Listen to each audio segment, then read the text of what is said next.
Chapter 246. Most of the ecosystem in the secret mirror had been damaged, and it would take some time to rebuild it. However, with 33 steel golems, Su Lin only needed to provide the materials and let the tower genie command the golems to work. Only the work that the steel golems couldn't do would be done by Su Lin and Hathaway.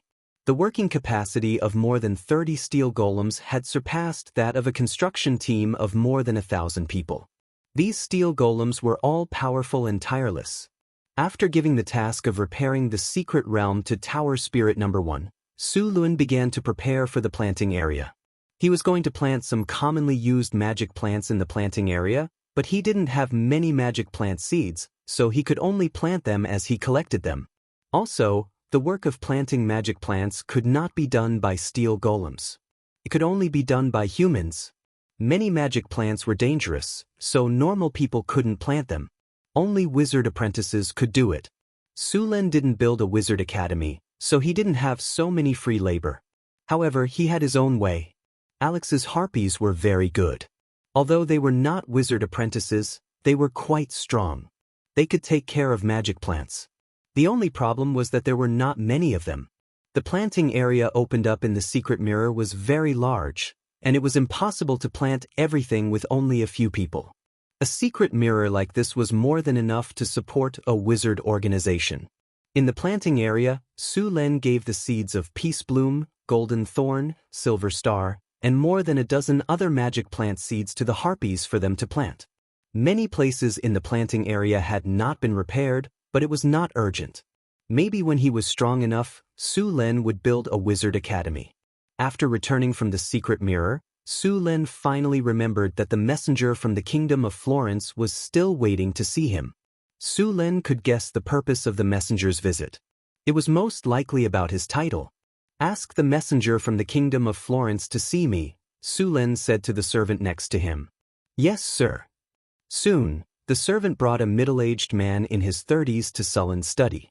"Good day, Your Excellency Su Lin." The middle-aged man bowed elegantly. "Good day, I'm sorry to have kept Mr. Messenger waiting for so long. The territory has just been established, and there are many things that need to be done." Su Lin apologized, but there was no apologetic expression on his face. "We understand that His Excellency Su Lin is busy." "Right, what's your name?"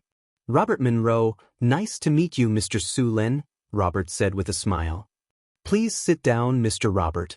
I wonder what brings Mr. Messenger to this remote place." Su Lin continued after inviting him to sit down. "Sir Su Lin is too humble. Even a child in the Northern Lands has heard of the title of the Pearl of the Northern Lands." Robert shook his head. "The bards in Cult are singing about your heroic deeds. You are very famous in the Northern Lands. At first, I thought they were exaggerating, but after coming to Northern City, I realized that the rumors were not exaggerated at all. You have created a miracle.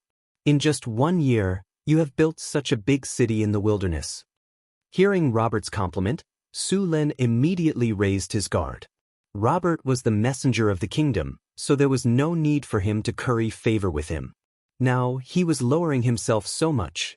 No one would believe that he had nothing to ask for. The sugar, rum, and paper in Northern City are all in high demand in the Kingdom of Florence. What you see is just the surface. Northern Citadel is on the verge of collapsing. To prevent the monsters from attacking, I have to form a huge army. Northern Citadel's army now accounts for 1/3 of its population.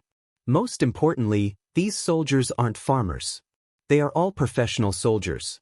The cost every month is making my heart ache, Su Lin said, shaking his head. Although he was complaining, it was more like he was trying to show off his muscles. Many people want to experience this kind of pain, but they can't. Robert shook his head. "I am here to invite you on behalf of the Royal Parliament," Robert said with a smile. Robert smiled and said, "Mr. Surin, you've successfully opened up a new territory, and it's developing well. The Noble Parliament has approved your achievement. You can now design your own family badge and go to Cult to receive your title. I remember that the standard for successful development is 3 to 5 years? I don't think I have reached the standard yet." Su Lin was not happy about being recognized by the Royal Parliament. Instead, he asked calmly, According to the kingdom standard, it will take 3 to 5 years. But your territory is developing so well that the royal parliament has approved that you don't have to wait 3 years. Robert shook his finger. I see. Su Luan nodded in agreement. However, he knew that this was just a piece of paper.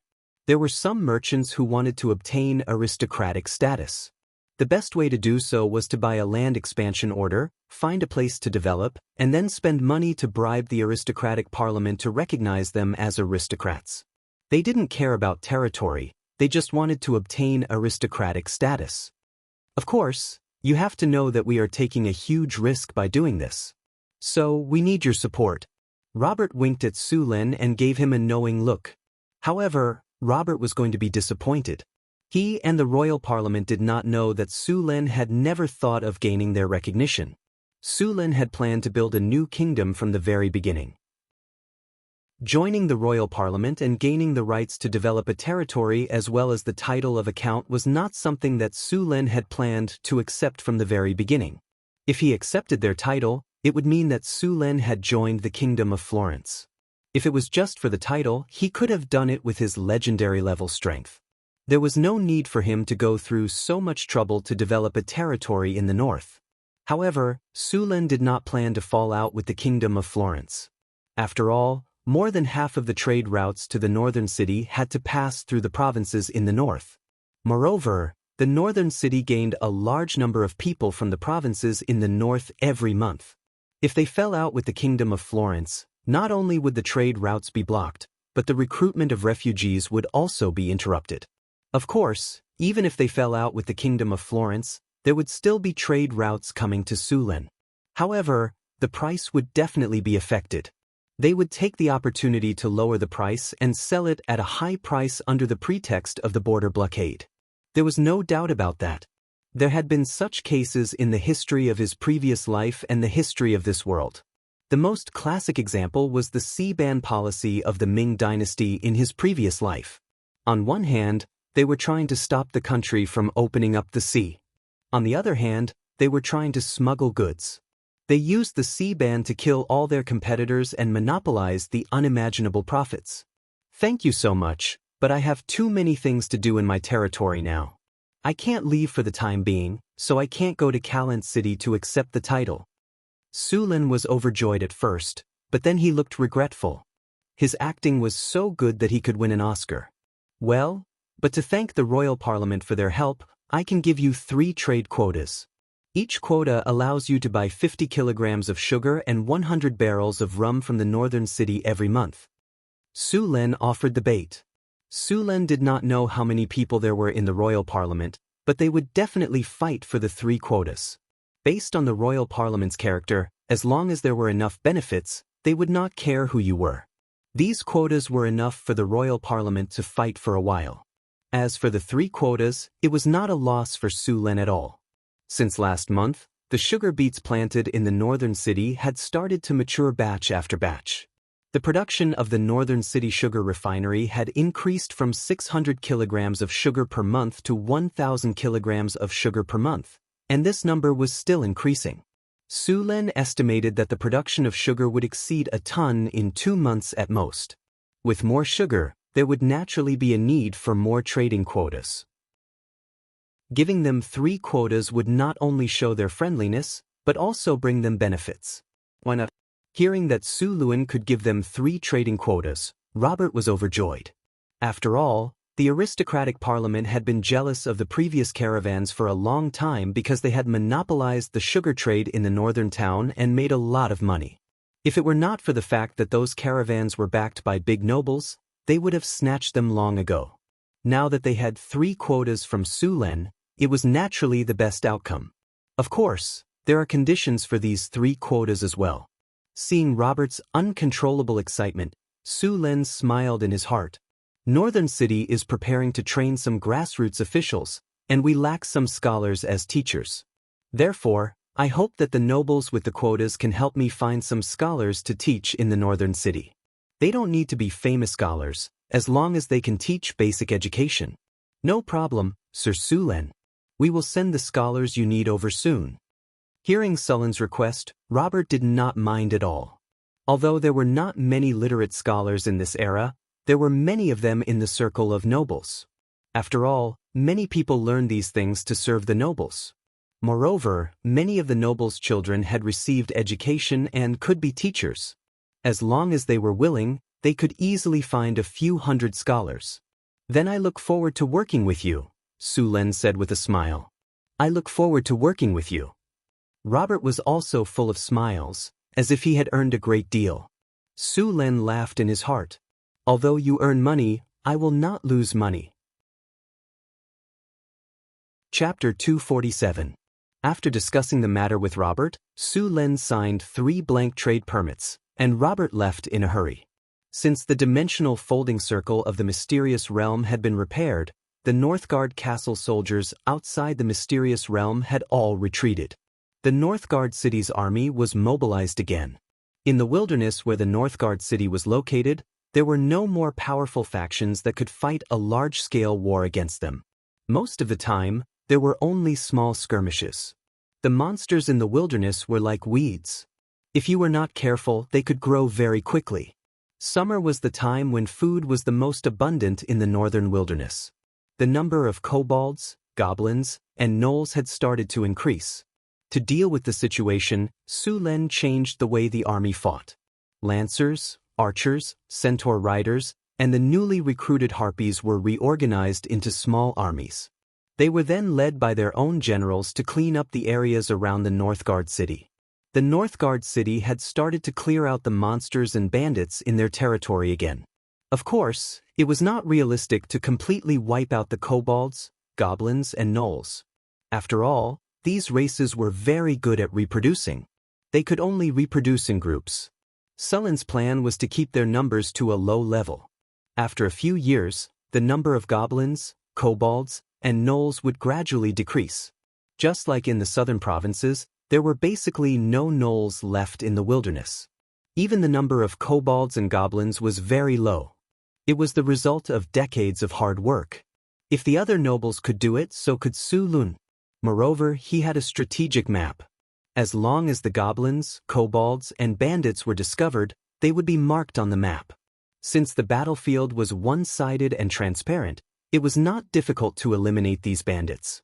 With the help of the harpies, the vision of the northern fortress city's army had increased by a few times. Their current strategy had changed from a rain of arrows and spearmen to an aerial assault by the harpies, archers, and centaurs. Most of the time, there were not many enemies left by the time the spearmen reached the front line. The uninjured monsters were enslaved, and the injured ones were killed for experience.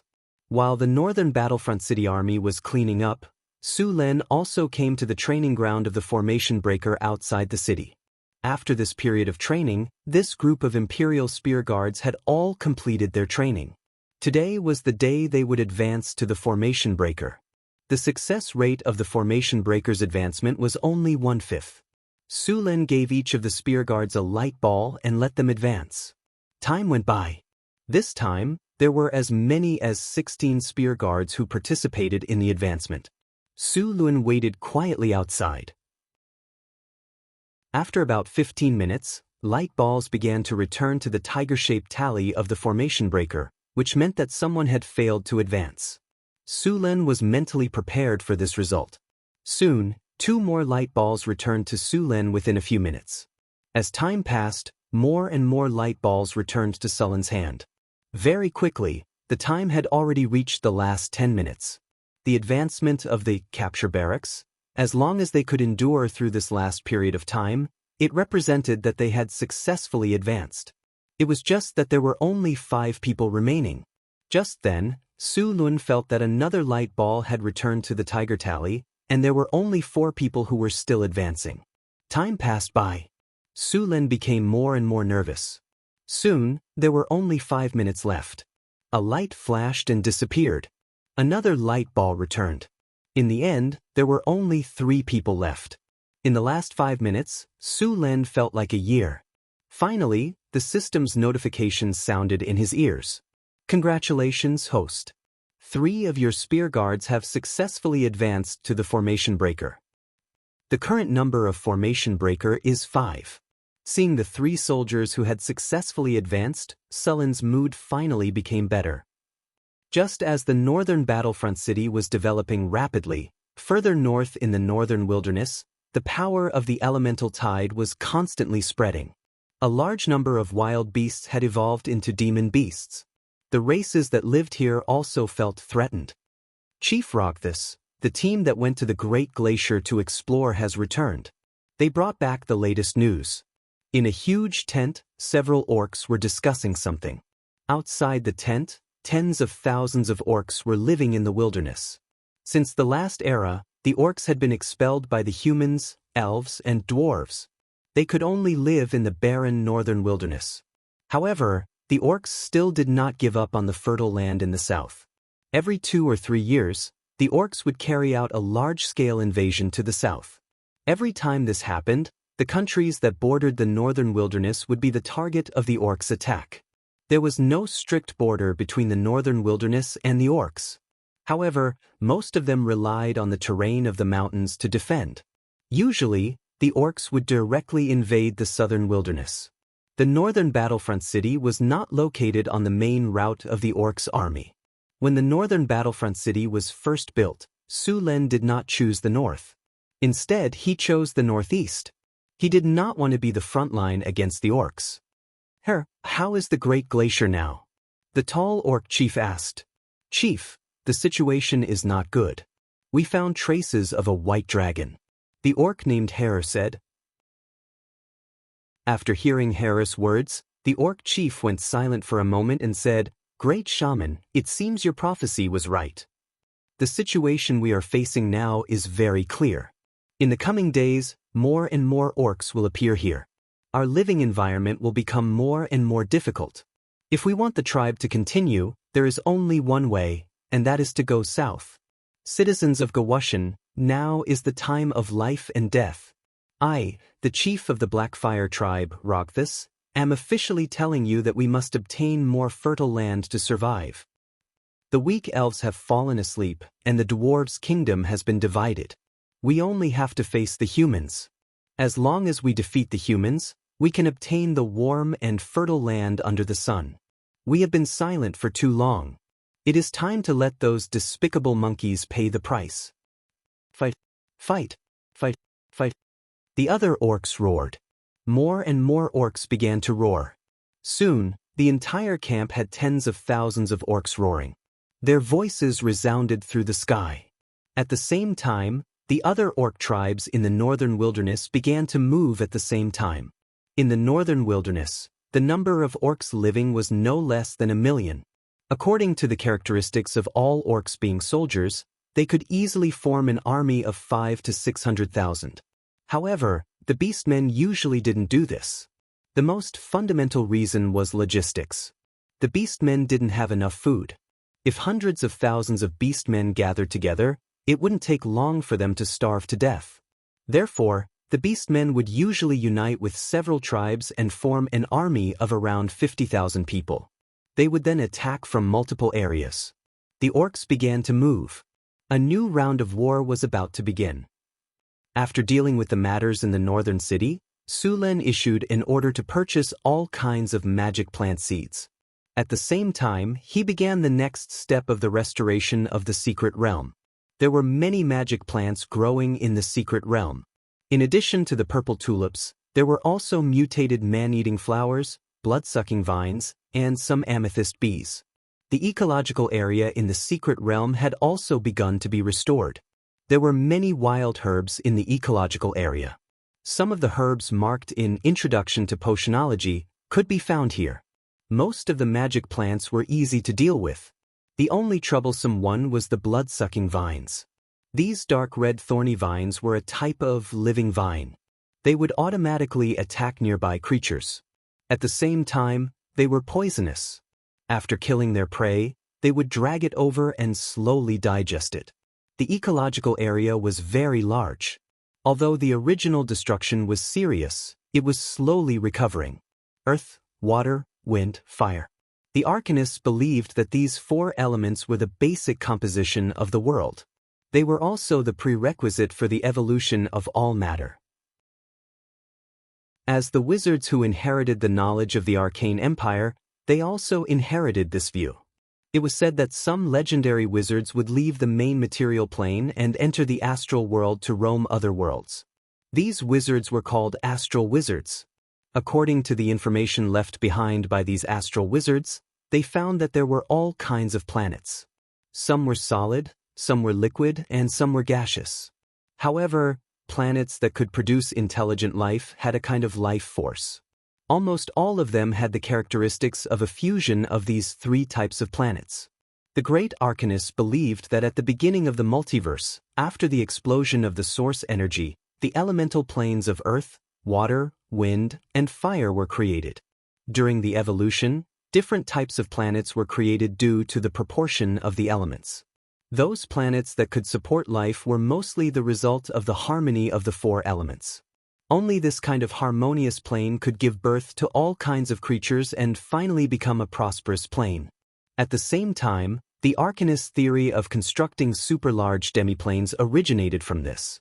The grand arcanists believed that only a complete elemental balance could create a new world, a super-large demiplane that could allow life to flourish.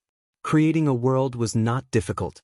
Basically, if a legendary wizard was willing to spend his life, he could create a relatively small half-plane world. However, no wizard would do so. The environment in the secret realm also had to comply with this requirement. If there was a problem with the ecological structure of the secret realm, it would collapse and be rebuilt. However, if there was a problem with the basic elemental structure, it would lead to the collapse of the secret realm. Therefore, Su Lin had been strict when it came to restoring the secret realm. Chapter 248. Su Lin was lying on the sofa in the castle at the center of the arcane mystery realm. He was watching a movie, not a movie, but a video. Tower Spirit Number 1 stored a large amount of information about the arcane mystery realm. These were the system backups left behind by the arcanists. It was a timely help for Su Lin to restore the arcane mystery realm. A 3D virtual image appeared in front of him. The 3D movies in his previous life were nothing compared to this. Thinking about the 3D movies in his previous life, other than the font being 3D, the image was basically no different from 2D. Moreover, there were all kinds of flaws. Looking at the 3D imaging technology of the arcanists, it was like being in the real world. It was a waste to use this technology only to broadcast information. Fortunately, Su Lin was a decent person. If those LSPs got their hands on this, they would watch movies every day. This is incredible. Su Lin praised as he looked at the 3D image played by Tower Spirit Number 1. Although he had already overestimated the power of the arcanists, he was still shocked by what he saw. In the final image of the ecological modification spell, there were wyverns, pterosaurs, and birds flying in the sky. On the ground, there were saber-toothed tigers, mammoths, gale tigers, flaming wildebeests, and other magical beasts strolling leisurely. These huge beasts walked past him as if they were alive. A mammoth walked right through Su Lin. Its long trunk easily pulled out a small tree and brought it to its mouth. The mammoth took a few bites. Perhaps it didn't taste good, so it swung its trunk and threw it away. On the grassland, a saber-toothed tiger was lying on the ground. It quietly moved forward for a while before leaping out in an instant. The bison that was drinking water fled in fear. The saber-toothed tiger was very fast. It pounced on a strong bison and used its terrifying fangs to bite off the struggling bison's neck. All kinds of animals were vividly displayed in the image. Not only were there images, but there were also voices. The roars of the beasts and the rustling of the leaves in the wind were vivid. In addition to the creatures Su Lin knew, there were many creatures that Su Lin had never seen before. Those creatures were most likely extinct by now. The scene in front of him looked like a lush forest. Tower Spirit Number 1, do you have the technical information for this kind of virtual 3D imaging technology? Su Lin asked directly. I'm sorry, Master. The virtual 3D imaging technology is not in the technical backup, so there is no information about it. Tower Spirit Number 1's voice sounded. What a pity! Su Lin said with regret. However, although there is no information about virtual 3D imaging technology in the data, This technology is an improved version of magic image recording and sound recording. Master, you can research in this direction. I understand. Su Lin nodded. Image was a 4th-tier spell and required a crystal to cast, but the image stored was very blurry. He didn't expect the tower spirit to use it so well and so vividly. However, now that he knew the spell, he could slowly improve it in the future. If the improvement was successful, he planned to make a movie in the other world. There were elves, beastmen, centaurs, and winged people. With so many fantasy races, the movie would definitely be profitable. I'm talking about a proper movie. 36D Pui cross it out. It's a 3D surround image. Just thinking about it makes me excited. This way, the people of the other world would have a lot of mental food. There was simply too little entertainment in this world. The reason why bards were popular was because they could perform, sing, and tell stories. In this world, even a circus was enough to make people go crazy. If Su Lin made a movie, people would be so shocked that their jaws would drop. When the time came, he might as well set up a film company and call it ********. However, these were all things for the future. Su Lin didn't have the technology now. What he needed to do now was to rebuild the ecosystem of the secret plane according to the backup information of the ecological system of the tower spirit. In fact, it wasn't easy to build an independent ecosystem in a secret plane. This experiment was done by a country in his previous life. Back then, the United States spent a lot of money to build a laboratory called Biosphere 2. It was a closed space where various plants and animals were planted. At the same time, a few scientists were put in to form a simple ecosystem. In this experiment, some technology was used to help the ecosystem cycle. The whole plan was to live in the Biosphere 2 laboratory for 5 years. However, the experiment only lasted for a year before it had to be stopped. Because the ecosystem inside had collapsed, all the plants and animals could no longer survive. The technology in his previous life couldn't be completed even when he transmigrated to Su Lin. However, in this fantasy world, the Arcanists had solved these problems thousands of years ago. Su Lin looked at the biosphere modification technology that the tower spirit mentioned. Just looking at the technology made Sullen's scalp tingle. Terrain modification. Use magic to modify the ground into the shape you want. The lowest level is 7 and the highest level is 10. Environment modification. Permanently change the environment of a space or place. The more the environment is modified, the more difficult the spell is. The lowest level is 5, and the highest level is 10. Ecological recombination. Permanently change the ecology of an area. The creatures in the area, the highest level is 15, will be changed according to the caster's wishes. The lowest level is 9, and the highest level is 10. Gene cultivation. A magical spell combined with cloning. Can use the genes of some creatures to directly create the original creatures. Note, this spell can only create normal creatures. It has no effect on magic creatures. Level 8 spell. Gene recombination. A powerful spell invented by the Arcanists. This spell can use existing genes to create new creatures. Note, this spell is very dangerous. Please use it with caution. Level 9 spell. Bloodline modification. A bloodline modification technique invented by the Arcanists. It can allow a normal creature to have the abilities of other creatures. Note, this spell is easy to cause bloodline diseases. Please use it with caution. Level 7 spell. When Su Lin saw the last 2 spells, he was shocked. This kind of spell was strictly limited even during the Arcane Empire. When this kind of spell was first invented, it was all the rage. However, it soon led to serious consequences. The most typical examples of this kind of gene recombination and bloodline modification were the beastmen and bloodline wizards. The beastmen were first created by some Arcanists. Su Lin didn't know the specific reason. Under normal circumstances, the bloodline of the beastmen was very unstable, and there were often various problems. However, the beastmen also had talents that ordinary people didn't have. For example, as long as the cat beastmen reached adulthood, their agility would generally exceed 20. The bear beastman's strength was also generally outstanding. Later, for some reason, this kind of gene recombination technology was banned by the Arcane Empire. As for the bloodline modification technique, this kind of technology was generally used on the Arcanists themselves. Many of the Arcanists' descendants didn't have the ability to cast spells, so they invented this kind of technology so that their descendants could have the bloodline ability and become warlocks. In addition to these technologies, there were various weather spells in the technical information, which could change the seasonal climate in the secret realm. These spells could almost be used to transform a half-bit wall into a large secret realm. Of course, the manpower and material resources needed were far from what 1 or 2 wizards could do. Even legendary wizards couldn't do it. Only a dozen legendary wizards working together could achieve that kind of world-like miracle. Sullen's current secret realm was, of course, not so exaggerated.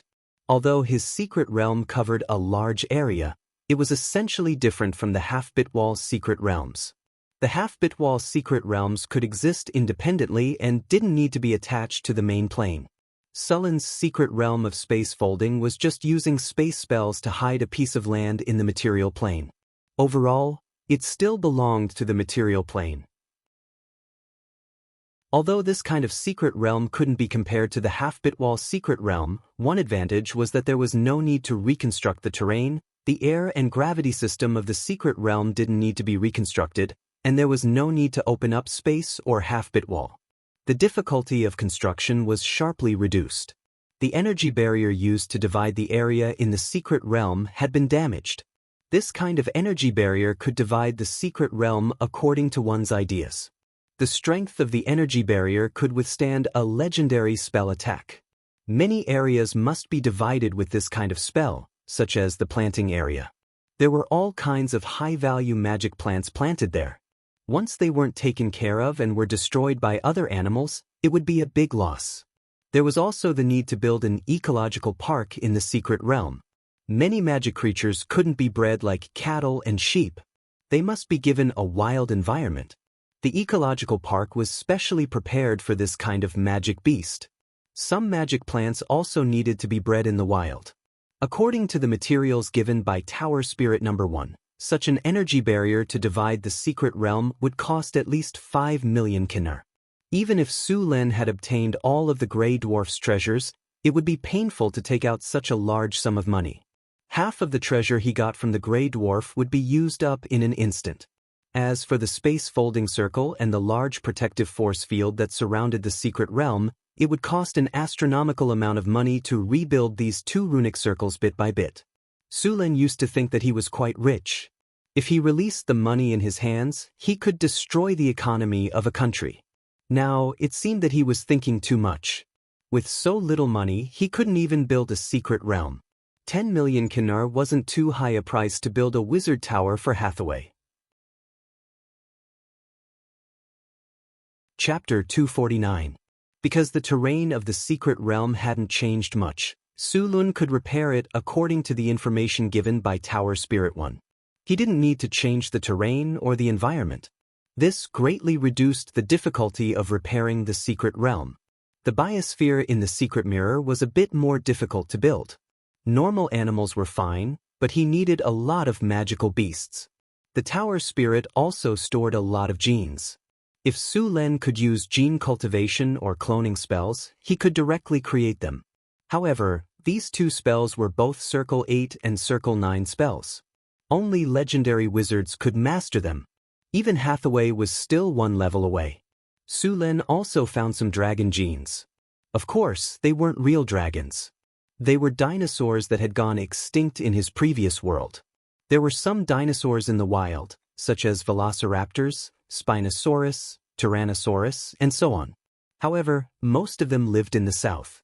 In some of the wilds in the south, these dinosaurs were considered tyrants. It was said that these dinosaurs first came out of the secret mirror. There were no dinosaurs in this realm, but the Arcanists captured a lot of dinosaurs from other realms for research. These dinosaurs were quite strong. For example, the velociraptors were level 10 and had a challenge rating of level 5. It would take a few nights to take care of them.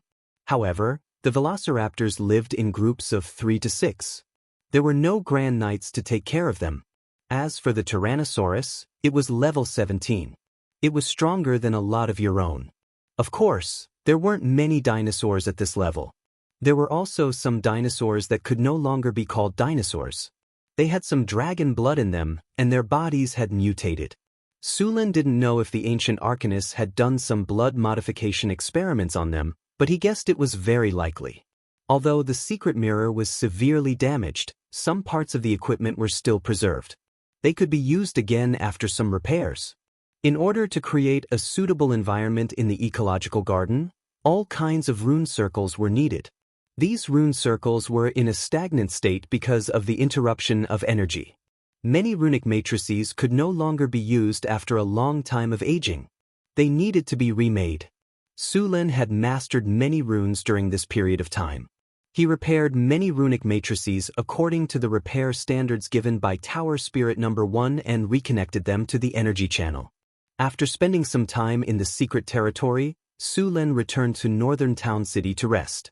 There was a lot of work to be done in the secret territory, so he could only do it bit by bit. Sulin did not want to be so busy that he did not even have time to rest. The land next to the Lord's castle had been cleared out after a period of work. The land was now very busy. The workers were digging the foundation. The foundation of the Wizard Tower was more than 100 meters tall. Naturally, it was very important. Hathaway's Wizard Tower was built with 3 floors. The bottom floor was the dungeon, used to lock up some prisoners or magical beasts. The second floor was the elemental pool, and the first floor was the utility room and ordinary warehouse. The Wizard Tower on the ground was divided into 7 floors. The first floor was the living room and the servants' living quarters. The second floor was the guest room and the wizard apprentice's room. The third floor was the battle training ground and the spell training ground. The fourth floor was where the apprentices were taught and where the magic statues were stored. The fifth floor was Hathaway's laboratory. The sixth floor was where Hathaway lived and where the treasury was located. The seventh floor was the observatory of the Wizard Tower. It was also the control center of the Wizard Tower. The weapons system of the Wizard Tower would also be installed there. The blueprint of the Wizard Tower had been determined long ago. It would take at least a few years to build such a huge Wizard Tower with the current power of Northern Town City.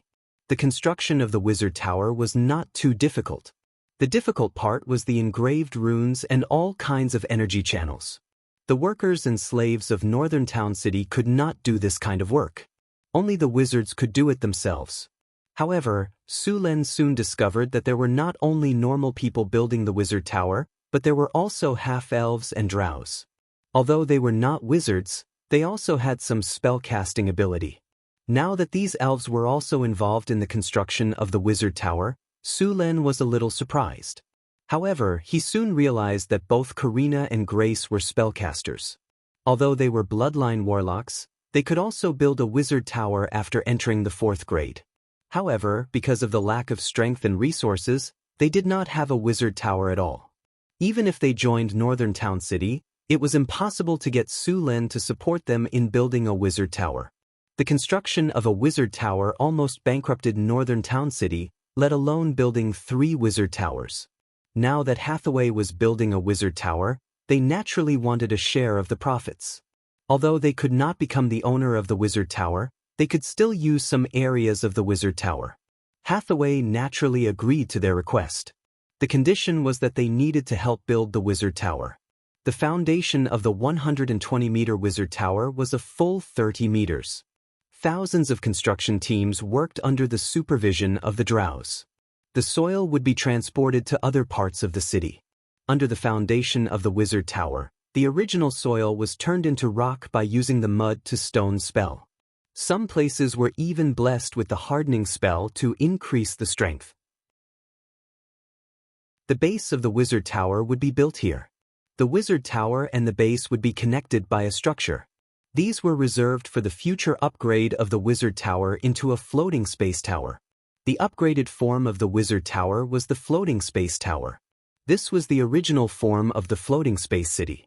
Since the destruction of the Arcane Kingdom, the construction technology of the Floating Space City had been incomplete, but the technology of the Floating Space Tower had been preserved. A huge amount of energy was needed to make the Wizard Tower fly. Although the elemental pool could not support the consumption of the floating space city, the consumption of the floating space tower could still support it. The wizard tower of the legendary wizards in this world was basically a floating space tower.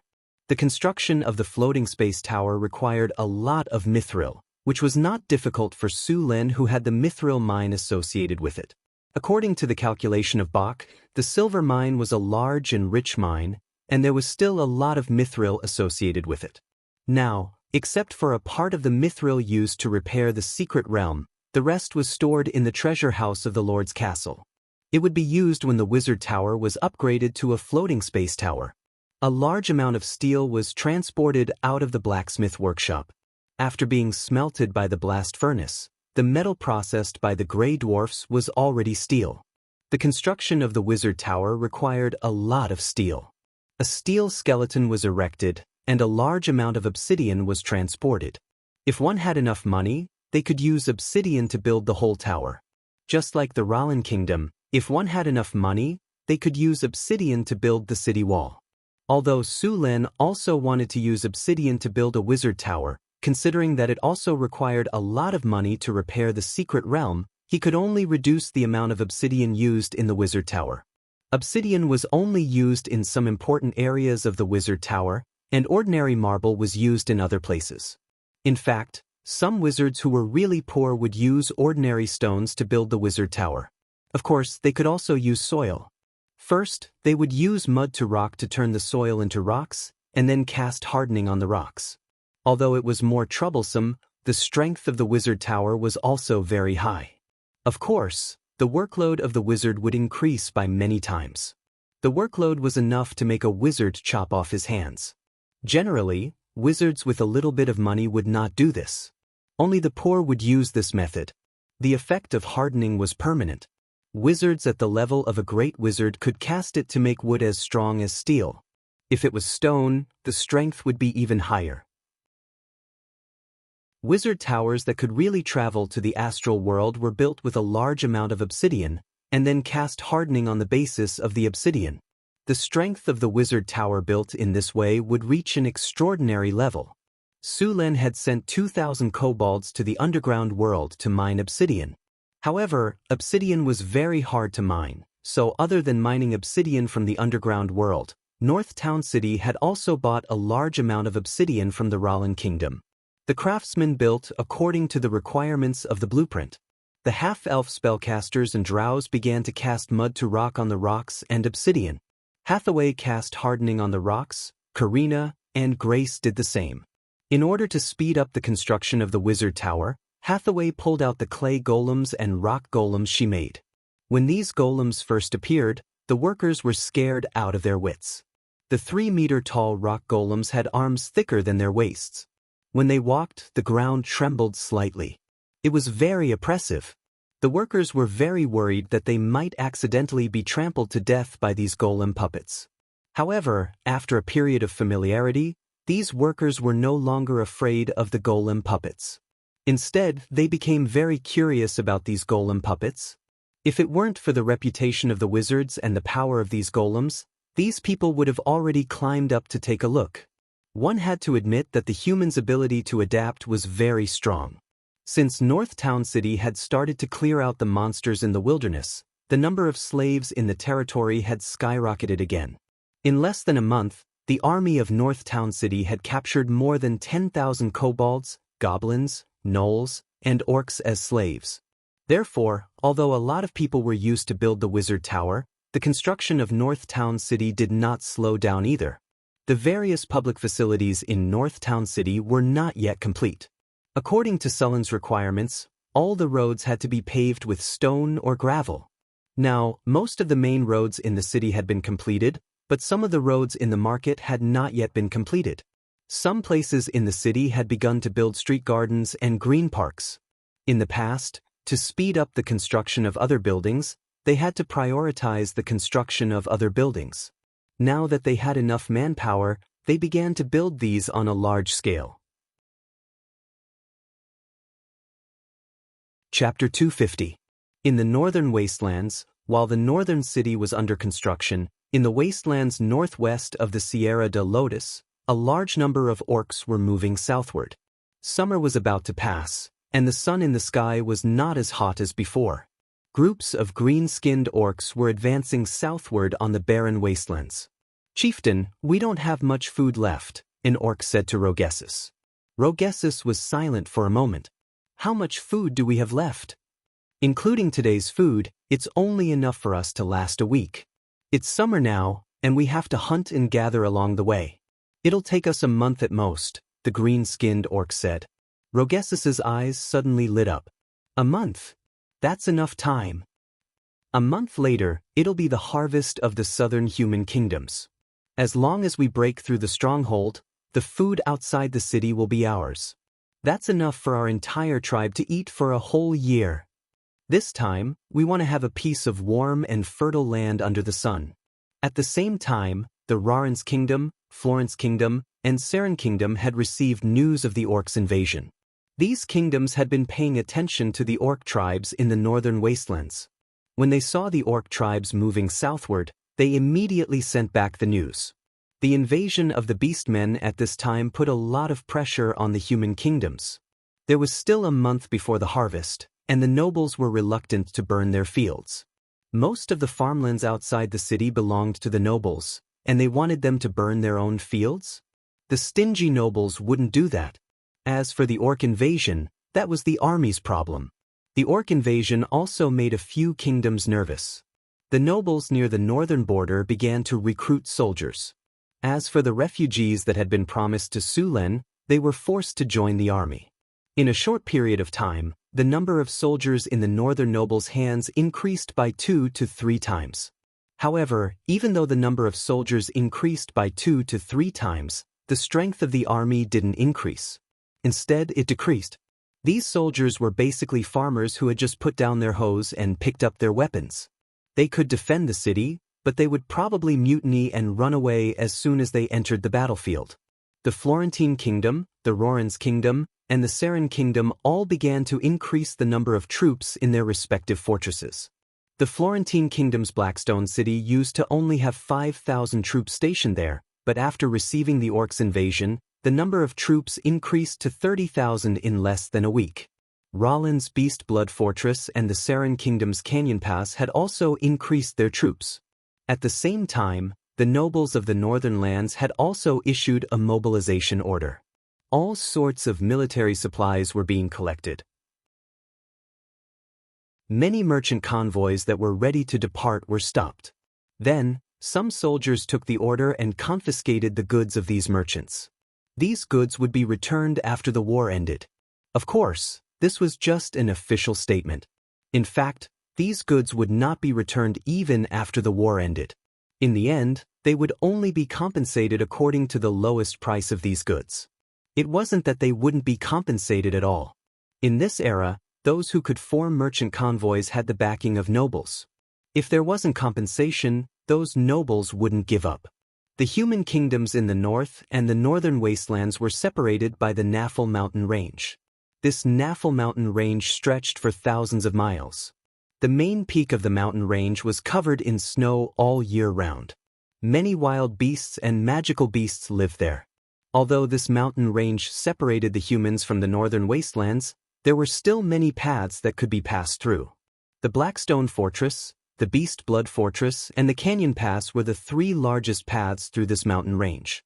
These canyons were much easier to traverse than the other paths through the mountains. There was no problem for large carts to pass through. Apart from these 3 canyons, the other paths were rugged, steep, and difficult to pass through. There were many places where carriages couldn't pass through. Some of the most dangerous paths were steep cliffs on one side and bottomless abyss on the other. There was only a rugged path that was less than half a meter wide. Most of these paths were used by smugglers and merchants. Not only were these paths difficult to traverse, they were also life-threatening. If they accidentally bumped into the magical beasts that lived there, they would lose both their lives and their wealth. The Beast Blood Fortress was the gate to the north of the Rorans Kingdom. Once this place was breached, the 3 northern provinces of the Rorans Kingdom would have to face the assault of the orcs. Ever since Count Colin had received news that the orcs were heading south, he had immediately started preparing for battle. There were only 3,000 soldiers stationed in the Beast Blood Fortress. Among them, there was an army of 500 knights. These knights were the backbone of the Beast Blood Fortress. 500 heavily armored knights were mounted on warhorses that were similarly armored. They were the strongest soldiers in the human kingdoms of this world. A knight, man, horse, and armor weighed up to 500 kilograms. When they charged, there was no need to talk about weapon damage. Just the impact alone was enough to rupture the internal organs of an adult orc. The 30,000 reinforcements from the kingdom had also arrived. However, this did not make Count Colin relax. According to the information from the front lines, the orcs could be said to have turned out in full force this time. They were facing an orc army of at least 100,000 men. Outside the Beast Blood Fortress, the various antlers and barricades from before had been completely destroyed. The ground was a mess, with corpses and bloodstains everywhere. The air was filled with the nauseating smell of blood. In the battle that had just ended, the orcs had not gained the slightest advantage. However, they had also successfully accomplished their battle objective. All the defensive facilities outside the fortress had been destroyed. The human soldiers guarding the fortress were still rather excited. Although the orc army seemed to be large, the fortress had taken advantage of the natural terrain.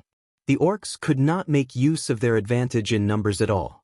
The narrow terrain meant that they could only put in a small number of soldiers to attack. The steep mountain walls on both sides of the fortress provided them with a natural side protection. Below the walls, a large number of corpses were piled up.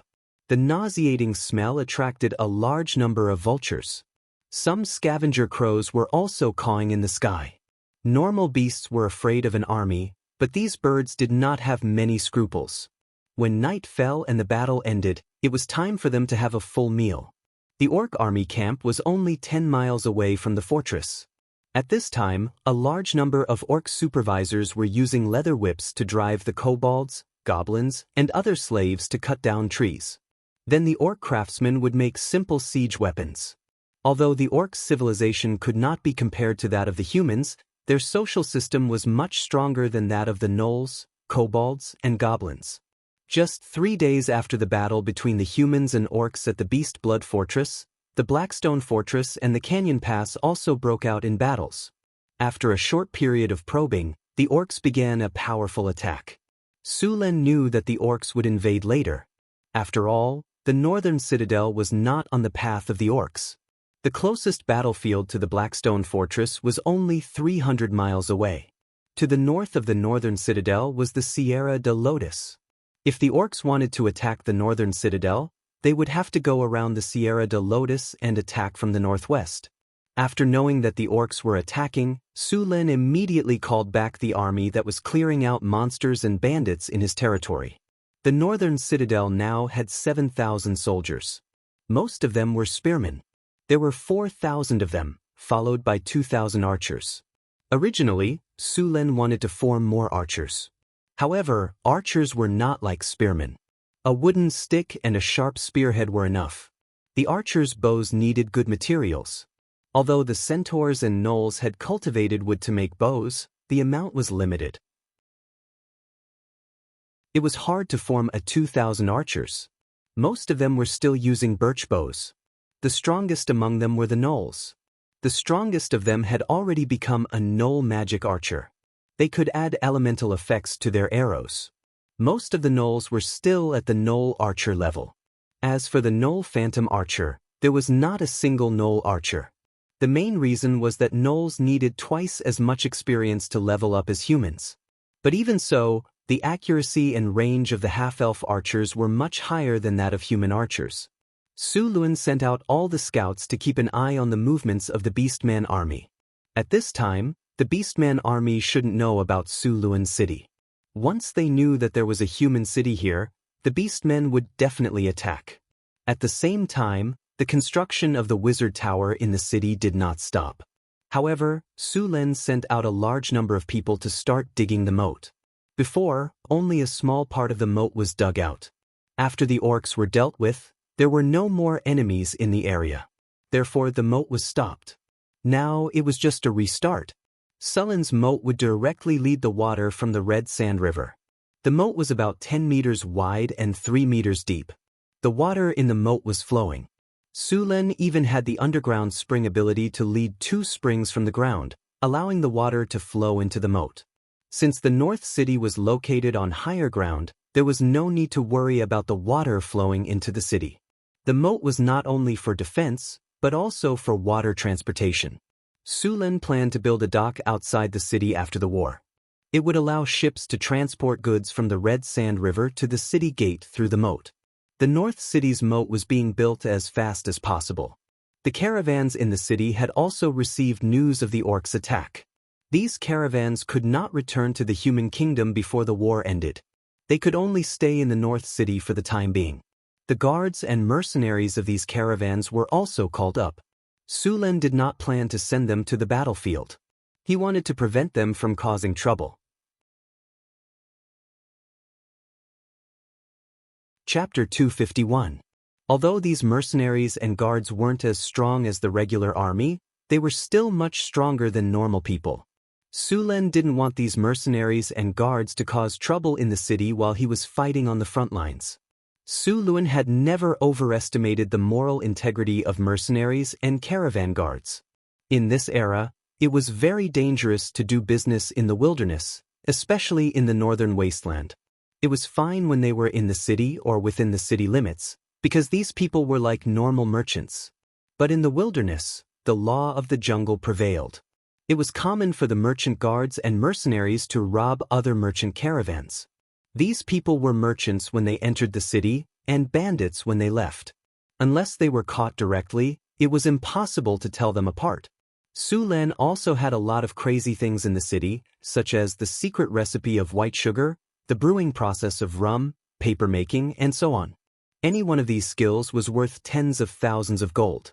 As long as you learned one of these skills, you wouldn't have to worry about money for the rest of your life. It wasn't impossible for you to even get a noble title. These people wanted to steal these skills from the first day they came to the city. Last month, Chris caught more than a dozen people who wanted to steal these skills. On average, she caught one every 2 days. As for what happened to these people in the end, it wasn't bad. Alex told Sulen that the low-grade harpies wanted some materials. Sulen waved his hand and gave these people to Alex to live in the Eagle Stronghold. There were more than 3,000 harpies in the Eagle Stronghold. Apart from the harpies and their leader, the rest of the harpies couldn't break free from their instincts. Those who dared to steal skills in the northern wastelands were all strong. Many of them were knights. This was good news for the harpies.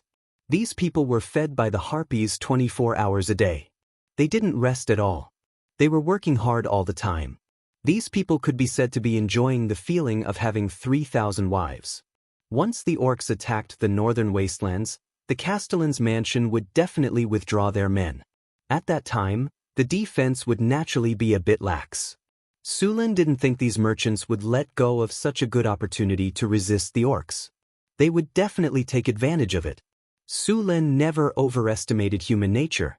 The cheapest and most precious thing in the world was human nature. It was also the most vulnerable thing in the world. Blackstone Stronghold. The battle had already been going on for 3 days. The orc army had sent out a large number of servants to fight. They used these servants to consume the rolling stones and arrows of the humans. The high-intensity battle had consumed a lot of the Blackstone Fort's resources. The Blackstone Fort was a military stronghold and its walls were repaired quite well. The orc army didn't have any advantage. On the 4th day of the war, the Blackstone Stronghold. The city walls. The siege tower was a simple building made of wood. The orc soldiers could enter from the bottom of the siege tower and climb up the stairs. Along the way, they were protected by wooden planks, so they wouldn't be attacked by the enemy. At the top of the stairs was the exit of the siege tower. This exit was at the same height as the city walls. After walking out, one could immediately step onto the city walls and engage in close combat with the enemy. The Blackstone Stronghold was crudely made, but its effect was not bad. The Blackstone Stronghold was built by the Blackstone Stronghold. Although the Blackstone Stronghold was a great tool, its weakness was also obvious. It was slow. The Blackstone stronghold was built by the Blackstone stronghold. It was rough and heavy. If it was a normal human, it would be difficult to push the Blackstone stronghold forward. However, it was just right for the Blackstone stronghold.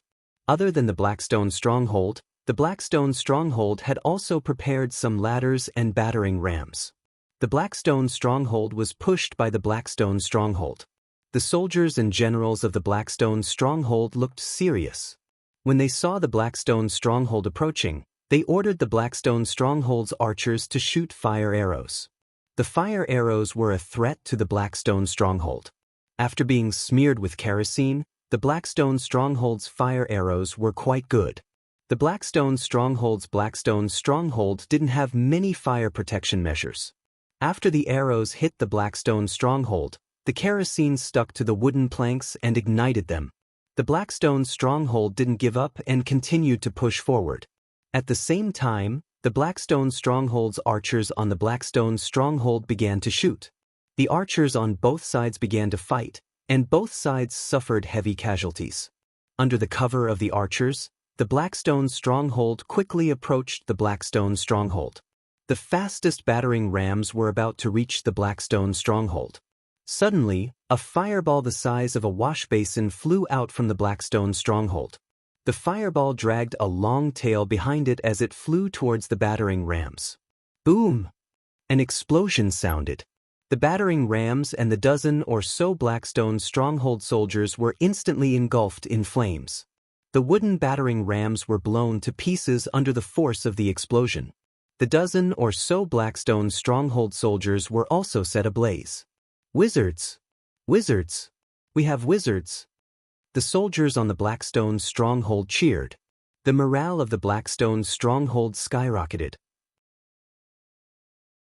On the Blackstone stronghold wall, a middle-aged man in a red robe waved his magic staff.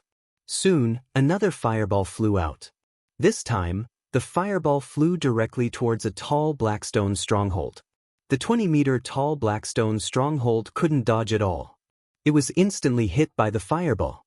This Blackstone stronghold that didn't burn down after taking so many arrows exploded. The Blackstone stronghold archers on the Blackstone stronghold were blown away. The tall Blackstone stronghold was split in half. Many Blackstone stronghold soldiers below were directly hit by the burning wood. The Blackstone stronghold was instantly engulfed in flames. The Blackstone stronghold soldiers that didn't make it out were burned alive. This wizard cast a few fireballs to destroy most of the Blackstone stronghold's siege weapons. He was only an intermediate wizard. There were only a few wizards in the Blackstone stronghold. The wizards wouldn't use up all their mana. What they did just now was to boost the morale of the Blackstone stronghold. Even though most of the siege towers had been destroyed, the orcs quickly pushed out new siege machines. This time, the adepts did not continue to attack. Instead, the ballistae on the walls were drawn, and the sound of bowstrings being drawn rang out. A soldier placed a long spear on one of the ballistae and ignited it with kerosene. Bang! With a buzzing sound, the 3-meter-long spear flew out and pierced through an orc. It then fiercely nailed itself onto the siege chariot. The heavy siege chariot shook back and forth a few times. The flames on the spear ignited the siege chariot. Bang! Bang! Bang! Bang! Bang! The sound of bowstrings rang out on the Blackstone stronghold wall. Spears flew out one after another, leaving a trail of corpses in their wake.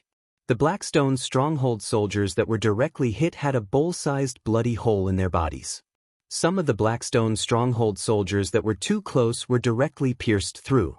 However, the accuracy of the ballistae was limited. Their firing speed was also slow. Many of the siege weapons still managed to get close to the Blackstone stronghold wall. Seeing this, the general of the Blackstone stronghold immediately gave the order to counterattack. 500 knights quietly lined up behind the Blackstone stronghold gate. These knights all wore metal armor and held sharp swords in their hands. The 500 knights quietly stood behind the gate, waiting for the gate to open. An impassioned horn sounded. The gate of the Blackstone stronghold slowly opened. The knights who were already prepared immediately charged. The 500 knights instantly moved. The sound of hooves thundered on the battlefield.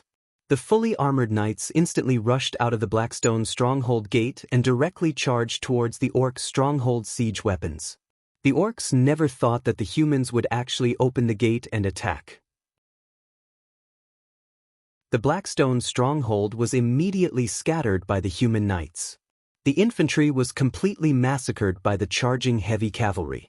Even the orcs were the same. Wherever the knights went, the orcs were cut down like grass. In just 2 charges, the orc stronghold's vanguard was scattered. Seeing the orc stronghold soldiers fleeing in panic, the knights did not continue to pursue. Instead, they ignited the kerosene that they carried with them and threw it on the siege weapons. Dozens of siege weapons were quickly ignited. After these siege weapons were ignited, a deep horn sounded. All the knights turned their horses around and returned to the Blackstone stronghold. After the last knight entered, the gate closed again. The battle was still not over. The orcs did not choose to retreat after losing a large number of siege weapons. Instead, they sent another 2,000 to 3,000 soldiers to attack the Blackstone stronghold with ladders. The general of the Blackstone stronghold, Count Louis, had a heavy expression on his face. These damned orcs want to take us down in one go? Aren't they afraid of breaking their teeth? The archers madly pulled their bowstrings. Many of their arms were sore from pulling the bowstrings for so long. Many archers even had their fingers cut by the bowstrings. A rain of arrows fell from the sky, but the orcs were not afraid at all. The orc stronghold soldiers raised crude wooden shields. Many of the wooden shields were not even stripped of their bark. They forcefully endured the rain of arrows and continued to attack the Blackstone stronghold. A large number of orcs charged without caring about casualties. Soon, a ladder was placed on the Blackstone stronghold's wall. The orcs' stronghold at the back sped up and quickly climbed up the wall. They then stabbed down with their spears. A few orc stronghold soldiers cut off the hooks of the ladder and pushed it down. 2 orc stronghold soldiers who were halfway up the ladder fell from the sky. A tall orc stronghold jumped up the Blackstone stronghold's wall after a few jumps. He swung his giant axe and chopped the orc stronghold soldiers in half along with their weapons. He then defended the Blackstone stronghold's wall and allowed more orcs to climb up. Soon, 5 orcs came up. These orcs were under the lead of the orc stronghold's leader. The human soldiers around them were forced to retreat. Seeing this situation, a few knights immediately rushed up with their men. Chapter 252. Blood and flesh splattered all over the battlefield. A large number of soldiers were dying every second. The orc warrior that rushed up was also killed by a few human soldiers. Finally, after more than 2 hours of fierce battle, the orcs retreated, leaving more than 2,000 dead bodies behind. The soldiers of the Blackstone fortress finally let out a sigh of relief. They were all exhausted after a whole day of fighting. Gavin stretched his sore shoulders while the guards next to him bandaged his wounds. The soldiers who came to relieve the soldiers who had just fought took the place of Gavin. After resting for a while, Gavin walked down the wall with his servants and headed back to the castle. I've heard about Sir Gavin's fighting style when I was in Cult City. I thought it was just an exaggeration, but after seeing it today, Sir Gavin is even braver than the rumors say. Count Wayne exclaimed. He personally understood the situation on the battlefield today. The ferocity of the orcs shocked him. Most of the captains on the wall began to ask for reinforcements in the middle of the battle. Gavin was the only one who led his men and did not retreat. He didn't ask for reinforcements even once. At the same time, his soldiers suffered the least casualties, but they achieved the greatest results. They killed more than 500 orc soldiers in the section of the wall they defended, including several orc warriors. Sir Wayne, thank you for the compliment.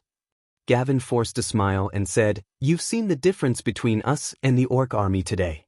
Without the protection of the wall, we are no match for the orcs. More importantly, according to our intelligence, there are at least 100,000 orcs this time. We only have less than 50,000 soldiers. It will be very difficult for us to defend the city with our strength. That's why I beg you to ask for reinforcements from the king immediately. Also, we have lost 4,000 men today, and the orcs have lost 3,000 men. We can't win in a war of attrition. Sir Gavin, I will ask for reinforcements from His Majesty, Count Wayne agreed after some consideration. But Gavin, you know that even if His Majesty agrees to send reinforcements, it will take at least a month for them to arrive. We can only rely on ourselves for this month. Do you have any ideas? Sir, we can only hold on. After a moment of silence, Gavin said, let's ask the surrounding nobles for help first. They have quite a number of soldiers. Although they aren't elites, they should have no problem defending the city.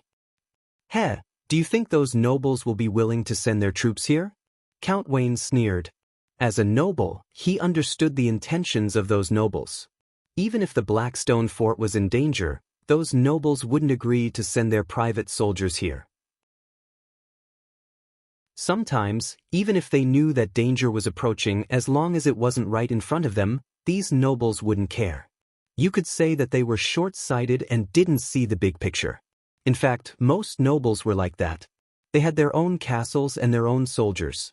Most of the time, they believed in themselves more. Even if we don't hire a private army, we can still hire new soldiers.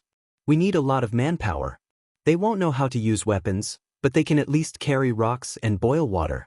As long as they are still healthy, we can just ask them to throw rocks into the water. Gavin said. Gavin, if you do that, the soldiers might suffer heavy casualties in the end. Wayne's heart skipped a beat, and he said with difficulty, those untrained soldiers might sound nice, but they were actually farmers. The farmers had less than a 10% chance of surviving on the battlefield. Do you have a better idea, sir? Gavin asked. Wayne opened his mouth. He didn't have a better idea either. Let's do it then. Wayne quickly recovered. He clenched his teeth and nodded in agreement. For the sake of the Blackstone Fort, these sacrifices are worth it. By the way, I heard there's a human city in the wasteland, right? Wayne suddenly thought of something. Gavin nodded and said, you're talking about North Town City, right? That human city was built by a young noble who bought the land expansion order last year. It's a place rich in sugar and rum. How strong are they? Wayne asked, his eyes glowing. Gavin hesitated for a moment and said, they're quite strong. I heard from the merchants who went there that they defeated goblins, kobolds, gnolls, and even the orcs. But I've never been there myself, so I think it's a bit exaggerated. How could they possibly defeat the orcs when it was just built a year ago? I think the lord of the settlement was just boasting. That being said, they should be quite strong since they were able to hold their ground in the wasteland for more than a year. That's great. Wayne's eyes glowed when he heard the word, strong. He immediately filtered out the first half of his sentence. If that's the case, let's ask the lord of the settlement for help. Didn't he want a territory and become a noble? If he helps us defeat the orcs, I'll recommend him to the king. Not only will he be given a title, he'll even be given a land. All right, I'll send someone to contact North Town City, Gavin shrugged and agreed. In his opinion, even if North Town City agreed to help, the army they sent out would not be very strong. As for Duke Wayne's promise, it was fine to just listen to him. Nobles had always been like this. If North Town City dared to take the initiative to attack, Gavin believed that the lord of the settlement would not be able to wait until the end of the war. Once the lord of the settlement attacked, he would not even be able to withstand the first wave of attacks from the orcs. Under the cover of the night, Gavin picked a few knights and quietly left the fortress. They then moved northeast. The orcs did not block the fortress. After all, there were mountains on both sides of the fortress. It was impossible to surround it.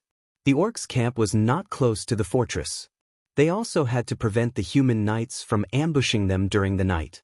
The next day, the orcs began to move out again as soon as the sun rose.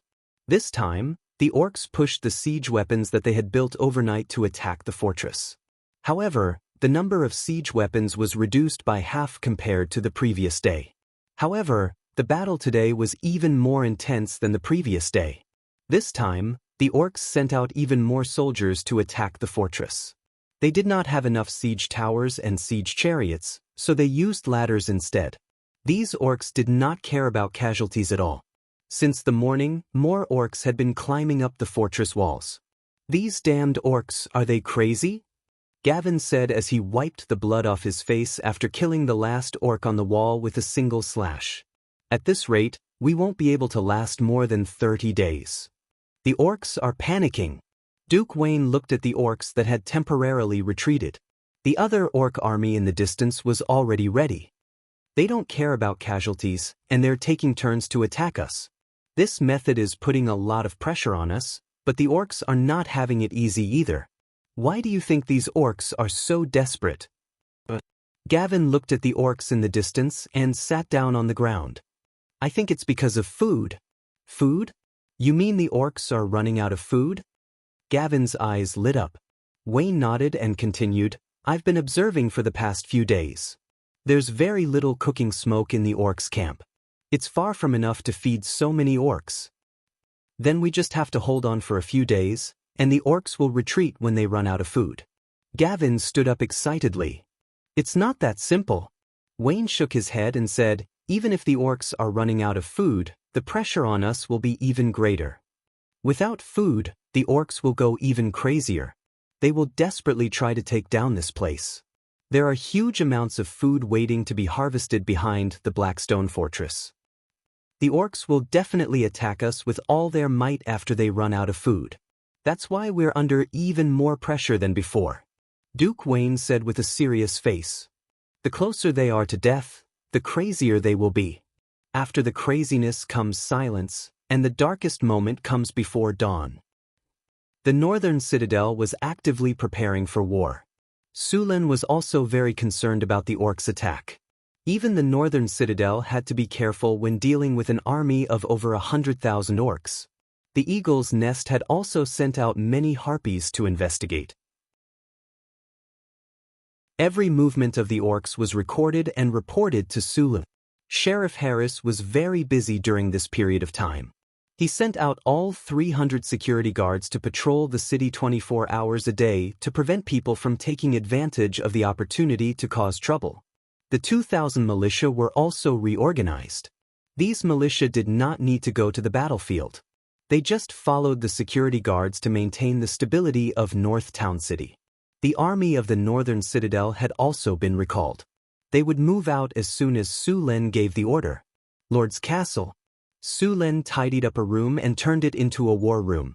Other than those who had missions, the rest of the generals and heroes were all there. There was a giant sand table in the middle of the room.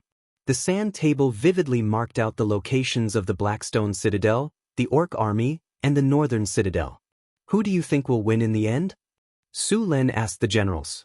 I don't know. Boulder and Johnson looked at the sand table and then at Sulan.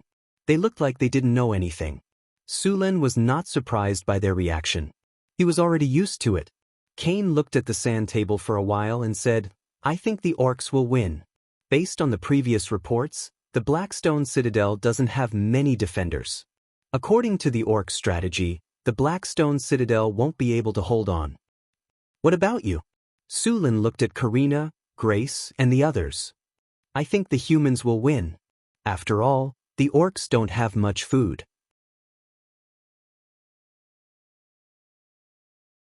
Chapter 253. According to our information, the orcs didn't bring much supplies. They will soon run out of food. Once they run out of food, it won't matter even if they double their numbers. Karina thought for a moment and said, I think, sir, there's an emergency. At this moment, a guard hurried over and said, Sulan stood up and walked out of the combat readiness hall. What happened? Sir, there was a messenger from the Blackstone Fortress. He said he was here on Earl Wayne's orders. The guard said respectfully, Earl Wayne of the Blackstone Fortress? Why did he send someone here? Don't tell me he wants me to send out troops. Sulan muttered to himself, then said to the guard, Bring the messenger to the living room. I'll be there right away. Sir. Sulan went back to the combat readiness hall and gave some simple instructions. Then he walked to the living room. You are Earl Wayne's messenger? Sulan looked at the travel-worn knight in front of him and said, Sir. After the knight saw Sulan, he quickly said, Sir, the Blackstone Fortress is in danger. Earl Wayne wants you to send out troops to help us defeat the orcs. This is a letter from Earl Wayne himself. The guard next to him took the bamboo tube and checked it. Then he handed it to Su Len. Su Len took it and looked at it. There was a noble's badge on the wind outlet of the bamboo tube. The seal was not broken. He then opened the seal and took out a piece of parchment to read. The content of the letter was not out of Su Len's expectation. It was nothing more than asking Su Len to send out troops to help them fight the orcs. At the same time, as long as Su Len sent out troops, he would promise to help him get a title and a land after the battle. The land would not be in the northern wilderness, but in the hinterland of the Kingdom of Florence. At the same time, he also threatened that if Su Len refused, he would not pass the test and would tell the orcs about what happened in Northern Town City. Su Len sneered in his heart. He didn't believe a single word of the promise. The note didn't say that it would help Su Len obtain these things. It only said that it would report to the king. It didn't matter whether the king agreed or not. At that time, he could use this as an excuse to brush him off. However, Su Len was not interested in these promises. It was not easy for him to develop such a good situation in the northern wilderness. He would not return to the Kingdom of Florence to be the village chief. That's right, the village chief.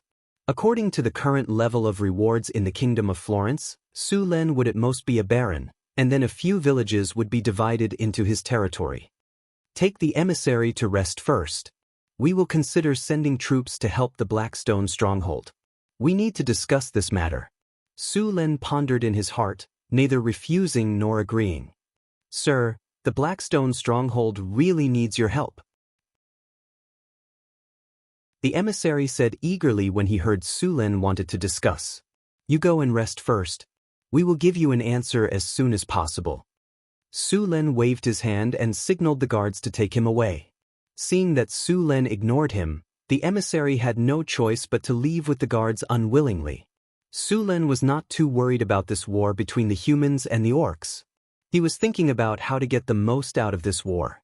In his opinion, the best result was that both the humans and the orcs suffered heavy losses. However, this situation was very difficult to happen. According to the information he received, the orcs were now putting all their eggs in one basket. On the other hand, the humans were not prepared. Although the Blackstone stronghold temporarily blocked the orcs' attack, this stalemate would not last long. According to the information obtained by the Harpies and the Scouts, the orcs did not have much supplies at all. They had to attack the Blackstone stronghold before they ran out of food, and the human reinforcements would take at least a month. Su Len knew how sturdy the Blackstone stronghold was.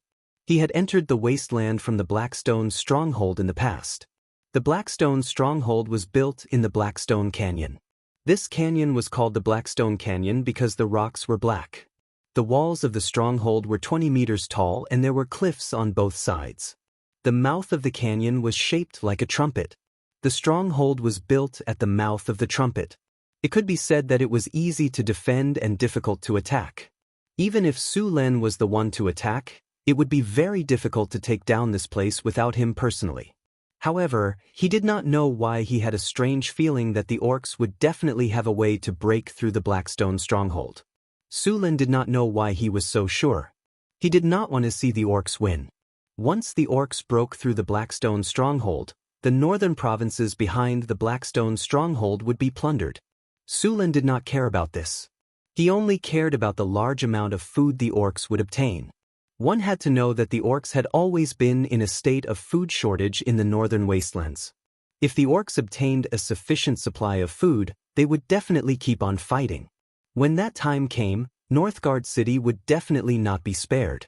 Moreover, the outbreak of war would greatly affect Northgard City's trade. Almost all of the trade routes had been cut off. The migration of refugees was also forced to stop. If Northgard City wanted to rely on natural production to increase the population, it would take at least a dozen years. Su Len did not have that much time to waste. After sending the messenger away, Su Len returned to the war preparation hall and ordered all the warriors to prepare for battle. He did not plan to attack the orcs directly. Instead, he planned to hide on the side and secretly reap some benefits. The next day, Su Len led the army out of Northgard City. He left Hathaway and Chris in the city. He also left 1,000 spearmen and archers behind. He then led the rest of the army and left with the Harpies. The Orc army was over 300 kilometers away from Northgard City. It took the city's army 3 days to reach a forest 10 kilometers away from the battlefield. Blackstone's stronghold had become a meat grinder. Both the orcs and humans were bleeding here. The ground was covered in blood. The entire valley was filled with a nauseating stench. Some of the corpses that could not be dealt with in time had already begun to rot. The vultures in the sky circled back and forth. After a week of continuous high-intensity battles, the human defenders of the stronghold were exhausted. However, their expressions were still stable because reinforcements had arrived. Although the reinforcements were only a group of farmers who had put their heads down, more would come. As long as there were enough reinforcements, the human defenders believed that no matter how many orcs came, they would all retreat with their tails between their legs. This battle had lasted for a week. Although the human defenders had suffered heavy losses, the orcs had also suffered heavy casualties. Just the corpses piled up outside the stronghold were already 1 or 2 meters tall. Standing on the walls and looking down, it looked like a slaughterhouse. However, they were not slaughtering livestock, but humans and orcs. "General, you're injured." A guard came to Wayne's side. He quickly took out some medicine and bandages when he saw the blood seeping out of Wayne's arm. "It's nothing, just a small wound. You guys can go and rest." As the highest-ranking officer of Blackstone's stronghold, Wayne was very qualified. As a noble, he was obviously different from the other noble generals. He was more popular among the soldiers. The wind in Blackstone Canyon was very strong. A strong wind blew from the north of the canyon, and the strong stench made Wayne frown. The messenger didn't come back. The Lord of Northgard City didn't come. As expected. "Go back and rest. I'll stay here and watch." Gavin shook his head. His body was covered in blood. There were many dents on his tough armor. It looked very tattered. "All right." Wayne got up and went back to rest. As the commander, he had to make sure he was full of energy. The night wind whistled. 5 kilometers away from Blackstone Canyon, the orcs were not resting. In the largest camp, the orc priests were feeding some strange creatures. These creatures had a pair of fleshy wings and dark green skin. They had the head of a dragon, but they looked very ugly. Their necks were a bit short, but their bodies were very strong. Their hind legs were very powerful. If Sulen was here, he would immediately recognize them.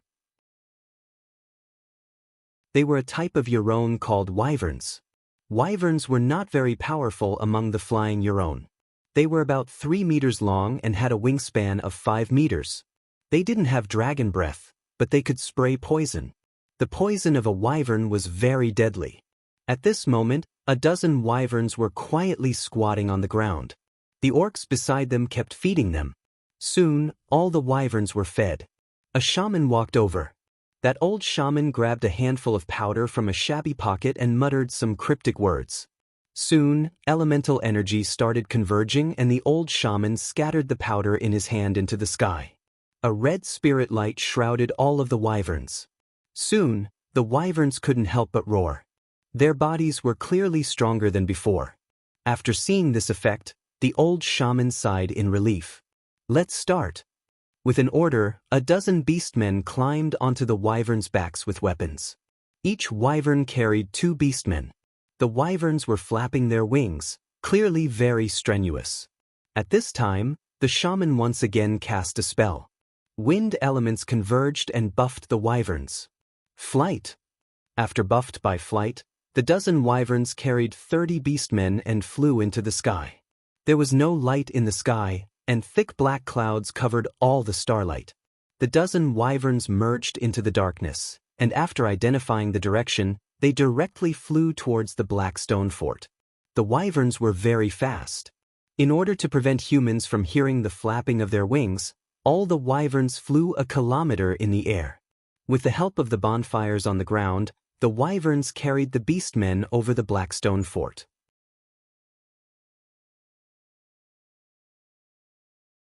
Chapter 254. On the other side of the Blackstone Canyon. About 2 kilometers away from the Blackstone fort, in a mountain kernel. The rocks in the col had already been cleaned up, and the biting cold mountain wind was blowing, letting out endless whistling sounds. There were 3 bonfires lit in the open space, and several dozen sturdy beastmen were scattered around the bonfires.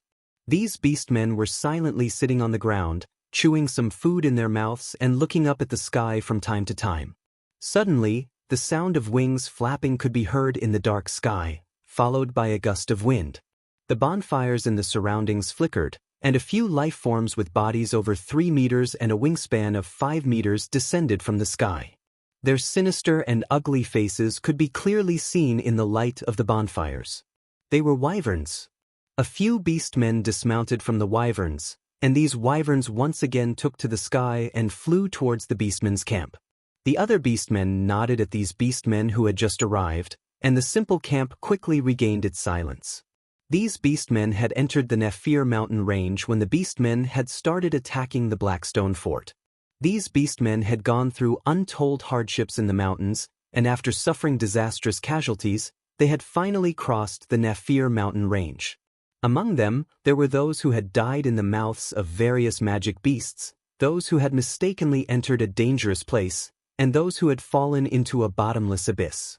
However, they had also successfully completed their mission. Behind the Blackstone fort, they had found a hidden valley and set up a simple camp there. After the wyverns returned to the Beastmen tribe, they once again took off with 30 Beastmen warriors on their backs.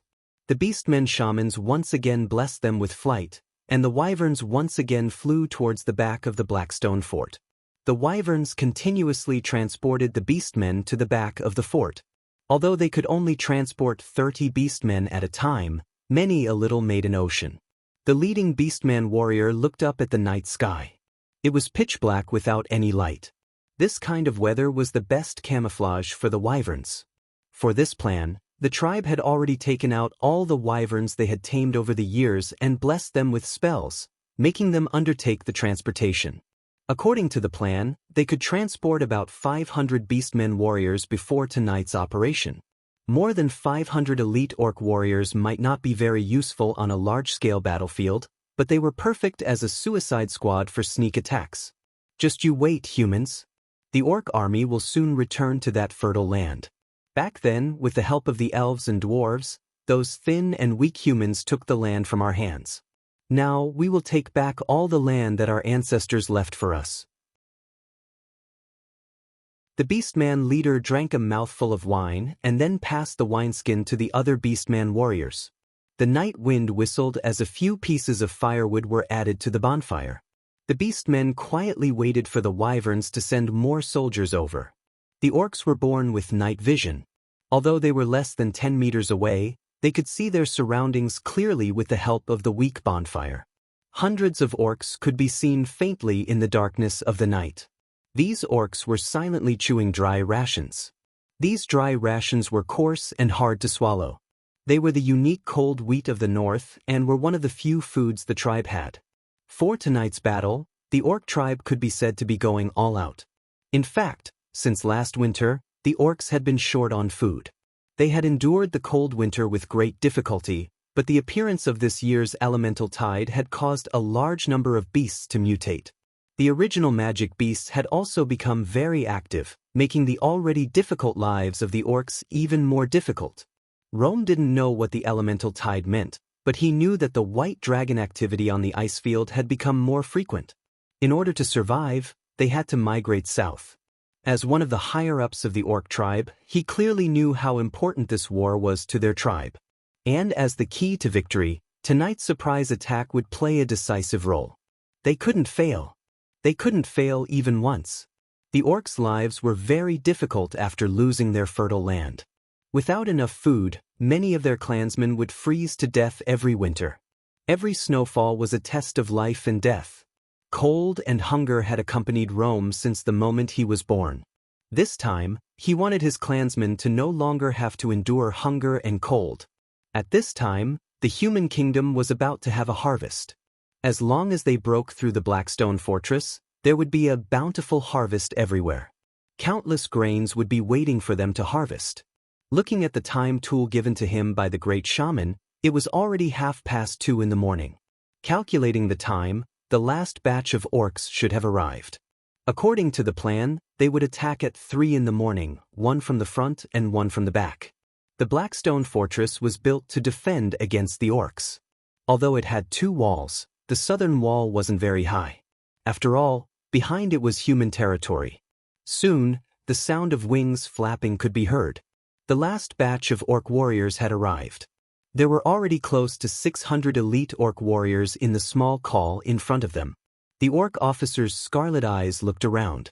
Then he picked up his weapon and walked out of the colonel. Close to 600 elite orc warriors followed behind him silently. Gavin didn't sleep well at night.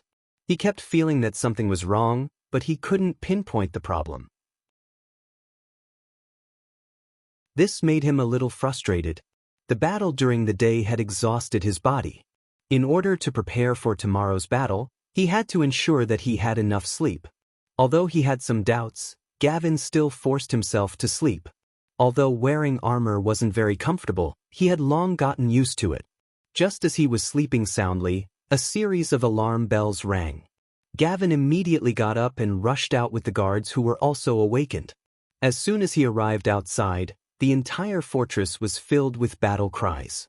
In the darkness of the night, there were flickering lights. It was impossible to see how many enemies there were. Seeing this, Gavin made a prompt decision to gather his soldiers. Soldiers of the Thorn's army, listen up. I am Gavin. All soldiers of the Thorn's army, return to your positions immediately. Gavin yelled. Soon, many soldiers gathered around him. Everyone, don't panic. Light the torches. There aren't many enemies. The fortress hasn't been breached. These orcs are a small group that came from the Naphel mountain range. Gavin's personal guards kept yelling, and more soldiers stopped running around like headless flies. However, his actions were too conspicuous in the midst of the chaos. The orcs had also noticed Gavin's presence when nearly 1,000 orcs had gathered around him. Boss, there's a big fish over there. It looks like the commander of the humans. We can't let him continue gathering his troops.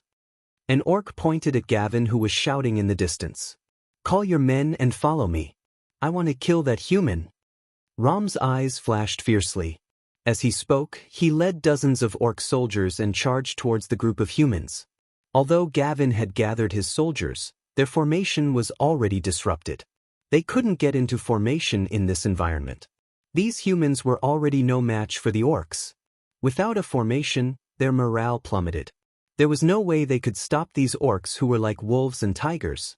Not to mention, these orcs were all elites of the orc tribe.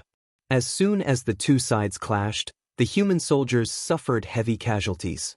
The orcs who had just gathered together were instantly stunned. Seeing this, the orcs attacked even more fiercely.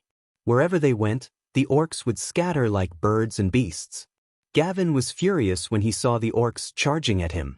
He raised his weapon and was about to charge forward, but the guards beside him quickly grabbed him and dragged him away. Just as the Blackstone fortress fell into chaos, the orc army that had been waiting for a long time bared their fangs at this moment. Siege chariots and siege towers were pushed onto the battlefield. The orc shamans buffed these orc soldiers with all kinds of spells. The human defenders who were attacked from both sides kept shooting arrows at the orcs. However, the chaos in the fortress made it impossible for the orcs to gather their forces. The number of arrows fired was sparse. It couldn't be compared to the number during the day. On the other hand, the orc siege weapons were more than twice the number during the day. It turned out that the orcs had already made enough siege weapons. However, they only used a small portion of them every day in order to numb the humans. Now that it was a critical moment, they directly sent out all of their siege weapons. Wayne, who had just arrived at the top of the fortress wall with his guards, felt a chill down his spine when he saw the orc army attacking the fortress. Damn the orcs, they have been saving their strength all this time, Wayne said with his teeth clenched. In the eyes of the humans, the orcs were all muscular and simple-minded creatures. However, as the commander of the army, he was being played by the orcs who he had always looked down on. How could he not be angry? However, even if he knew, there was nothing he could do now. Large amounts of siege weapons were being pushed towards the fortress wall by the orcs. The human defenders were in a panic. Sir, The Blackstone Fortress is about to fall. We have to retreat. A few red-robed wizards said after looking at the situation on the battlefield. No, we can't retreat. The Blackstone Fortress is the barrier of the northern provinces. Once it falls, the orcs will no longer be able to stop them. Wayne said angrily. There's no other way now. Look at the soldiers around you. They have lost their courage. The wizard sighed and pointed at the human soldiers on the fortress wall. The soldiers on the fortress wall had already begun to sneak away. Wayne silently put down the weapon in his hand. As the commander of the army, he could see that the soldiers no longer had the will to fight. The fortress was about to fall tonight, but he was not willing to give up. The night wind whistled, bringing with it a trace of coldness. Gather, we are retreating. Wayne painfully closed his eyes and gave the order to retreat.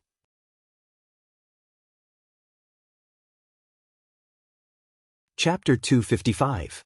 Silver-Winged Knights. Charge. The Silver-Winged Knights, the strongest troop in the Blackstone Fortress, quickly gathered and charged south under Wayne's lead. The orcs who were causing chaos in the fortress had already split into small groups. Their goal was not to kill but to create chaos.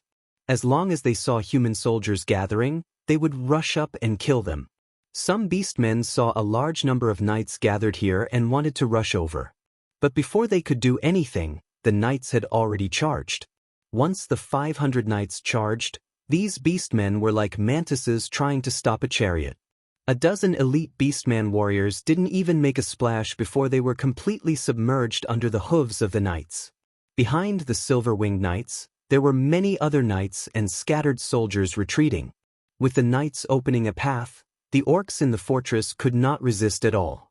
Soon, the Silver-Winged Knights rushed out of the fortress. Seeing that the Blackstone Fort was engulfed in a sea of flames, Wayne called for one of his personal guards and said solemnly, "Give him the fastest horse. Go to Cult City now. Tell Lord Eric that the Blackstone Fortress has fallen. Tell him to prepare as soon as possible. Go now. Quick. The few of you, escort him." Once Blackstone Fort was breached, the northern provinces would be the first to bear the brunt of the attack.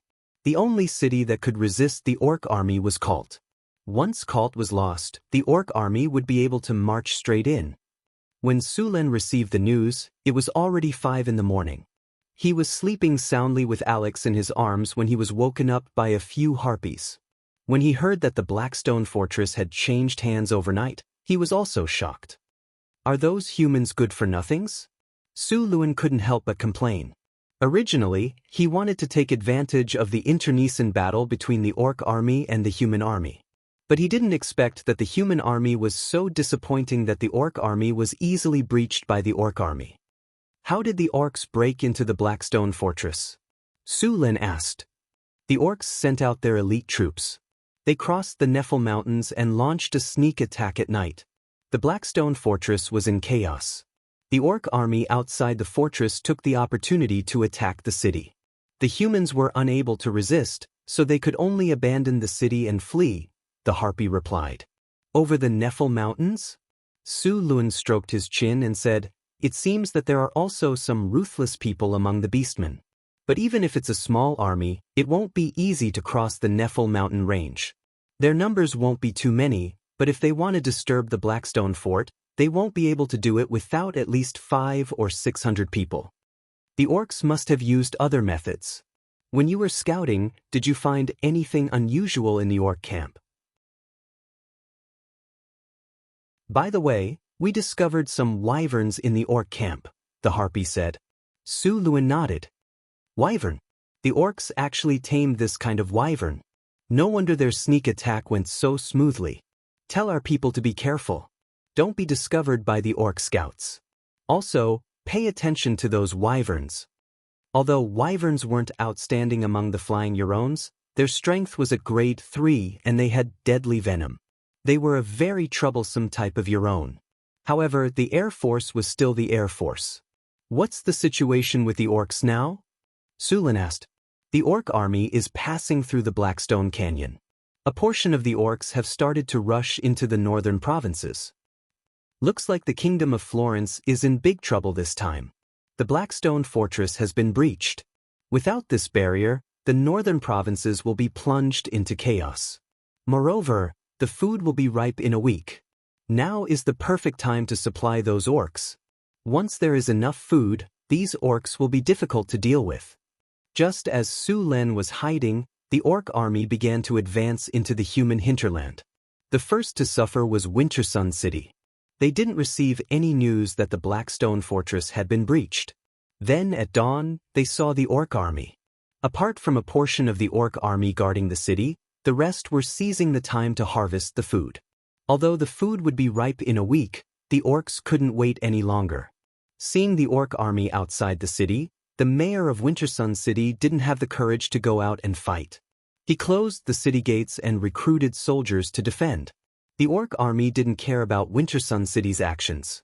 Wintersun City wasn't as sturdy as the Blackstone Fortress. The most important thing now was to harvest the food. After harvesting the food, they would attack Wintersun City. There were only 1,000 soldiers in Wintersun City, and their strength was average. There were 7,000 temporary soldiers, but none of them had ever been on the battlefield. As for wizards, there was not a single one. The city wall was only 6 or 7 meters high, which was far from the Blackstone Fortress. Faced with this situation, the shamans in the orc army also made their move. Bolts of lightning and flames were released, and this small city with a population of only 20 to 30,000 was breached by the orcs in less than a morning. The orc army didn't stop. Instead, they went south. The rest of the prepared cities started scorching the walls and clearing the fields. However, the orcs came too quickly. Most of the time, the orcs didn't even harvest half of the food. They could only burn it. Even so, large amounts of food were still robbed by the orcs. The entire northern region was filled with humans and orcs killing each other. The orcs kept attacking, and the humans started to resist. In order to completely defeat the humans, the orc army didn't stay in other cities for long. After robbing the food, they saw that the cities were ready. They didn't want to give the humans a chance to rest, so they only left a small number of soldiers to guard the cities. A large group of orcs charged towards Cult City. As the most important city in the northern region, Cult City had been the front line against the orcs 200 years ago, until the Kingdom of Florence defeated the orcs in a war and drove them further north. Then they built the Blackstone Fortress. From that day on, Cult City hadn't experienced war for more than 100 years. When Lord Airy Savoy heard that the Blackstone Fortress had fallen, he almost thought that he had misheard. After confirming the accuracy of the news, Marquis Airy immediately issued a war mobilization order. Fortunately, the nobles living in the northern region hadn't completely forgotten the bravery of their ancestors. They were much stronger than the nobles of the southern provinces. Fortunately, Cult City's defenses were well constructed. After continuous efforts, Cult City was finally ready for war before the orc army arrived. The alarms in the fortress rang, and a large group of armed soldiers began to climb up the walls. Wayne and Gavin also led the remaining soldiers up the walls. The two of them didn't run away. They were responsible for the fall of the Blackstone Fortress. If they ran away now, the lightest punishment they would receive after the war was over would be a demotion in rank. It wasn't impossible for them to be executed. So, in order to reduce their punishment, they had to contribute. During this time, Gavin gathered more than 2,000 soldiers. These soldiers were all experienced veterans. As long as they were reorganized, they would be able to fight again. Wayne also gathered a large number of soldiers. He also had a knight order under his command. Since the orcs' invasion, the war had lasted for more than half a month. In this half a month, both the humans and the orcs had suffered great losses. Of course, the humans had lost more. The orcs had captured more than 20,000 captives and slaves. They didn't intend to kill these humans. Instead, they wanted to enslave them.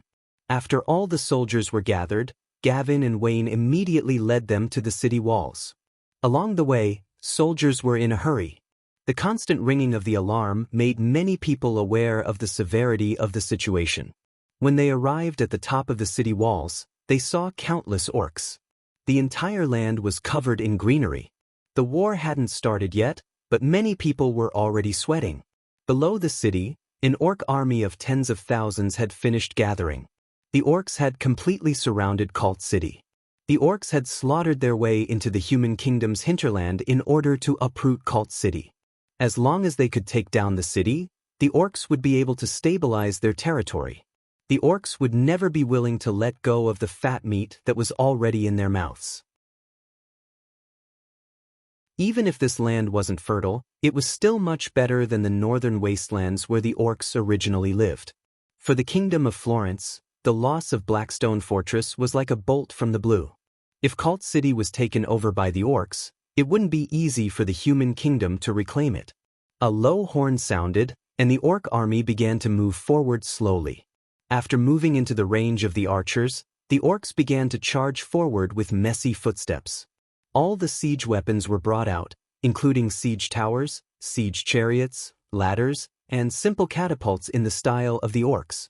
Although these catapults looked crudely made, there was no problem with their function. After being covered in a layer of kerosene, the catapults were thrown out and smashed into the city walls. Most of the rocks from the catapults weighed 2 to 3 kilograms. Some of the heavy catapults could even throw rocks that weighed a few dozen kilograms. The heavy rocks smashed into the city walls, shattering the places they hit. The burning rocks caused chaos on the city walls. The humans didn't show any signs of weakness. They also began to bombard the orcs with their catapults. Due to the limited space on the city walls, the number of catapults was much fewer than the number of orcs. However, the humans' catapults were more accurate. Plus, they had a higher vantage point, so their attack range was wider. Rocks flew out one after another. The rocks plowed a bloody path through the orc army. However, the orcs weren't afraid at all.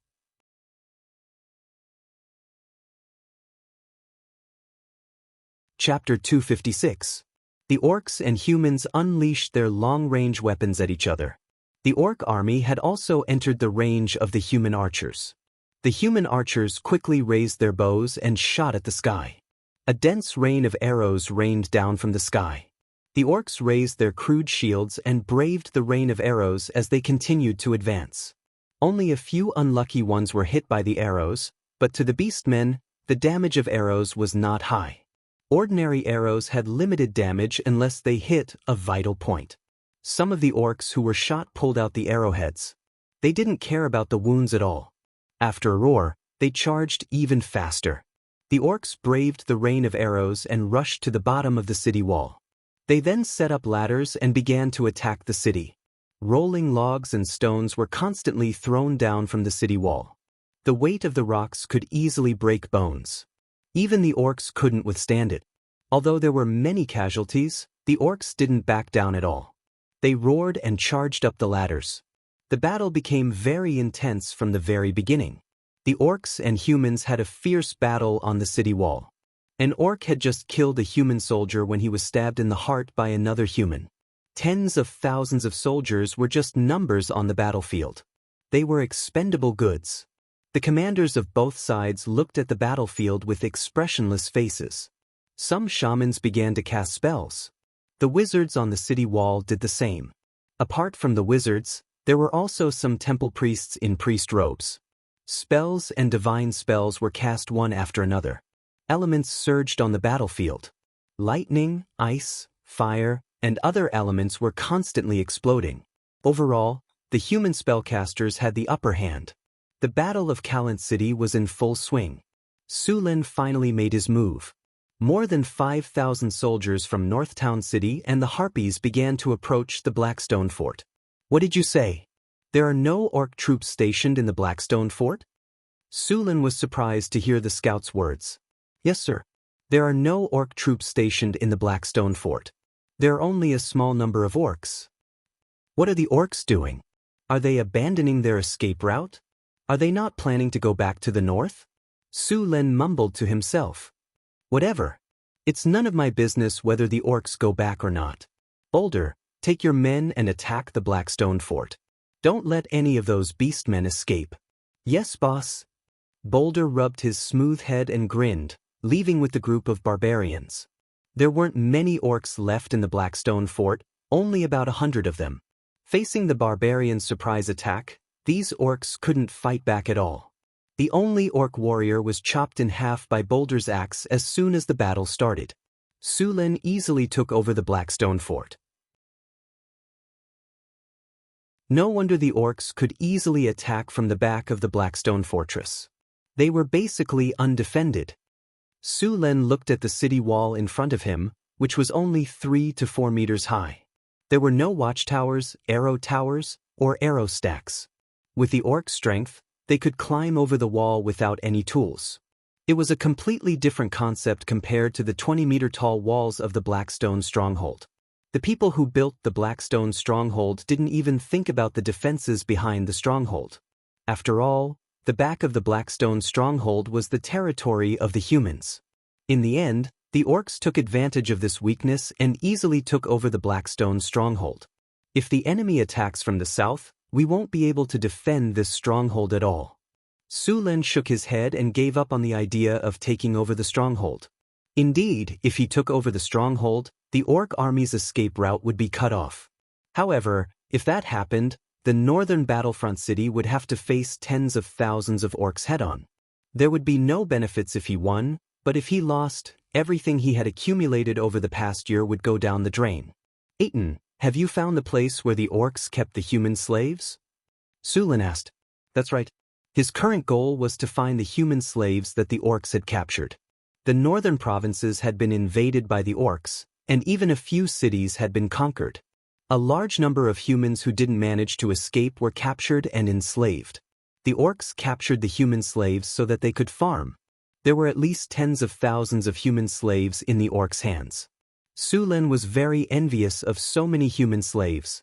For the past year, he had spent money to buy and forced people to migrate, but the population of the northern battlefront city hadn't exceeded 30,000. If he could rescue these human slaves from the orcs, the population of the northern battlefront city would most likely exceed 100,000. As for the humans you mentioned, they were originally free people and subjects of other lords.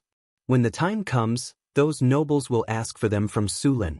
Sorry, these are the human slaves that I rescued from the orcs. As for your people, where did they go? The orcs took them away. Go ask the orcs for them.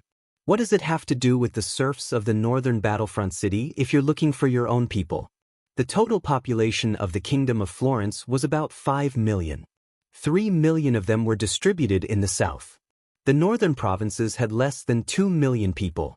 Even if they managed to drive the orcs out in the end, they would suffer heavy losses in this orc invasion. If the northern battlefront city had a population of 100,000, it would be enough to establish a duchy. Your Excellency, the orcs have imprisoned the human slaves in a few camps. The closest one is near Winter City. There are about 15,000 people there, and 2,000 orcs are guarding it. Aiton reported the information he had gathered. We have also drawn maps of the other places. Please take a look, Your Excellency. Su Lin reached out and took a sheepskin scroll. He opened it and saw a simple map. The Napier Mountains, Blackstone Fortress, and a few cities in the northern provinces. The number of orcs in each city that had been conquered was marked. The locations where the orcs had imprisoned the human slaves were also marked. Well done. Su Lin closed the map and patted Aiton's shoulder. As the first drow to pledge loyalty to him, Su Lin valued him very much. Sullen's goal was to capture the captive orcs. After the captives were captured, they would be transported to the northern battlefront city. The Blackstone Fortress was the only way. Su Lin had to leave a lot of people here to guard it. Now that the humans and orcs were fighting fiercely, neither side could spare any manpower. This was a godsend opportunity for Su Lin. Ever since Winter City was conquered by the orc army, the orcs had chased all the humans out. Those who refused to leave were all beheaded. Even after a few days, the city was still filled with the smell of blood. The orcs did not station many soldiers here. It could be said that this city with a population of 20,000 was now an empty city. Outside Winter City, in a simple camp, many humans were working under the whips of the orcs. They were making weapons and armor for the orc army at the front line. After conquering Winter City, the orcs obtained a lot of resources, which they naturally had to make use of. Su Lin reorganized in the Blackstone Fortress and left 500 soldiers there. Then he waited until the sky turned dark before setting off for Winter City. The 2,000 orc army was not a pushover. Even if Northern Battlefront City could win, they would suffer a lot of casualties.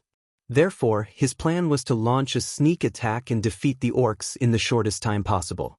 Then he would steal the human slaves. His goal was not to kill the orcs, but to steal a large number of people.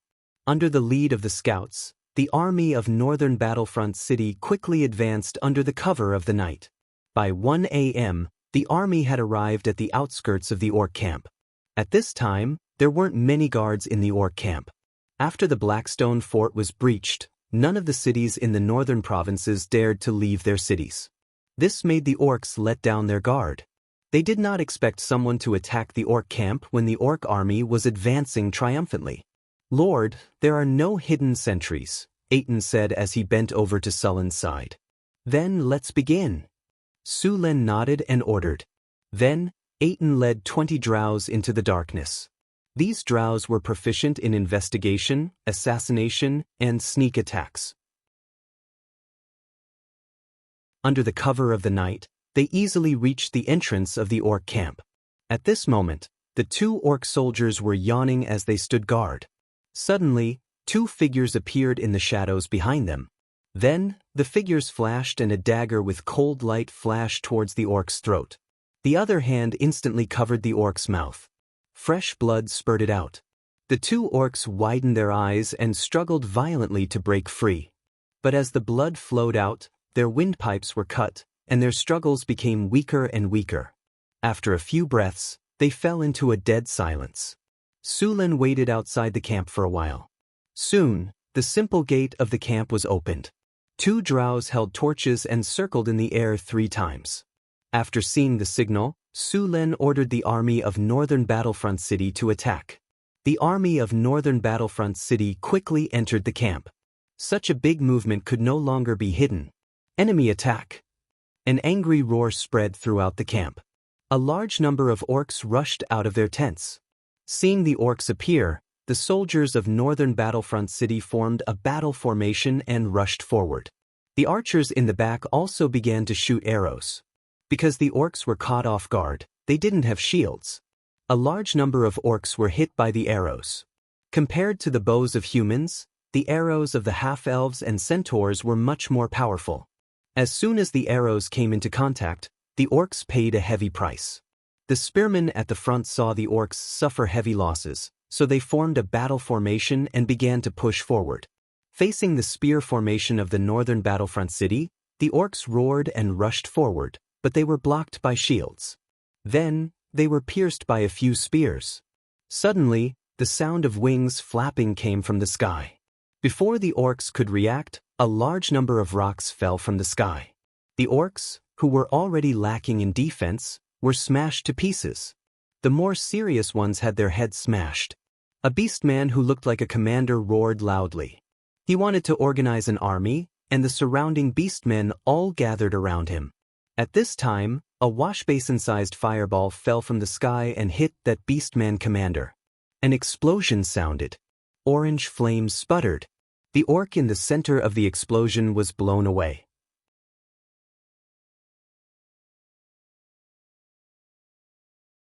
Chapter 257. With the death of the orc commander, the scattered orcs lost their ability to fight back. They were forced to retreat under the attacks of the 3 sides. Soon, they fled in all directions. However, it wasn't that easy to escape. There were still 400 centaur archers and centaur riders waiting for them outside the camp. The battle ended when the sun rose in the east. The orc corpses in the camp were cleared out by the human slaves. The centaurs who were chasing the orcs outside the camp also returned to their groups. As for the human slaves, many of them tried to escape during the battle last night, but they were caught by the harpies in the sky. The humans almost peed their pants when they saw the harpies. The harpies were notorious in the human world. "My lord, all the human slaves are here. Except for some who ran out last night and were accidentally injured, the rest are here," a servant reported to Sulen. "How many are there?" 11,837.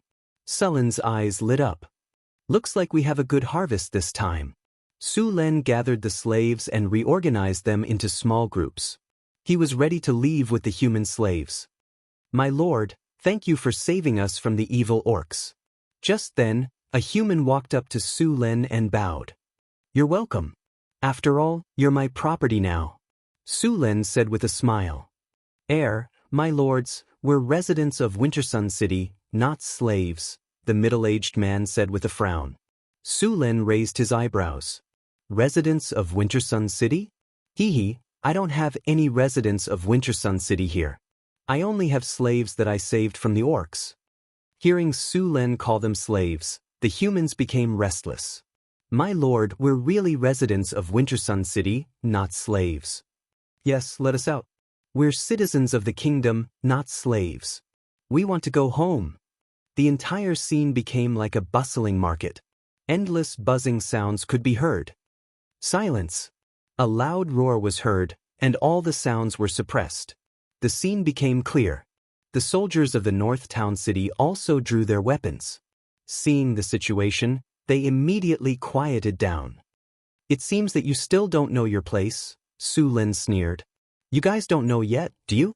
The orc army has already entered the northern provinces. They are now besieging Cult. There are 100,000 orcs in the entire northern lands. Not only here, but there are also orcs in other places. Do you still want to go home? Without my protection, the moment you leave the camp, it won't be long before you are captured by the orcs again. No, it should be killed. The orc army suffered heavy losses last night. The orcs won't be merciful to slaves like you. Don't expect the kingdom to send people to save you. The kingdom's army is currently engaged in a fierce battle with the orcs. They won't be able to take care of you. Now tell me, is there anyone else who wants to leave?" Su Len glanced around coldly and said. Everyone lowered their heads when they met Sullen's gaze. "Now, I'll give you a chance," Su Len continued after looking around. "I am the Lord of Northern City, Su Len. I am the Lord of Northern City. I can promise that as long as you work for me for 3 years, I will release you from your status as a slave and give you a piece of land. In Northern City, you don't have to worry about being attacked by the orcs. After you regain your freedom, I can promise you that the tax on your land will be 30%. As long as you don't break the law, the tax won't increase." After Su Len finished speaking, most of the humans stopped objecting. Some who were still unwilling to accept the result didn't dare to make any moves under the protection of the weapons of the North City soldiers. Soon, the two sides finished a pleasant conversation. Su Len assigned some soldiers and harpies to escort these human slaves to the Blackstone Fort. When they arrived at the Blackstone Fort, these people would be divided into groups of 100, and then migrate to Northgard City in groups of 10. After dealing with the human slaves, Su Len opened the system log to check. "Congratulations, host. Under your leadership, your army has defeated an orc army. You have achieved a great victory. You have won the battle. You have obtained 3,620 EXP. Congratulations, host. You have obtained a gold treasure chest. You have obtained a star iron." He opened the system space and chose to open the gold treasure chest. The system notification sounded. "Congratulations, host. You have obtained the item Machinery Control! An ordinary book appeared in front of him. Su Len took the book out and looked at its attributes. Machinery Control. This is a book that records advanced mechanical knowledge. It is very difficult for people without a foundation to understand it. After learning it, you will be able to master even more advanced mechanical knowledge. Learning requirement. Learn Machinery Control. It was actually an advanced book for machinery control. After reading the introduction of the book, Sullen's eyes lit up. The Machinery Control book was very helpful to Su Len. Now that he had the advanced knowledge, he was looking forward to the knowledge in the book even more. He chose to learn it directly. A light flashed and the book disappeared. The next second, a large amount of information appeared in his mind. At the same time, the system notifications sounded in his ears again. The host has used Machinery Control. Machinery Control ability has been upgraded to Machinery Control. In addition to Machinery Control, Su Len had an advanced option in his skill column. He could choose to advance machinery control to mana technology. However, the advanced option was still gray. He still lacked the advanced conditions. Sulen was very interested in mana technology because the construction of the wizard tower and the floating city required mana technology. Your Excellency. A soldier with a scar on his face and armor came to Sulen. He bowed and said, "Your Excellency, when we were patrolling, we found some people in the woods. They claimed to be the nobles of Wintersun City who escaped when the orcs attacked the city." Nobles? Hee. According to the laws of Florence, nobles who abandon their territory and escape during war will be stripped of their noble title and their fief. Sulen chuckled. This was also the reason why the nobles who managed to escape didn't dare to go to Cult City or the royal capital. If they were to go there, they would have to pay a huge price. Even if they could rely on their connections to maintain their noble status, they would lose half of their territory. The current king had always wanted to weaken the nobles' strength. "Bring them here," Sulen ordered. Soon, a group of people led by a few soldiers arrived. The leader was a middle-aged man who was more than 2 meters tall. He was wearing a knight's armor, which was full of bumps and dents. A few of them were even wrapped in bandages. Obviously, they had been through a tough battle. The middle-aged man in the lead had a resolute face and a somewhat cold expression. He should have the bloodline of the barbarian tribe in the northern region. He also had an imposing aura that could only be possessed by someone who had experienced many battles. This knight was most likely a general. When Sulen was looking at these people, the nobles were also looking at him. However, Sulen gave them too many feelings. Their first impression was that he was handsome. He was extraordinarily handsome. Ah, this damn sense of immersion. Although humans with black hair and black eyes were rare in Florence, they were not that rare. However, this young man made them feel like they were facing a mountain. They could not help but restrain themselves. The second impression was that he was young. Although they did not know how old Sulen was, they were sure that he was not more than 20 years old. How could such a young man possess such a powerful aura? Moreover, he was the commander of such a powerful army. These nobles were wondering which family this young man belonged to, and which family he was from, had come out for training. However, no matter how hard they thought, they could not find a suitable candidate. There were a total of 15 nobles here, and one of them was seriously injured. Sulen looked at him. If he didn't receive treatment soon, he wouldn't be able to live past today. Sulen then snapped his fingers, and a light green light flashed. Physical healing. Green life energy appeared and integrated into the body of the injured person. The originally serious injury began to recover quickly. Soon, this seriously injured person recovered from a near-death state to a moderate injury. This kind of injury would be healed after a period of rest. These people in front of him were more or less injured. Only a thin figure covered in a gray cloak was not injured. This naturally attracted Sulen's attention. "Honorable sir, thank you for your help." The middle-aged knight in the lead saluted Sulen and said, "No need to thank me. It's nothing." Sulen waved his hand. "May I ask your name? We will visit you in the future to thank you." The thin figure under the protection of the knights walked up to Sulen. Judging from the voice, this should be a young woman. The middle-aged knight with the imposing aura took a step back and stood behind her. "I am the lord of the northern city, Sulen said with a smile. "Northern city? Sulen?" Hearing Sulen's words, this person was slightly stunned. Then, she thought for a while and could not remember where the northern city was located in the northern provinces. Sulen's name also confused her. Without a surname, how could she tell which noble family he was? In fact, Sulen did have a surname. This was his name in his previous life. Su was his surname.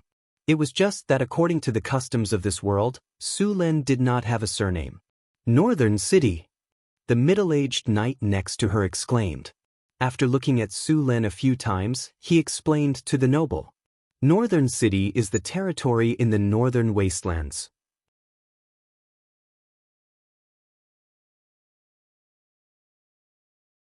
Chapter 258. What? The woman in the cloak looked at Sulen in shock. Since when could a territory pioneer defeat an orc army? And these armored, well-equipped, and powerful soldiers were the private soldiers of a territory pioneer? What kind of joke was this? These elite soldiers were as strong as the Gorse Knights in the capital. I'm sorry, Sir Su-Len. The woman quickly apologized. It's fine. Su-Len replied casually. He didn't care much about these nobles. He just needed to express some goodwill. There was no need to curry favor with them. Seeing Sullen's expression, these nobles became even more cautious. Honorable Lord of the Northern Town, Your Excellency Surin, we began to flee after the city was breached. We have been hiding here and there for the past few days. I wonder if you could prepare a place for us to rest and eat. The lady performed a standard aristocratic etiquette and then requested. Sure. Su-Len nodded in agreement. Thank you so much, Sir Su-Len. You are a true gentleman. After receiving permission, these people were obviously relieved. They didn't have to worry about being captured by the orcs, and they didn't have to wander around in the wild. They had suffered a lot in the past few days. Now, they finally had a place to rest. Su-Len waved his hand and asked a servant to prepare a few horses and a simple carriage for them. Then he asked them to retreat with the army. For safety reasons, Su-Len arranged a few barbarian warriors around them. These barbarian warriors were all grade 3 extraordinary professions. No matter what these people were thinking, they wouldn't be able to do anything. These nobles weren't dissatisfied with Sullen's arrangement. They also understood Sullen's intention. The army quickly returned to the Blackstone Fortress. Su-Len arranged rooms and food for the nobles and didn't pay any more attention to them. After all, he was very busy right now. It was not easy to send all 10,000 human slaves back to the North Town. Fortunately, Su-Len had enough manpower now. He divided these refugees into groups of 10 people and a platoon of 100 people. Then he would send them back in batches. Each batch would send 1,000 people, and there were 200 soldiers in charge of guarding them. The distance between the Blackstone Fort and northern Garrison City was about 150 kilometers. If it was an army marching, it would only take 4 to 5 days to arrive. If it was a cavalry, it would be even faster. However, they were currently transporting slaves. These people would need at least a week to arrive. In other words, a round trip would take at least 10 days. However, this couldn't be helped. After all, it wasn't safe to leave all the slaves in the Blackstone Fortress. It would be troublesome if the beastmen remembered this place. Besides, these human slaves were half threatened and half forced by Su-Len to be sent to North Town City. Many of them must be unwilling to give up, and there was a high chance that they would try to escape. However, when they left the Blackstone Fortress and arrived at the northern wilderness, these people had nowhere to run even if they wanted to. Although the soldiers of Northern Town City had cleared the wilderness many times, kobold bandits, goblins, and gnolls still grew like wild weeds. Without the protection of Northern Town City soldiers, it would be a problem for these ordinary humans to survive in the wilderness for a few days. More importantly, the Blackstone Fortress was the only way to enter the Kingdom of Florence from the northern wilderness. With Sullen's men guarding the place, the slaves wouldn't be able to return to Florence even if they escaped. As for following the example of the orcs and taking the shortcut to cross the Napier Mountain Range, even the powerful orcs had suffered heavy casualties, let alone the ordinary humans. That path was a dead end for them. Su-Len selected 50 archers, 50 spearmen, and 100 harpies to escort the slaves. He also announced in front of the human slaves that if they tried to escape, the harpies would deal with them. After hearing Sullen's decision, the harpies flew back and forth in the air excitedly. Their eyes scanned the human slaves back and forth. Even Su-Len felt a chill run down his spine when he saw their gazes. 100 harpies. Even a knight would be squeezed into medicinal dregs. The human slaves who wanted to escape broke out in a cold sweat. They threw the thought of escaping out of their minds. It was too cruel. Su-Len laughed inwardly when he saw these humans keeping quiet out of fear. He then arranged for his men to start the transportation according to the plan. 1,000 people left North Town City in batches. It took a day for more than 10,000 people to leave. While Su-Len was arranging for the evacuation of the slaves, The nobles were carefully observing this rising overlord of North Town City. In their opinion, Sullen's rise was too fast. It only took him a year to build a city from a desolate territory. He was also known as the Pearl of the Northern Region. As nobles of the Northern Region, they were curious about him and coveted his white sugar production skills. However, when these nobles came into contact with North Town City, they had a clearer understanding of how powerful the city was. Your Excellency, they're evacuating the people of Winter Sun City. We can't let them do that. After seeing Su Lin evacuate the people from the Blackstone stronghold in batches, the nobles couldn't remain calm. Although they were nobles, they never cared about the peasants in their territory. But if all the refugees were taken away, only the nobles would be left. How could they still play then? No one would farm for you, no one would work for you, and you wouldn't even be able to collect taxes. You wouldn't even have enough land to feed yourself. You wouldn't even be able to oppress and exploit anyone. No one wanted to be a noble. Therefore, when they saw North Town City's actions, they subconsciously wanted to stop them. Be quiet. The veiled woman scolded sternly, pay attention to where you are. This isn't Winter Sun City. Winter Sun City has been conquered by the orcs. We're just a bunch of pitiful creatures living under someone else's roof. What are you doing? Are you going to tell him that there are people? Are you going to ask him to give them back to us? The woman's sarcastic voice was particularly harsh. We can't just watch them take our people away. One of the nobles said anxiously. The veiled woman furrowed her brows. Her clear and melodious voice carried a seductive charm. She stared coldly at the middle-aged man who had just spoken. Ever since we abandoned the city and fled on our own, we were no longer their feudal lords. Are you sure you want to argue with Sir Su Lin? The veiled woman raised her head slightly and looked at the barbarian warriors not far away. She continued, do you see those barbarian warriors? Do you know how strong they are? They're just some barbarians. How strong can they be? Another noble said disdainfully. The Florentine nobles looked down on the barbarians who were all brawn and no brains. However, they did have the strength to look down on the barbarians. Just some barbarians? The veiled woman shook her head and looked at that person as if she was looking at an idiot. Locke, tell them. Yes, Countess Elia. The middle-aged knight bowed and turned to the others. Let's not talk about the other soldiers. That barbarian warrior's strength isn't below mine. According to my observations, there are at least 100 barbarian warriors. This is terrifying.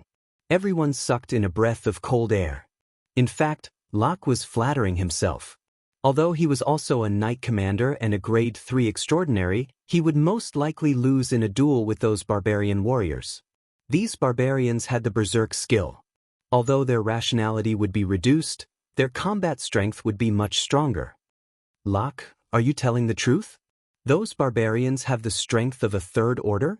One of the nobles swallowed a mouthful of saliva as he asked in shock. Of course it's true. Do you think I'm joking? Locke looked coldly at the nobles. I'm sorry, the noble hurriedly apologized when he saw Locke's expression. Locke, can you tell us about the strength of the Northern Citadel's army? Another noble couldn't help but ask. Locke glanced at them and said, I can only tell you what I saw. I can't guarantee that it's all correct.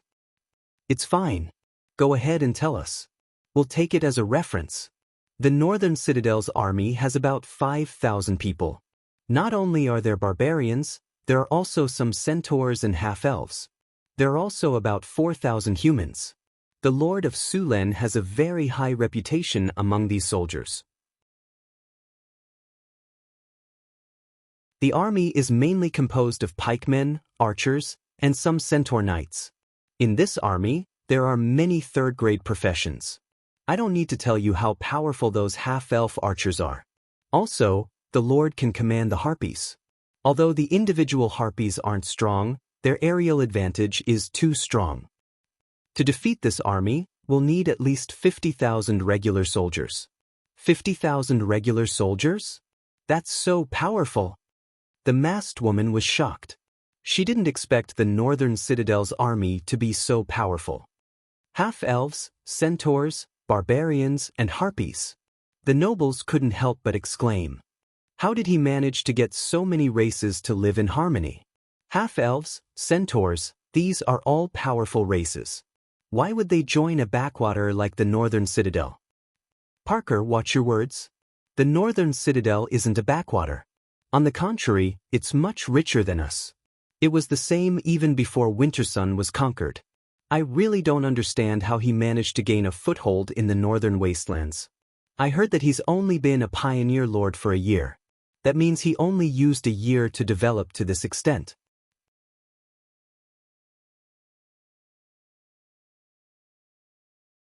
Chapter 259. Moreover, I discovered that apart from the barbarians, there are many human soldiers who are knights or grand knights.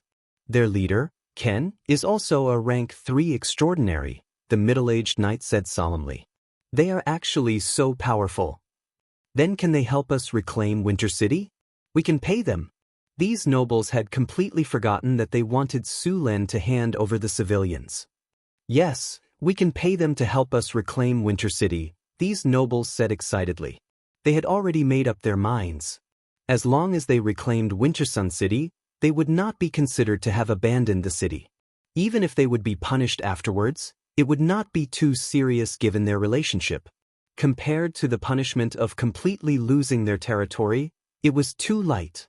Gentlemen, there aren't many orcs in Winter City. It's easy to take it down, but the problem is how to defend it, Countess Ilya said. That means we have to hire them until the end of the war. Everyone looked at each other. There was a huge difference between hiring them to take down a city and hiring them until the end of the war. Thinking of this, these nobles fell silent. I have a better idea. At this moment, a man beside him suddenly said, What idea? We don't need to hire the Northern Garrison Army in a hurry. We can hire them when the war is about to end. This way, even if we hire them until the end of the war, it won't take more than a few days. If we're lucky, it won't even take 3 days, the man said. You're such a clever little brat. That's right. Why didn't I think of that? We can do that. The other nobles nodded. Let's do that. Soon, these nobles unanimously agreed. Only Countess Ilya frowned slightly. She was not optimistic. In that case, we have to start preparing now. When Winter City was breached, many soldiers escaped. There are still many scattered soldiers in the wilderness. We have to gather them quickly. Otherwise, even if we defend the city, we won't have enough manpower. Also, we have to prepare enough kinnar. When the time comes, hiring the Northern Garrison Army won't be a small sum. We need to divide the work clearly and start the operation as soon as possible. Otherwise, all the scattered soldiers and refugees will be robbed by Northern Garrison City. When these nobles were faced with their own interests, their efficiency increased rapidly. However, they seemed to have forgotten whether Sulen was willing to help them or not. After arranging for the migration of slaves, Sulen returned to the Blackstone Fort to meet with the nobles. After meeting these nobles again, Sulen realized that their attitudes towards him had changed drastically. Previously, they were still very reserved, but now, they were all trying to curry favor with Sulen. Then, they flattered him in all kinds of ways. Sulen finally saw how thick-skinned these people were. He was amazed. The seemingly noble lady was still wearing a veil today, but she was no longer wearing a gray cloak. Instead, she had changed into a silk dress embroidered with gold and silver threads. Such a silk dress would cost at least 100 kinnar. It seemed that she had brought a lot of things with her even when she was fleeing. She still had to pay attention to her image at this point. In this atmosphere, the conversation between the two sides was naturally harmonious. Both sides wanted to know more information. Sulen wanted to understand the nobles' power in the northern provinces and the strength of the kingdom of Florence through them. He wanted to judge how long this battle would last and supplement his plan to take advantage of the chaos and migrate the population. These nobles wanted to understand Sulen's attitude and his strength. These nobles even expressed that they wanted to ask Sulen to send troops to help them recover their lost land. Sulen only said a few words on the surface and did not make any specific promises. Through the conversation, Sulen also understood the identity of these nobles. The lady was the lord of Winter City, Countess Ilia. The remaining nobles were her vassals. Don't think that women could not inherit the title. In fact, it was not rare for women to inherit the title in Florence. However, after a woman inherited the title, if she got married, her husband would change his surname. If the child wanted to inherit the title, he would have to take the mother's surname. After a conversation, seeing that Su Len did not agree to their request, these nobles were not discouraged. This was just a test, but they still proposed to purchase food and weapons from Northern City. When they fled from Winter City, these nobles lacked food and weapons. It was impossible to gather the defeated soldiers without food and weapons. Su Len thought for a while and agreed. Although these nobles were not very powerful, they could make up the numbers. If the orcs attacked, they could also help to defend. However, the price of weapons and food was not cheap in Su Len. Of course, he did not rip them off. Of course, paying on credit was absolutely impossible, not even for a countess. Although you had a pair of sapphire-like eyes, a slender figure, a slender waist like a water snake, and a round and perky buttocks like a honey peach, and people couldn't help but want to pat you when they looked at you. It would be a pity if you didn't ride on a tricycle with your slender legs. However, these weren't the reasons why you wanted to borrow money. After Su Len refused to buy on credit, these nobles could only buy with money. As they did not have much money, these nobles bought 500 people a month's worth of food and iron-plated armor and weapons. This made Su Len sigh at the wealth of the nobles. They could still afford so much money in this situation. If these nobles were willing to spend the money on soldiers, they would not have been defeated by the orcs. However, there were no ifs in this world. After chatting with the nobles, Su Len started his operation again. The drows led by Aten did not return. After dealing with the orcs in the previous camp, they continued to search for the next target. There were two cities near Winter City. One was Colin City, and the other was North Wind City. The two cities were similar in size to Winter City, but their fates were completely different. Colin City was attacked by the orcs, while North Wind City was preserved. One reason was that Colin City was on the route to Cult City. The other reason was the North Wind Knights of North Wind City. The North Wind Knights were ranked in the top 3 in the northern region. Of course, the main reason was that the orcs did not attack with full force. Outside North Wind City, the orcs sent out wolf riders to plunder and loot some food. The rest of the food was burned by North Wind City. Though the orcs did not send out their main force to attack, they left behind a team of wolf riders and some orc troops. Their mission was to watch and harass the humans so that they could only hide in the city and not support Cult City. Obviously, the orcs' plan was successful. North Wind City did not send out any troops. On the plains, the human light cavalry and mount wolves were about the same speed. Although mount wolves had poor endurance, they were enough to suppress the human light cavalry. As for the heavy cavalry, as long as the orc generals were not stupid, they would not fight head-on. Instead, they would harass the surrounding areas. This caused a strange phenomenon. Those who could catch up could not defeat the orcs, and those who could defeat the orcs could not catch up. Therefore, North Wind City sealed the city gates obediently to prevent the orcs from attacking. After Colin City was attacked by the orc army, the orcs plundered all the food and supplies. However, it was still much better than Winter City. At least, there were still many orcs who escaped from Colin City. Su Len received information from Aten that there were only about 5,000 humans in the orc camp in Colin City. The rest of the humans hid in the surrounding woods, and the orc army also left some men to guard the place. When Su Len brought the army to Colin City, he discovered that the orcs were very cautious. The orcs knew about Sullen's sneak attack on the orc camp. Now, all the orc camps were on high alert. But even if they were on high alert, the result would be the same for the North Wind City army. Taking advantage of the night, Su Len used the sky lantern to make the North Wind City army invisible. Then he launched a sneak attack when he approached the orc camp. The sudden battle stunned the orcs. North Wind City easily opened the camp gates, and the battle that followed was still one-sided. With the help of a large number of harpies, the stones from the sky were like hail. They were continuous, and the orc army could not even get into formation. Many orc soldiers were crushed by the stones. Although the stones thrown by the harpies were only 1 or 2 caddies heavy, they were still fatal when they fell from a height of tens of meters. After forcefully taking over the orc camp, Sulen took away another 5,000 orcs. At the same time, he began to gather the refugees and defeated soldiers in the surroundings. These refugees did not bring any food with them when they fled. The food outside the city had been harvested by the orcs. These people could only dig wild vegetables to fill their stomachs. Sulen only built a porridge stall in the camp. Then, a large number of starving refugees and defeated soldiers came. Sulen also took them in and transported them to the Blackstone Fort.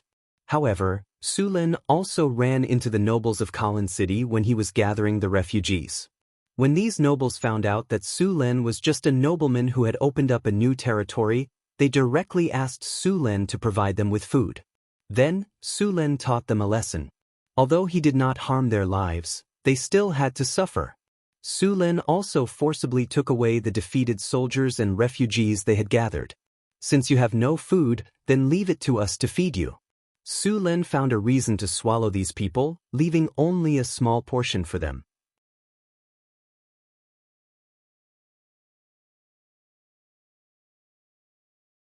Chapter 260.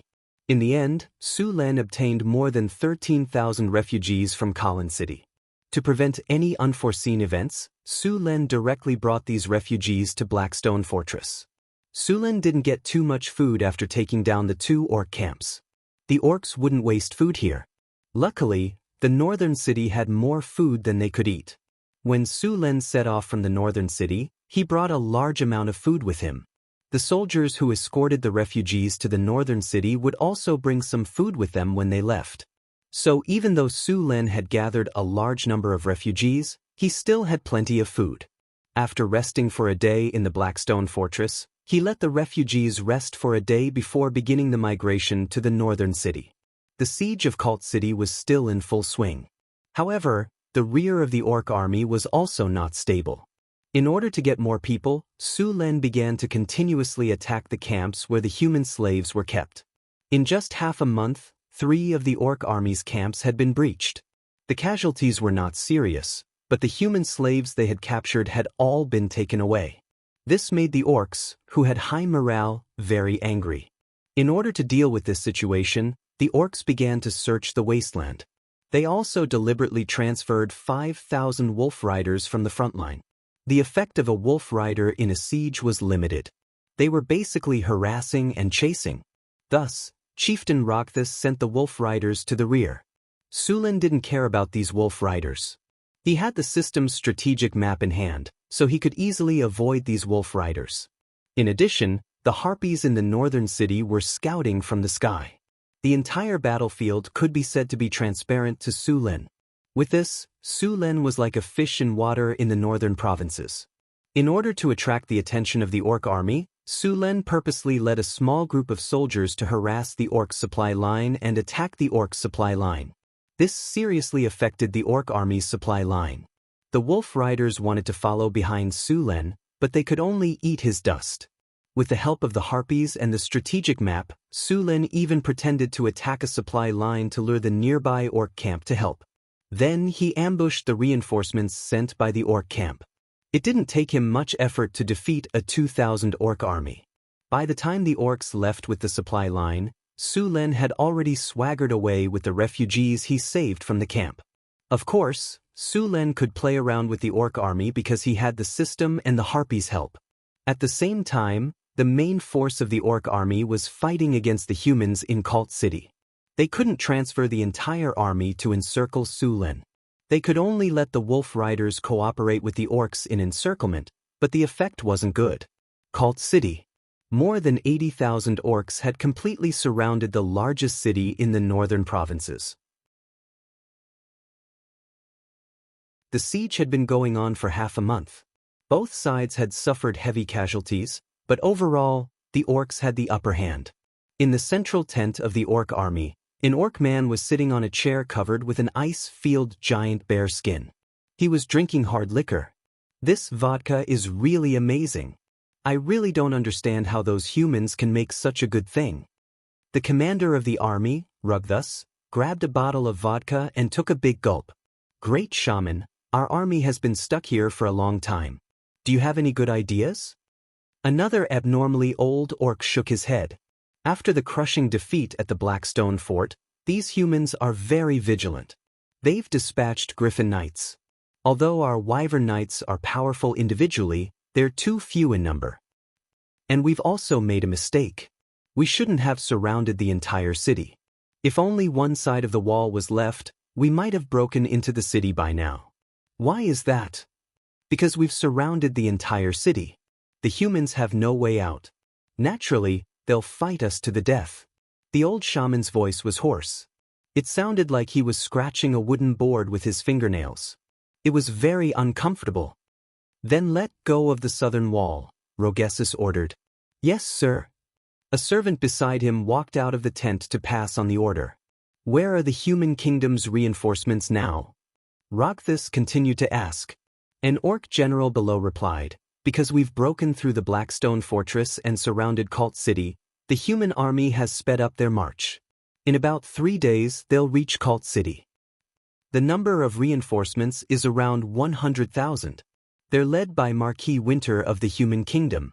Looks like the humans are getting anxious. The Pillar of the Kingdom, the legendary Knight Winter, has also been sent. Rogthus sneered. Chieftain, should we make some preparations first?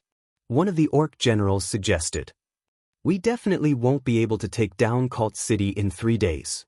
When the human reinforcements arrive, they'll attack us from both inside and outside. We'll be in a passive position. Don't worry, I've already made the arrangements. Rogthus waved his hand. At this moment, an orc messenger hurried in. Chieftain, there's an urgent military report. What happened? Rogthus put down the bottle of wine and asked. Chieftain, we've just received news that one of our human camps has been breached. 2,000 warriors have been killed or injured, the messenger said. Bang! With a loud bang, the thick wooden table in front of Rogessus was smashed into pieces by his palm. We failed again. I'm sorry, Chieftain. The messenger was so scared that he quickly bowed down. He didn't even dare to raise his head. After a while, Rogthus suppressed his anger and said, Have you figured out the reason for the failure? We have some guesses. The enemy seems to have a very powerful and covert detection ability. They seem to know our movements like the back of their hand. Our movements have failed several times because we were discovered in advance. This time, we were even ambushed by the humans. More than 2,000 orcs were killed or injured. The messenger let out a sigh of relief. This was over for the time being. He quickly told the chieftain what he knew.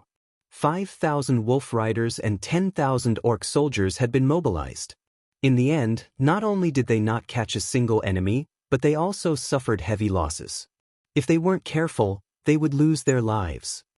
A special source of detection. Rogthus pondered for a moment. He then asked the high priest beside him, High priest, we need the help of a god. Although the orcs believed in shamanism, they also had their own god, Gawushan. This orc god was also a powerful god.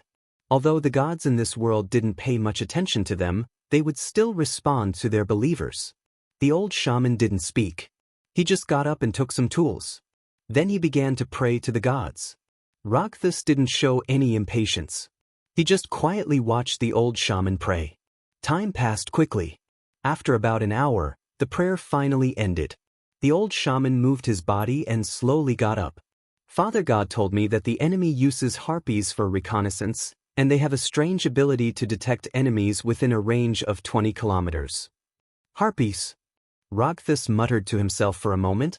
I'll assign the wyverns to your 2 teams. With them, I think you should know what to do. I want you to eliminate that rat as soon as possible. The herald was overjoyed when he heard that Rogessus had allocated 2 teams of wyvern knights. He immediately patted his chest and promised, Don't worry, Patriarch. This time, we will definitely get rid of those rats. Rogthus smiled and said, Then it's settled. I'll wait for your good news. Barton. An orc with a body that wasn't considered strong among the orcs, but he looked very well proportioned. He walked out, "Patriarch, Barton is ready for your orders." Although wyverns could fly, their carrying capacity was limited. Therefore, each wyvern knight couldn't be too strong. However, in order to deal with the war, they had to be strong and skilled in martial arts. You take 2 teams of wyvern knights and join the encirclement of that rat. Kill that rat as soon as possible. Do you understand? As you wish. Barton beat his chest with his right hand and performed an orc military salute. "Patriarch, don't worry. As long as we cut out those harpies, we will definitely kill those rats in the shortest time possible." The herald said confidently, "This is your last chance. If you can't do it, then go and repent to Father God." Rogthus said coldly. His tone was like the cold wind from a glacier, making people feel cold all over. The herald's body trembled a few times, then he bowed and left the tent. When he came out, he discovered that his body was covered in cold sweat. Su Len was escorting a large number of refugee slaves with his team. After eating the 2,000 orc army, the orcs finally became well-behaved. They all tightly guarded their camp and didn't attack again. Su Len took advantage of this time to continuously recruit refugees. Many villages outside the city fled when the orcs raided. Now that Su Len defeated the orcs, these people naturally followed Su Len. In this era, there was an unwritten agreement between the nobles and their subjects. That was, the subjects worked for the lord and paid taxes, but the lord had to guarantee the safety of the subjects. If they couldn't do it, then the lord would gradually lose the hearts of the people, and the subjects would scatter. This kind of situation was very rare in the south of the kingdom. After all, there were very few wars in the south. However, in the north, this agreement was still very important. Su Len easily recruited a large number of people.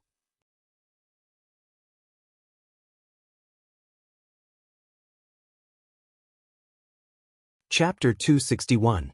Including this batch of people, Su Len had rescued around 40,000 people from the northern provinces. If all the people were transported back, the population of North Town City would reach 60,000 people. However, there were also a lot of problems. The most obvious one was the lack of housing in North Town City. Luckily, Su Len had built a lot of houses when he was building the city, so they were still able to squeeze in a little. If they followed Sullen's plan and moved 100,000 people from the northern provinces, North Town City would not be able to accommodate them all. Naturally, Su Len was unwilling to give up the migration now. If he missed this God-given opportunity, it would be difficult to obtain a large number of people in the future. Therefore, even if he knew that such houses were not enough, Su Len still did not stop migrating people. Luckily, he knew there was a shortage of houses. He just told the people to build them as soon as possible. The population of North Town City had skyrocketed, and the labor force was abundant. It was not a problem to build some houses. Another thing that annoyed Su Len was the fact that the mass migration had lowered the morale of the people. In the system interface, the morale of North Town City had always been above 90. Sometimes, it would even reach 100. There were many buildings in North Town City that could increase the morale of the people, but the morale of the people was not static. Luckily, the Lord's castle in North Town City had the effect of gaining the morale of the people.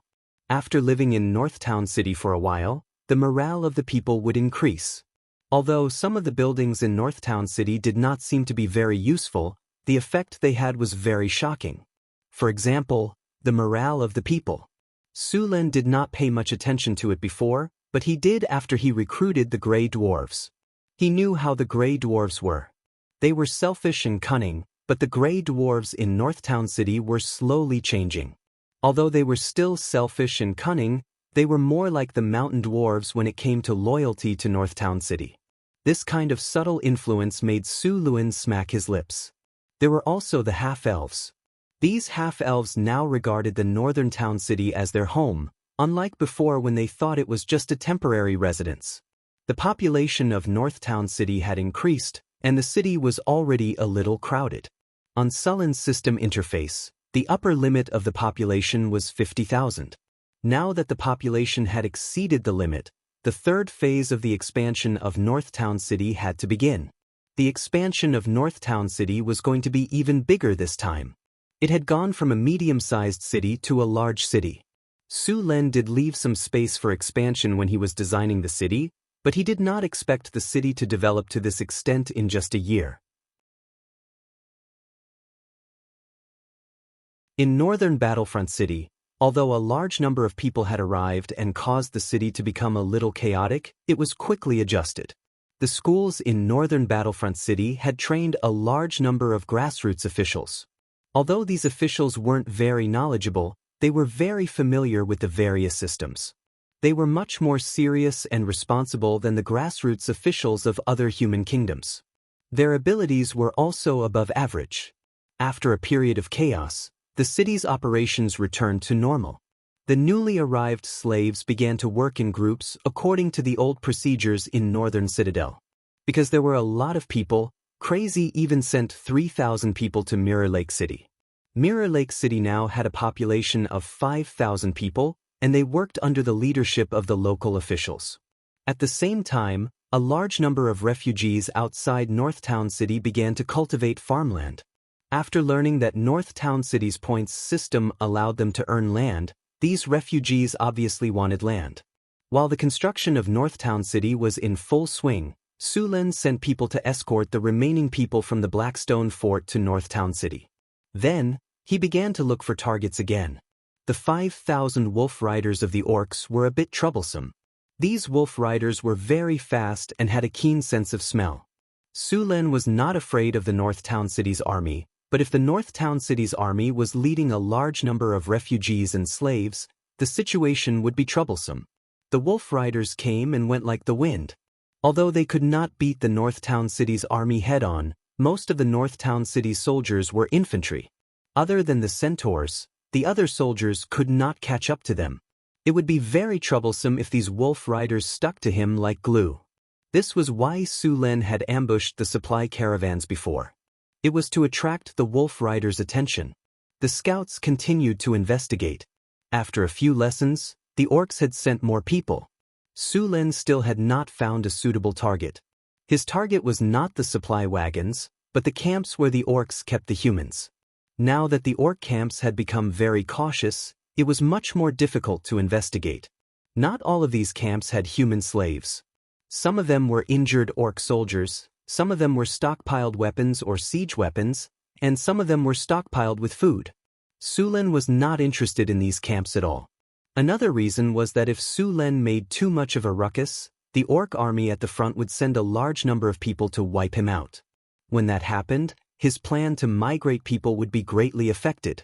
After the orc supply caravans had been expanded, they now had 3,000 people. With so many people, even if Su Lin attacked with the North Town City's army, he would not be able to take them down in a short period of time. As time went on, a large number of orcs would surround them. Therefore, Su Lin did the same thing as before. He sent out a portion of his men to attack and lure the orc reinforcements over. Then he would attack the human slave camps. This tactic was simply a matter of time. With the harpies and a strategic map, it was not hard to do. However, the situation today was not right. Have the harpies that were sent out to patrol returned? A guard came to Sulin's side. "My lord, the orcs' supply caravans have arrived. Should we proceed according to the plan?" "Attack, but be careful. Remember, this is a feint." Su Lin thought for a moment and nodded in agreement. The North Town City's army was divided into 3 parts by Su Lin. One part was responsible for protecting the slaves during their migration, one part was responsible for attacking the supply caravans, and the other part was used to attack the orc camps. Among them, the team that pretended to attack was mainly centaur cavalry. When Su Lin decided to move the population on a large scale, he had already issued a conscription order to the Philly mission. Once again, 400 centaur cavalry were recruited. This time, they were all light cavalry and were led by the Philly mission. After not seeing her for a while, the little mare looked more mature. She had the aura of a leader. As the matriarch of the centaur tribe, she was very busy. Mission: Don't rush too fiercely when attacking. Just shoot with your bow. Su Len found the little mare and said. Su Len was worried that the orcs and centaurs would attack the supply caravans directly because of the hatred between them. If that happened, the losses would be great. I understand. Mission nodded. Soon, the centaurs began to attack. The orcs' supply caravans reacted very quickly. When they realized they were ambushed, they immediately stood in place and lit up smoke signals. Everything seemed to be going according to Sullen's plan.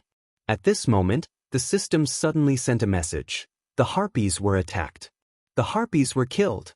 Oh no, it's a trap. The moment the harpies in charge of scouting were killed, Su Len immediately realized that the orcs knew he used the harpies to scout. Why did they still attack in the same way as before? It was obviously a trap. Retreat. Send a signal to mission. Retreat immediately. Su Len decisively ordered. Sir. A messenger jumped on his horse and immediately ran towards the centaurs. The other soldiers also gave up attacking the orcs' camp under Sullen's order and began to retreat. The little mare mission did not hesitate at all after receiving the order. She immediately changed direction and retreated with the centaurs. Your Excellency Su Lun, what happened? Mi Hian asked with some doubts after returning here. This is a trap. Let's retreat first. Su Len explained and immediately ordered a retreat. But it was obviously too late to retreat now. Just after Sullen's order, the supply caravans in the distance suddenly changed. They opened the tents on the caravans. Instead of food and supplies, the caravans were stacked with wolf mounts. The supply caravans in front of them were all made up of wolf riders. More than 3,000 wolf riders were quickly prepared.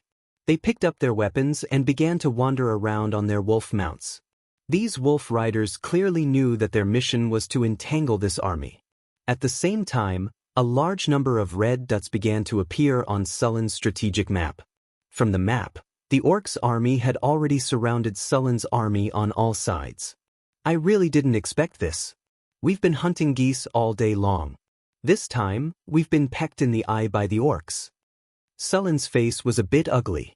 Looking up at the sky, there were more than 10 black dots rapidly approaching. Su Len realized that these were wyverns flying in the sky. Seeing these wyverns, Su Len finally understood. Although the harpies could fly, there was a huge gap between them and the wyverns. Not only their combat power, but their flying speed was also crushed by the wyverns. The harpies' flying speed was not as fast as the wyverns. In order to eliminate him, the orcs had already transferred wyverns from the front line. With the wyverns, the orcs naturally knew the movements of the northern city's army. These orcs have prepared a big formation for us. Su Len looked at the wyverns. Although they were surrounded on all sides, Su Len didn't look nervous at all. Do you really think you can win? Su Len sneered. Order all soldiers to launch a surprise attack on the wolf riders. We'll kill our way out this time. The trap is indeed useful, but be careful. The prey you've caught might be a giant dragon.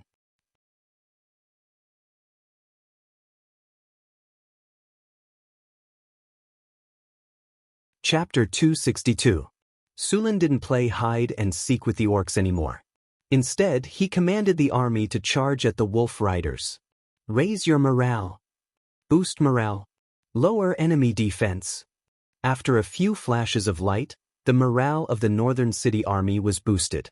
They sped up and charged at the wolf riders. Seeing the human army charging at them, the orcs weren't scared. Instead, they were happy.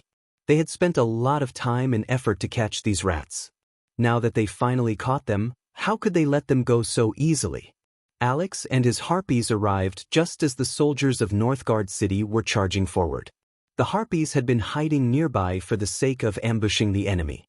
Now that they had discovered it was a trap, they had no choice but to take it out on the spot. The 3,000 orc wolf riders didn't realize what was different about the human soldiers they were facing. In their minds, the humans weren't strong at all. They could only hide behind the city walls and shoot arrows. Ever since they took down the Blackstone Fortress, the orcs had never lost a battle in the wild. Against the humans, the orcs had a psychological advantage. Seeing the humans charging at them, the wolf riders weren't afraid at all. They roared and charged forward, completely abandoning the mobility of the cavalry. However, compared to the human cavalry, the wolf riders' charge was still very strong. Plus, the orcs all used heavy weapons so they could charge like heavy cavalry. "I've finally caught you rats." Brooks sneered. He looked at the human army charging at them and said, "I thought this guy was a big shot, but now it seems like he's just relying on his detection ability." At this moment, the sound of wings flapping came from the sky. Looking up, a few thousand harpies were flying over from the forest not far away. Seeing this, Brooks' face changed. Damn it, why are there so many harpies?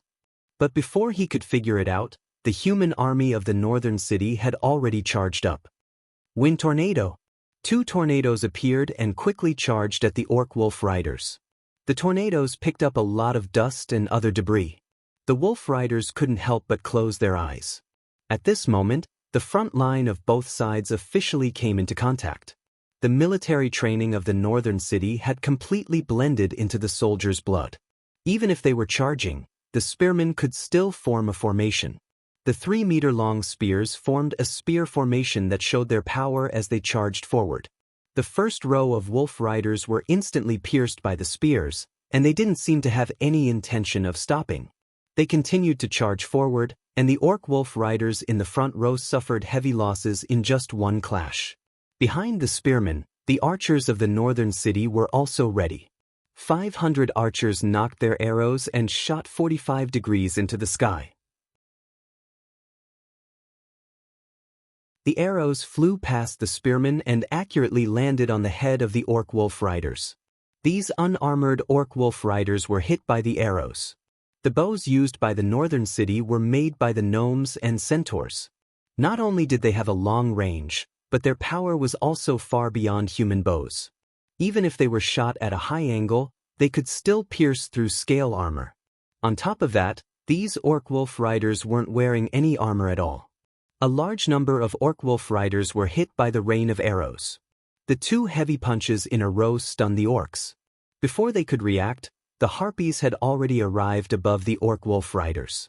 In the next second, a large number of rocks came crashing down from the sky. The fist-sized rocks fell down like hailstones. For a moment, the orc army was bleeding profusely. The charging formation was smashed to pieces, and a large number of orcs were injured by the rocks. The orc army was like wheat being cut down. Row after row of orcs fell. The spear formation of the northern city didn't show any signs of stopping. The 3-meter-long spears were like candied haws on a stick, continuously piercing through orcs one after another. As a qualified general, Brooks finally reacted under the continuous attacks. He loudly yelled out orders. "Throwing axes! Throwing axes!" The orc wolf riders weren't equipped with bows, but they were equipped with throwing axes. When they were charging, they were very powerful. The spinning axes could break through armor at close range, and if they hit a vital point, they would either be killed or heavily injured. Of course, not all wolf riders were equipped with throwing axes. For the orcs, who lacked iron or throwing axes were a consumable item. They couldn't be used on a large scale. After hearing the order, the wolf riders all grabbed the axes at their waists and wanted to throw them forward. However, the wolf riders' formation was already scattered, and there were only a few throwing axes. Apart from a few unlucky ones that got hit, they didn't do much. On the contrary, under the continuous attacks of the arrows and the harpies, the orc wolf riders suffered heavy casualties. When the northern city army was charging, the Little Mare mission had already brought the centaurs to the flank of the orcs. 800 centaurs directly rushed up from the flank. At the very front were 200 centaur heavy cavalry in iron armor. These centaurs were tall and strong, and their iron armor shone with a cold light. When they ran, they were like tanks, destroying the flanks of the orcs.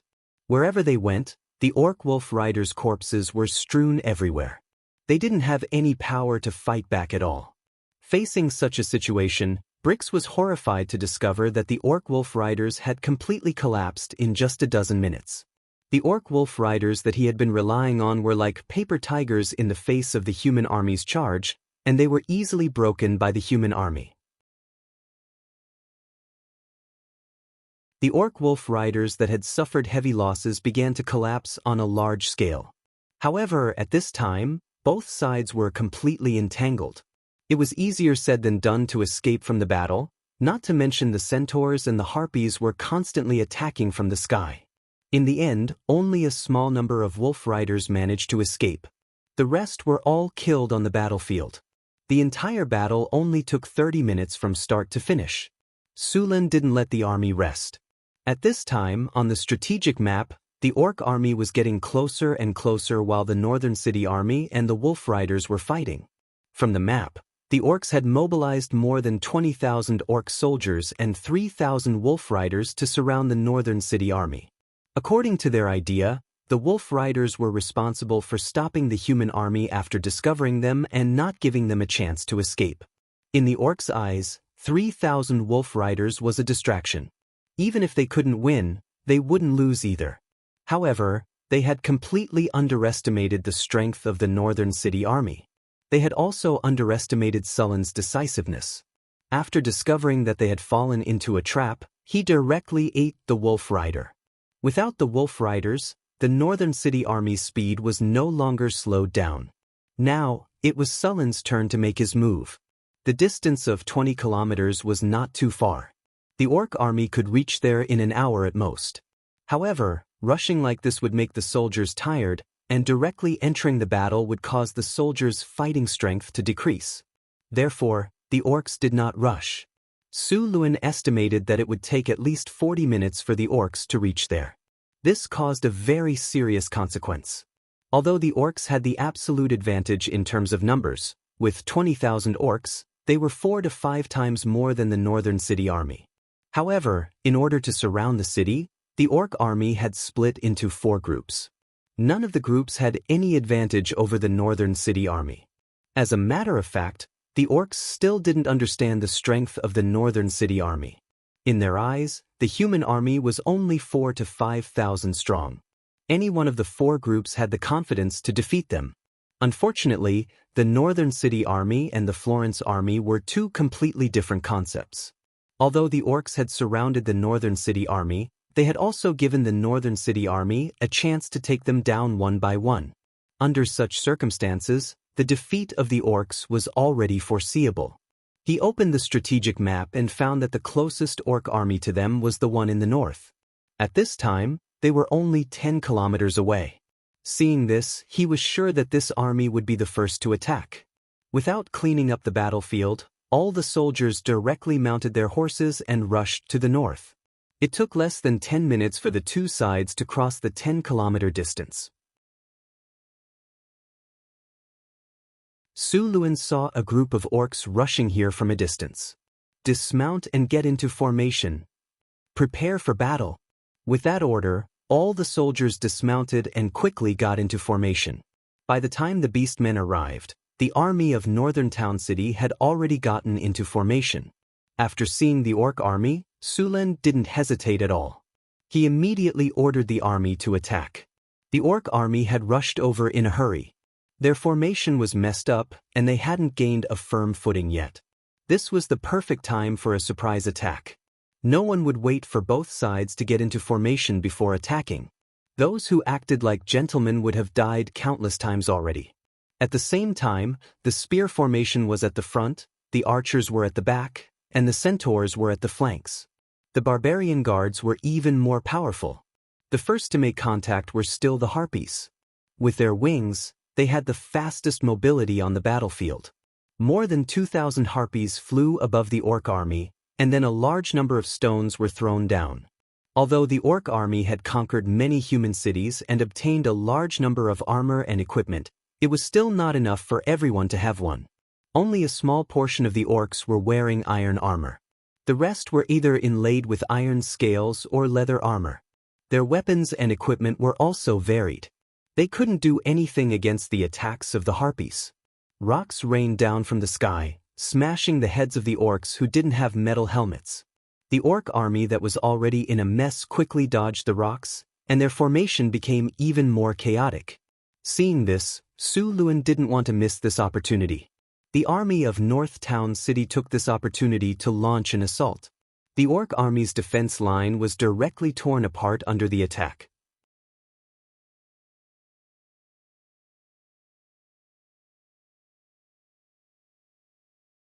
Chapter 263.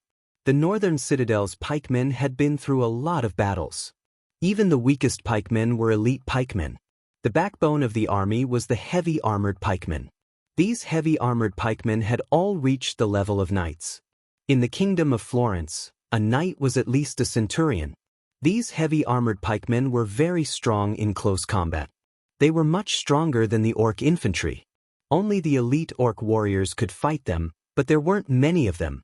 Not to mention, the northern citadel's army was well equipped, while most of the orcs only had leather armor.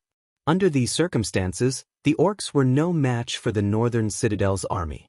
The orcs originally wanted to kill the humans with their axes, but their vision blurred. They felt a sharp pain in their chest, and the energy in their bodies was quickly drained away. Then, they fell into an endless darkness. The barbarian warriors in the northern battlefront city army were even more desperate. They loved this kind of chaotic battlefield. 200 barbarian warriors were wearing full-body armor made by the dwarves. They were holding giant axes in their hands. The heavy axes were like toys in their hands. Even a strong orc would be cut in half with a swing of their axes. These barbarian axe berserkers all activated berserk, and with all kinds of buffs, they became even faster. They swung their axes like windmills, and wherever they went, corpses littered the ground. Not a single complete corpse could be found. The barbarians were attacking with all their might, and they had no defense at all. However, the dwarven full-body armor they were wearing blocked all the attacks. The orcs were powerless against these killing machines. The archers began to fire, and the continuous rain of arrows caused the orcs to suffer heavy casualties. Following this, the Centaur heavy cavalry launched a surprise attack on the orcs' flanks. 200 Centaur heavy cavalry formed a conical formation, and behind them were even more Centaur light cavalry, attacking from the flanks. The heavy cavalry tore through the orcs' formation, causing the already chaotic formation to turn upside down. The orcs were beaten up by the northern citadel's army since the beginning of the battle. They didn't even have a chance to breathe. The harpies in the sky began a new round of attacks. Large amounts of rocks fell from the sky. The orcs didn't even have a place to hide. The orc army quickly fell apart under the attacks of the northern citadel's army. The 5,000 orcs were completely defeated in a dozen minutes. Large amounts of orcs began to flee. The northern citadel's army killed their way through. Everywhere they went, there were corpses. After defeating the orc army, Suluan didn't continue to chase after the orc army. Instead, he rode to the orc army in the east, which was the closest. The orc army hadn't received the news yet, so they didn't expect the northern citadel army to come from the north. They didn't expect this, so their left flank was broken. The harpies used the same trick again. The rocks fell from the sky. This orc army couldn't hold on either. They quickly fell apart under the northern citadel's attack. Under Sullen's command, they won again. After defeating the two armies, Suluan didn't order his army to continue. Instead, he took the time to rest. Although the results of the two successful raids were glorious, it was also a test of the stamina of the soldiers of North Town City. From the beginning of the battle with the Wolf Riders, they had traveled 20 kilometers back and forth, defeated 3 armies, and killed tens of thousands of orcs in just 1 hour. It was a glorious result. After such a long battle, the orc army in the east and the orc army in the south had finished regrouping. At this time, the orcs already knew that the other 2 orc armies had been defeated. When they heard this news, the commanders of the 2 orc armies couldn't believe it. After confirming it again and again, they reluctantly believed it. Right now, there were only 2 paths in front of them. They could retreat, or they could regroup and fight the northern citadel's army. These orcs weren't willing to just retreat. If they went back like this, they would lose a lot of soldiers, and they wouldn't get anything. No matter how magnanimous Wuxia was, he wouldn't be able to resist chopping off their heads. Plus, this human army had just fought a fierce battle with the other 3 orc armies. Although they won, they must have used up a lot of their stamina. They didn't believe that the northern citadel's army could defeat the orcs so easily. Therefore, they thought that the northern citadel's army was already at the end of their rope. They couldn't retreat at this time. After a simple discussion, the two orc armies merged and charged toward the northern citadel's army. Sulen wasn't surprised by their decision at all. If it was a human, they would most likely retreat. If they pursued, it would easily cause the entire army to collapse. After seeing the orc army continue to attack the northern citadel, Sulen sighed. If the orcs really retreated, Sulen would definitely chase after them. At that time, with the help of the harpies and the centaurs, he was 100% sure that he could defeat the orc army while they were retreating. At that time, all he had to do was chase after them. Since the orcs didn't run, they could only fight. The continuous victories had boosted the morale of the northern citadel's army. At the same time, they had a psychological advantage against the orcs. Seeing the orc army advancing, Sulen began to rearrange his formation. When the orcs arrived, the northern citadel's army was already waiting for them. After a dozen minutes of rest, although the soldiers hadn't recovered to their peak condition, they were still mostly recovered. Their morale didn't drop at all when facing the orc army of over 10,000. The orcs were even more surprised when they saw the northern battlefront city's army. It was completely different from what they thought the human army would be at the end of their rope. Sulen didn't give them a chance to think. He immediately launched the attack. What surprised him even more was that after he gave the order, a system notification suddenly sounded in his ears. Congratulations, host. Your army has triggered the special effect of the miracle construction, Triumphal Arch, in this battle. The army on the battlefield has received the buff of the Song of Triumph. At the same time, in the northern citadel far away in the northern wastelands, a different kind of energy suddenly came from the solemn triumphal arch. A faint battle song sounded. The sound was very faint. On the battlefield, all the soldiers of the northern citadel heard the same battle song. When the battle song sounded, the soldiers couldn't help but sing along. A huge aura rose from the army. Their tired bodies immediately became full of energy. It was as if their bodies had endless energy. The passionate battle song made the blood of the northern citadel's army boil. At the same time, the orc army's morale unknowingly dropped. Seeing this situation, Sulen didn't hesitate and launched the first attack. The northern citadel's army that had been buffed to the max launched a surprise attack. The orcs didn't show any weakness and also rushed up. As soon as they came into contact, a fierce battle broke out. At the same time, in the sky, just as the harpies were about to launch a surprise attack, a team of wyvern knights rushed over. Although there were only 12 wyvern knights, they weren't afraid in the slightest when facing the harpies. After all, wyverns were rank 3 extraordinary creatures. In addition to the rank 3 orc knights, even the harpies weren't a match for them except for Alex. The flying ability of the harpies didn't have any advantage when facing the wyverns. Compared to the wyverns, they were like children who had just learned how to walk. In just one contact, 20 or so harpies fell from the sky. It looked like they wouldn't survive. You all deserve to die.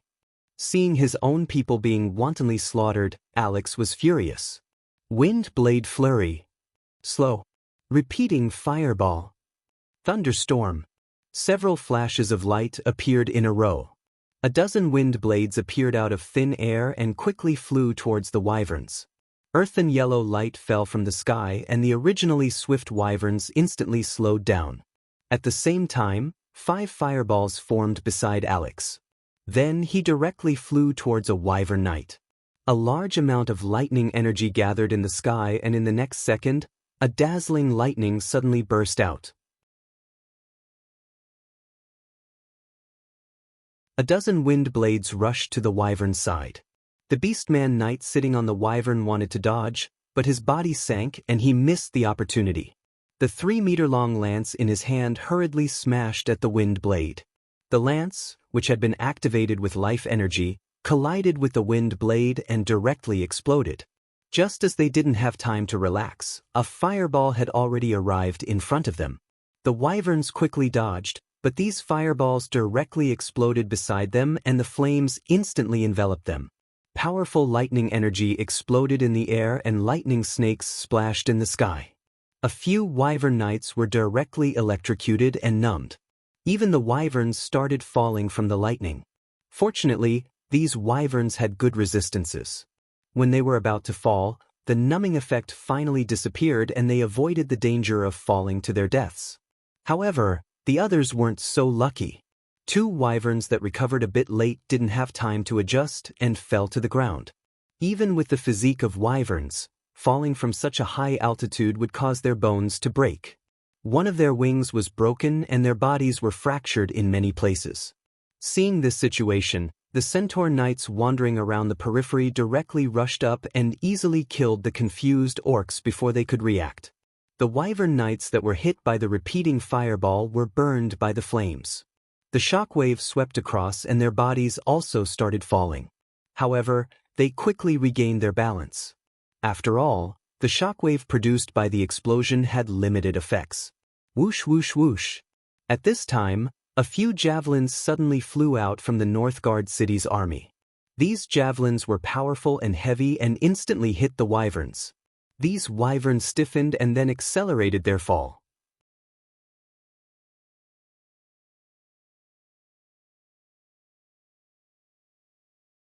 Chapter 264. Su Len moved his wrists and weighed the spear in his hand. The 3-meter-long spear was thrown out with more power than the ballista bolts. Several wyverns that were hit directly fell from the sky. The 3-meter-long spear pierced through their bodies, and even the orc knights on their bodies were pierced. Seeing such terrible injuries, the remaining wyvern knights were so frightened that they quickly flew higher into the sky, not daring to tangle with the harpies. To these wyvern knights, killing a few dozen harpies was not enough to make up for their losses. How many harpies were there, and how many wyverns were there? To put it bluntly, the value of a wyvern was several hundred times that of a harpy. The orc army had more than 100,000 in total, but there were no more than 30 wyverns in total. They had already used up the entire tribe's strength to successfully tame them. The amount of resources and energy spent was too much for a large tribe like theirs to bear. The northern wastelands were barren to begin with, and the orcs were not good at farming, so the food production was limited. A Euron like the wyverns needed a bison for every meal. In a month, these 30-odd wyverns needed hundreds of bison. Not to mention the cost of capturing and taming them. Every wyvern was very precious in the orc tribe. Now, 6 or 7 wyverns had died in this battle. Such a heavy loss made Barton not dare to tangle with the harpies anymore. Even in Cult City, they had only suffered 3 casualties after fighting against the human griffin knights for half a month. On the other hand, the human griffin knights had suffered more than 20 casualties. Originally, Barton did not care too much about the mission of encircling this human army. After all, in their opinion, this human army only dared to launch sneak attacks. As long as they blocked them, it would be easy to deal with them. In the end, the development of the situation surprised them. After being surrounded, the human army did not have the slightest intention of escaping. Instead, they directly killed the wolf riders that were in charge of delaying them. Then, they quickly ate the 2 orc armies, and then went to fight with the remaining 2 armies. Even their wyvern knight squad suffered a great loss. The wyverns retreated from the battle in a panic. Alex coldly glanced at them and did not give chase. The main reason was that these wyverns were very fast, making it very difficult to chase them down. The battle below was still ongoing, so the harpies could not leave the battlefield. Without the wyverns' interference, the harpies once again launched a surprise attack on the orcs. A large number of stones fell from the sky, and the orcs, who lacked protection, were unable to resist at all. The originally struggling front quickly began to collapse. At this time, Su Len activated the lightning domain. There were no legendary-level warriors in the orc army.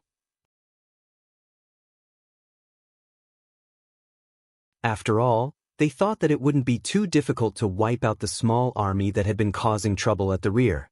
However, they didn't expect that the 20,000 orcs would be defeated by this small army. What was even more unacceptable was that the commander of this army was actually a legendary powerhouse. They had originally wanted to catch a big fish, but instead, they caught a shark. Not only was the bait eaten, but even the fishermen could not escape. Under the continuous attacks of the barbarian warriors, heavy armored spearmen, spear guards, harpies, and centaur cavalry, the orc army was in a precarious situation. After seeing Su Lin activate the lightning domain, it was like the last straw that broke the camel's back.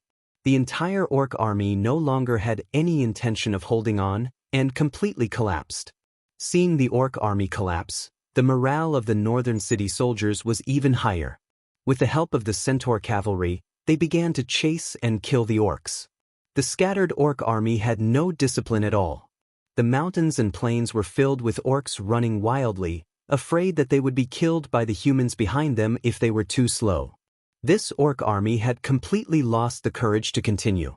In the end, even if they managed to escape the pursuit, it would take a long time for them to recover their morale. The soldiers of the northern city were like chasing ducks. They chased the large number of orcs away. Along the way, there were corpses of orcs everywhere. Su Lin chased for 20 miles. When he saw that the formation of the army had completely collapsed, he was shocked. He quickly ordered all the troops to gather. The hot-blooded soldiers of the northern city finally came back to their senses. After seeing that the army had completely dispersed, Su Lin was also scared. If there was another army ambushing here at this time, with the performance of the northern city army, they would definitely suffer heavy casualties. Luckily, the orc army did not leave an ambush here.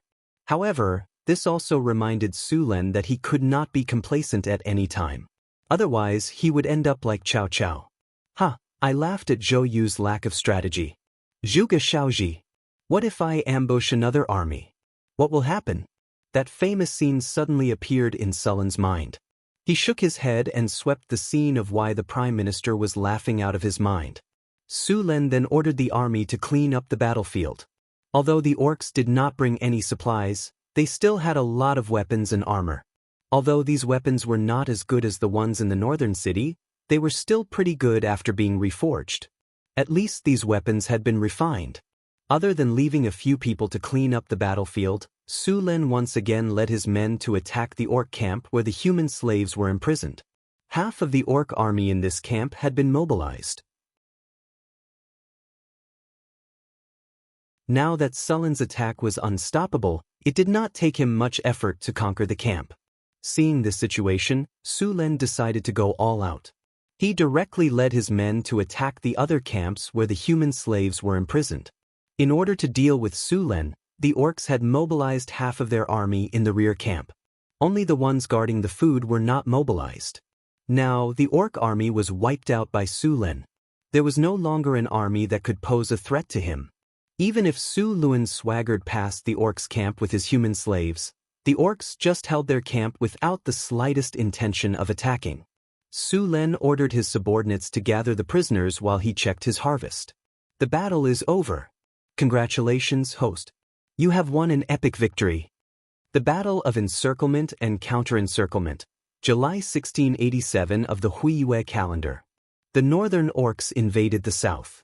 The Blackstone stronghold was breached in a week, and the northern provinces fell. You led the army of the northern city to conduct guerrilla warfare behind the orcs in the northern provinces. You successfully attacked the orc camps multiple times and caused a large number of casualties. The orcs mobilized more than 20,000 orcs, including wolf riders and wyvern riders, to ambush you and your army from all sides.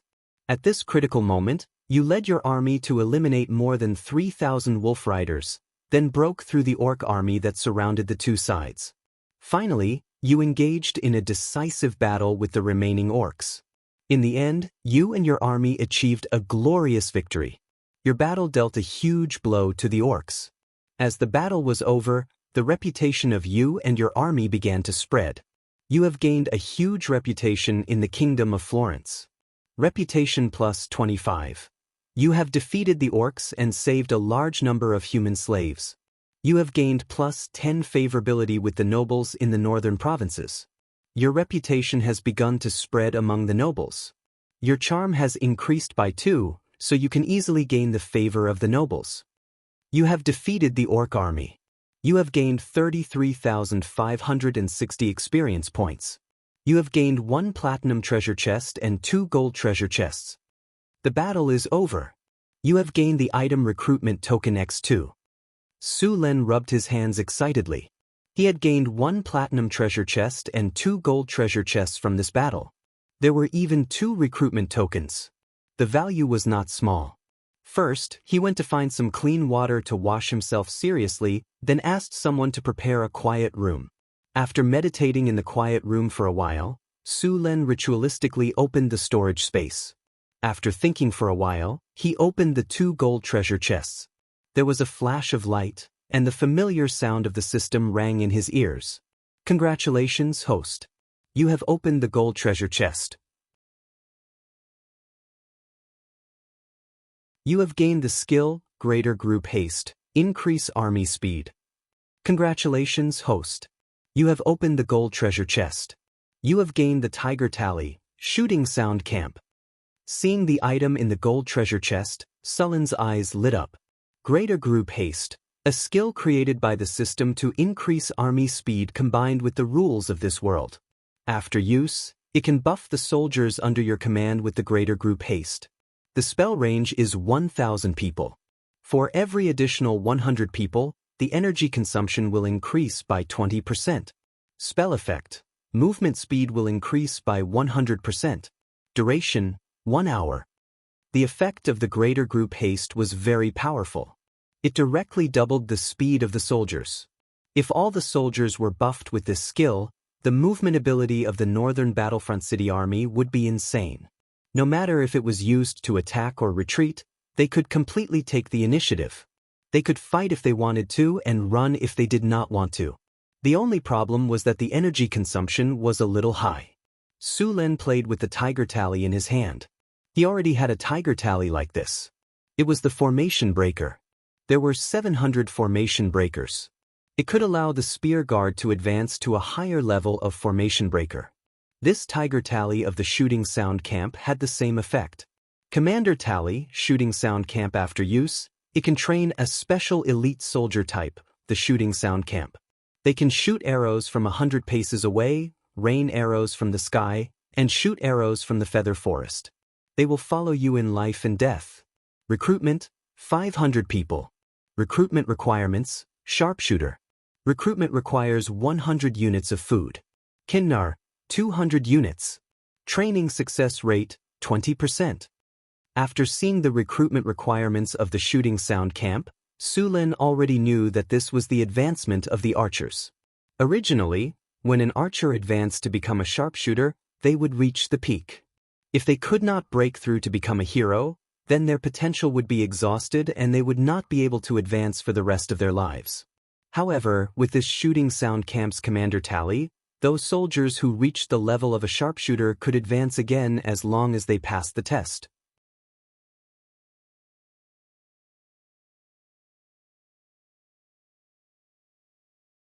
Chapter 265. In the Feather Forest Archery Battalion, the sharpshooters who had advanced would have 3 skills: Rain of Arrows, Increased Shooting Speed, and Sharpshooter.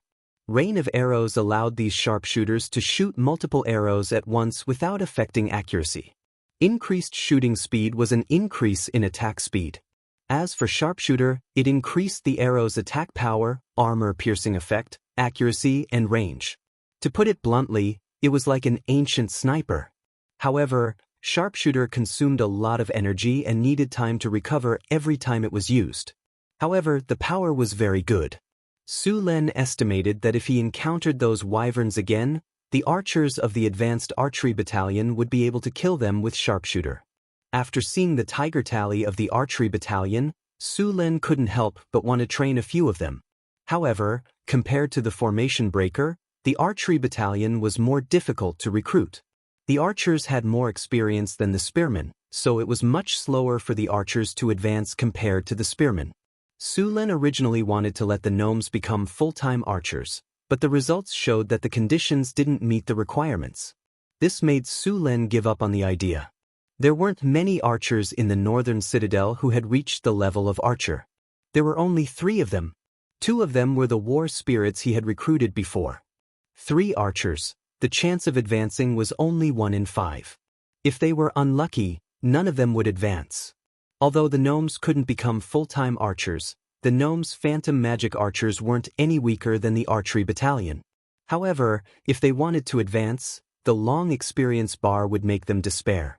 Su Len put away the tiger tally of the archery battalion. He planned to set up a training camp when he returned and train the soldiers of the archery battalion. After putting away the things, Su Len rubbed his hands and opened the remaining platinum treasure chest.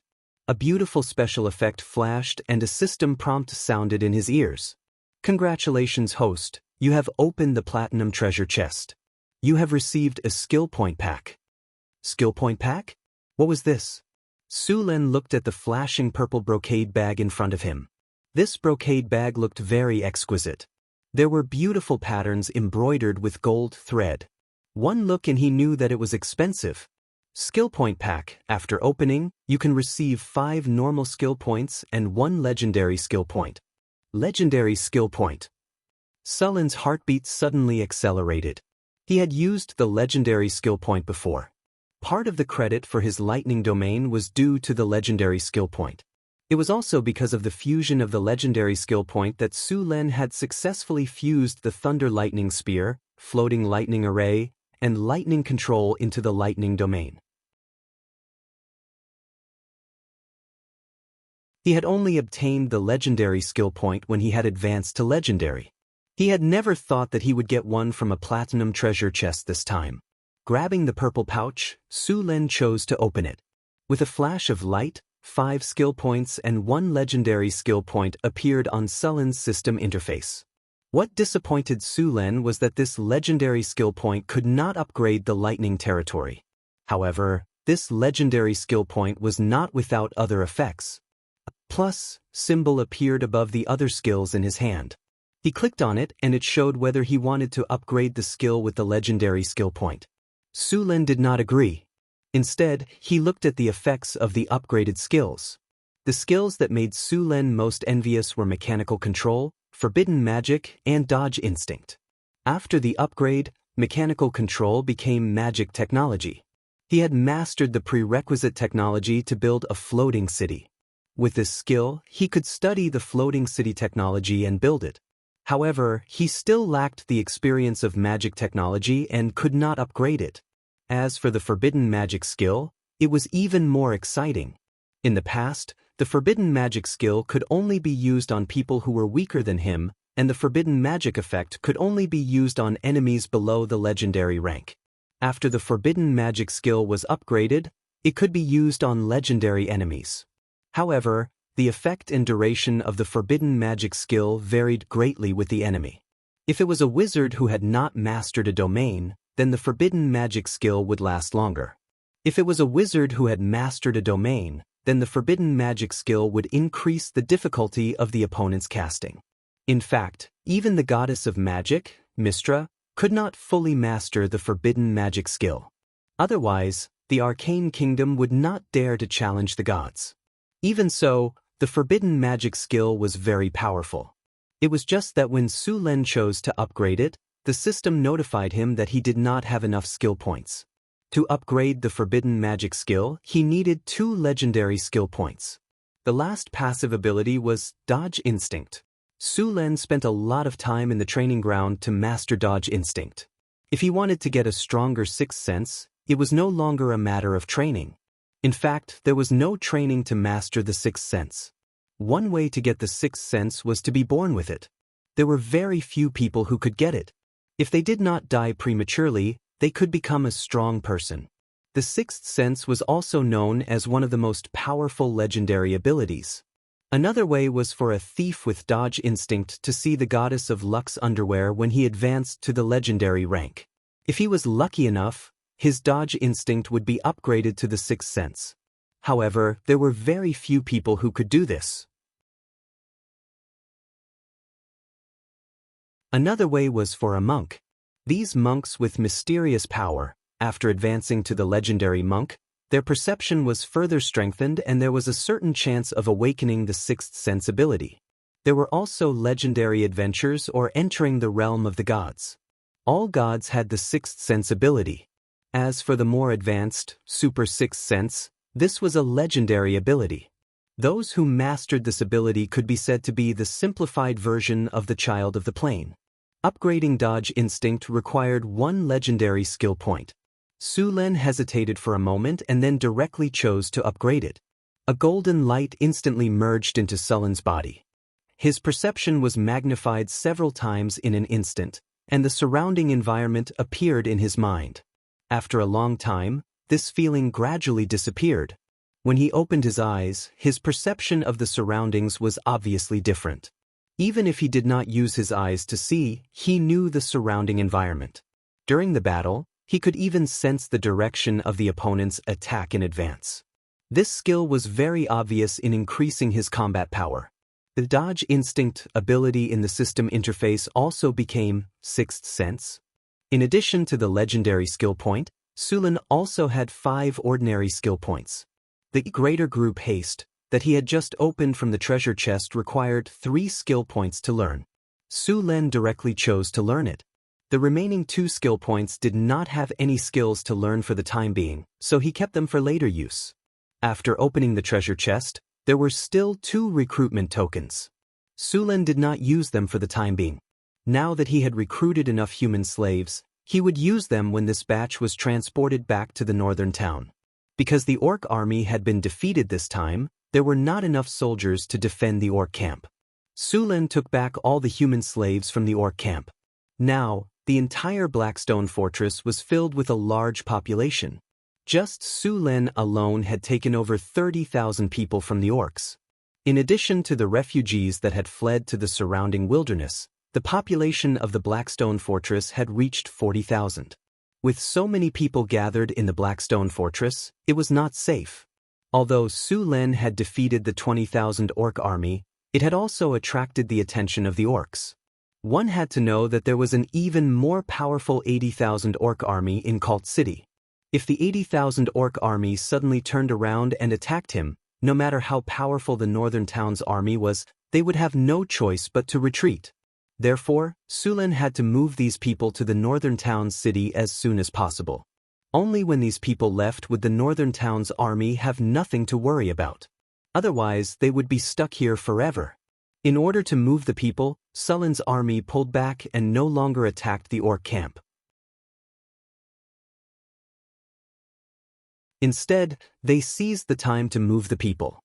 This time, all the soldiers were assigned to escort the people. All the people were divided into groups of 100, and 1,000 people were moved at once. The 40,000 people were divided into 40 groups and set off from the Blackstone fortress. The entire northern town's army was mobilized. Tens of thousands of people were boundless, let alone 40,000. The journey from the Blackstone fortress to the northern town's city was filled with migrating groups. Fortunately, the northern town soldiers were experienced in migrating. Although there were a lot of people this time, there was not much chaos. Su Lin had already sent someone to the northern town's city to inform them of the migration. Even the northern town's city could not handle the influx of 40,000 people. Therefore, they were told to prepare in advance. Food, clothing, housing, sanitation, and so on were all big problems. There were no empty houses in the northern town city. After the refugees and slaves arrived, they had no choice but to build a large number of camps and live in them for the time being. At the same time, they had to pay attention to the spread of infectious diseases. Su Lin was too lazy to comment on the medical conditions of this era. In Su Lin's eyes, the doctor's treatment methods were a complete gamble. The medical standards of this era were not very advanced. Of course, it did not mean that there was no way to treat a sick person. As long as they donated some money to the temple, a priest would cast a divine spell on them. The divine spells that could cure diseases were very effective, but the price was too high. Ordinary people would have to save up for a few months to afford them. Of course, to show the mercy of the gods and spread their faith, the priests would charge a lot less. The temple would also take out a day every month to treat the poor who did not have money. Of course, the number of people they could treat was limited. As for why did the temple need so much money? Did the gods need money? It was not like there was no such thing. However, The temple claimed that the money was needed for the construction of the temple and the operation of the temple. After all, the food that the temple gave out every month was bought with money. Please subscribe. Please subscribe. Please subscribe.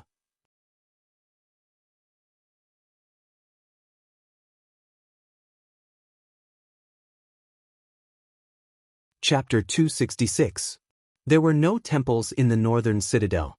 At least, none of the temples had noticed this place yet. Without a temple, there were no priests. Fortunately, the buildings in the northern citadel had health attributes, so the humans living here rarely fell sick. Even if they did, they could still survive. However, the refugees and slaves who had just migrated here could not do so. They had experienced the Orc War and had to hide in the wilderness or work in the camps.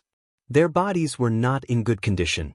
Even after a few days of recuperation in the Blackstone Fortress, they still could not recover their health. Then there was the long journey to the northern citadel. Many of them fell sick. Chris was caught off guard by this situation. After all, she was a succubus, not a doctor. Fortunately, Hathaway was also here. As a wizard and an alchemist, she knew how to concoct potions. She immediately began to concoct potions when she discovered that the migrants were sick. It was not difficult to concoct potions to treat common diseases. The only problem was that they were in high demand. In order to cure these people as soon as possible, Hathaway recruited a group of alchemists and had them concoct potions according to the steps she taught them. Being chosen by Hathaway to become a pharmacist was simply a joyous occasion for those refugees. The spread of knowledge in this world was very slow. Ordinary people would have to pay a very high price to learn knowledge. Most of the time, children would inherit their father's work. Therefore, in this world there were many fathers who were blacksmiths, sons who were blacksmiths, and even grandchildren or grandchildren's sons were blacksmiths. The nobles were also happy to see this. This way, there were very few people who could cross the social class gap. They could always be nobles. These lucky people who were chosen by Hathaway were given the opportunity to cross the social class gap. Therefore, they were all eager to absorb the knowledge taught by Hathaway. Hathaway had only taught him some basic formulas to treat some common diseases. But even for such common diseases, if the body wasn't strong enough, there was a high chance that the disease would slowly become serious and eventually die of illness. Hathaway did not brew a lot of potions, but the effect was very good. With the help of these herbalists and the fact that Northern Town City had always paid attention to personal hygiene and hygiene, the diseases did not break out at all. They only spread in a small area and were soon under control. Su Lun had a professional regulation for the acceptance of refugees. After arriving at the northern town, all the refugees had to take a bath, clean up their personal hygiene, and then distribute clean clothes. They also needed to be isolated in a temporary camp for a period of time. The harsh environmental conditions of this era forced Su Lun to do this.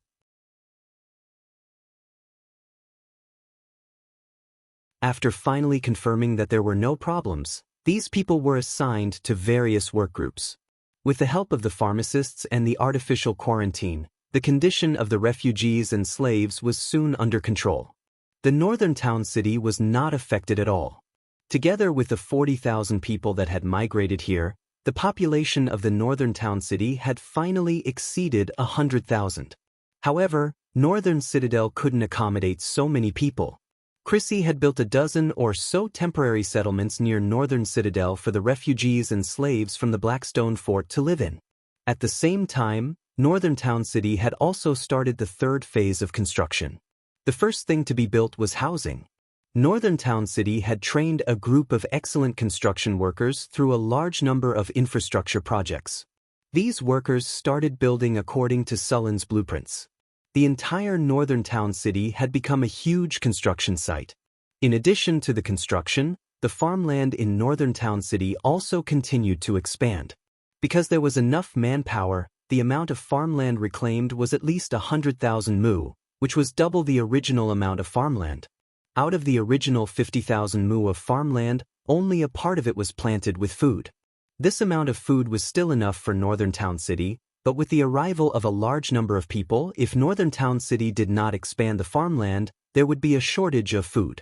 The arrival of the equivalent population brought a series of problems to northern Town City.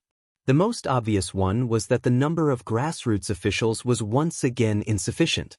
It could be said that the entire northern Town City was now overloaded. Just as Sullen's migration was in full swing, the orc chieftain Rogthus in Cult City also received the news of his defeat. Bang! A loud noise was heard. Rogthus slammed the table in front of him into pieces. He was still angry. A 20,000 orc army was defeated by a mere 5,000 humans? I'm sorry, chieftain. 3,000 wolf knights were also killed. The messenger was sweating profusely as he said nervously. 20,000 orc army. Even if 20,000 swine beasts were lined up for you to kill, how long would it take? 20,000 orc army was completely annihilated. We have been besieging Cult City all this time, but we have never suffered such a heavy loss. Rogthus roared in anger. Chieftain, it's not that we are useless. Those humans are just too cunning. The orc general kneeling on the ground said dejectedly. It's not that I didn't give you a chance. In fact, I gave you 2 chances. But what did you give me? A 20,000 orc army completely annihilated? Rogthus said with a cold expression.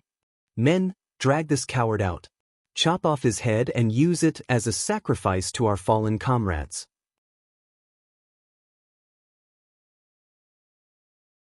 Rogthus's authority was fully displayed at this moment. A few tall and strong orcs came in and walked up to the general. Ignoring the orc general's expression, they dragged him out of the tent. Then, a scream came to an abrupt end. Soon, a bloody orc head was brought in. Chop it up and feed it to the dogs. Rogthus said coldly. Soon, the orc general's head was brought out. Rogthus looked around the tent and said slowly. The loss of 20,000 orc army has put our rear camp in a precarious situation. Once they break through the camp where we store our food, the consequences will be unimaginable. So, we need to get rid of this human army as soon as possible.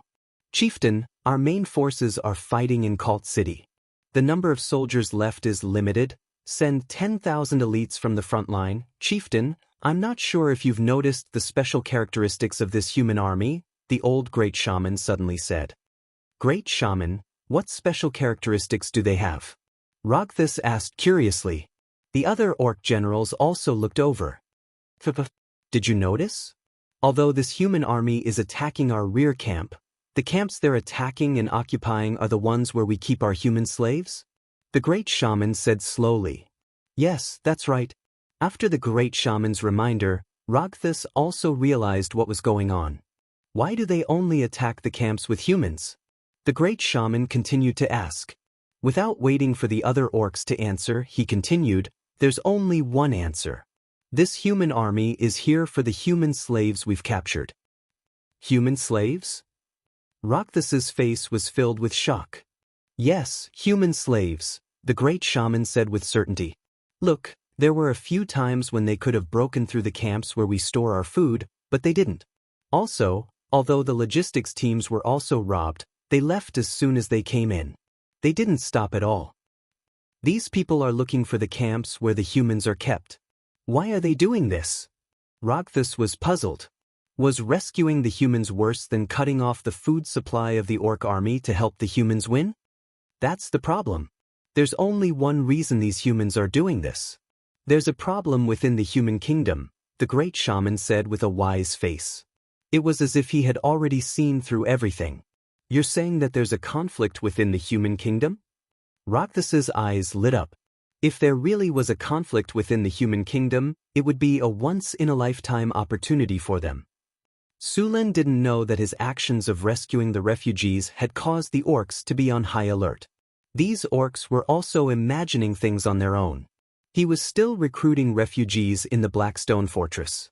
Other than him, there were other nobles who were also recruiting refugees. These nobles were completely forced by Sulen. If they didn't recruit refugees, all the refugees would be taken away by Sulen. At that time, even if they successfully drove the orcs away, they wouldn't be able to rebuild their territory without the refugees. Although the northern wilderness had experienced a war, the casualties weren't too serious. Other than the original cities in the northern provinces, there were also many villages scattered around the cities. These villages didn't have tall walls to protect them, so they were easily breached by the orcs. After a round of robbery, a large number of humans escaped into the wilderness. In order to recruit more refugees, Su Lin took out the 2 recruitment tokens he had obtained from the previous battle. He played with the tokens for a while and chose to use them. The host has used the recruitment token. The effect of the recruitment token has been activated. Sullen's attraction to the refugees in the surrounding wilderness has greatly increased. After using the recruitment token, Su Lin didn't stay idle.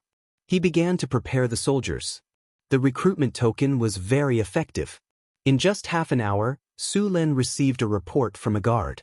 "Sir, there's a large number of refugees coming.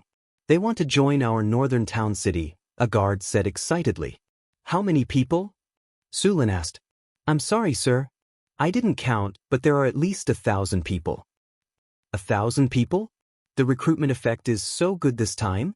Su Lin was a little surprised. The recruitment tokens he had used before weren't as effective.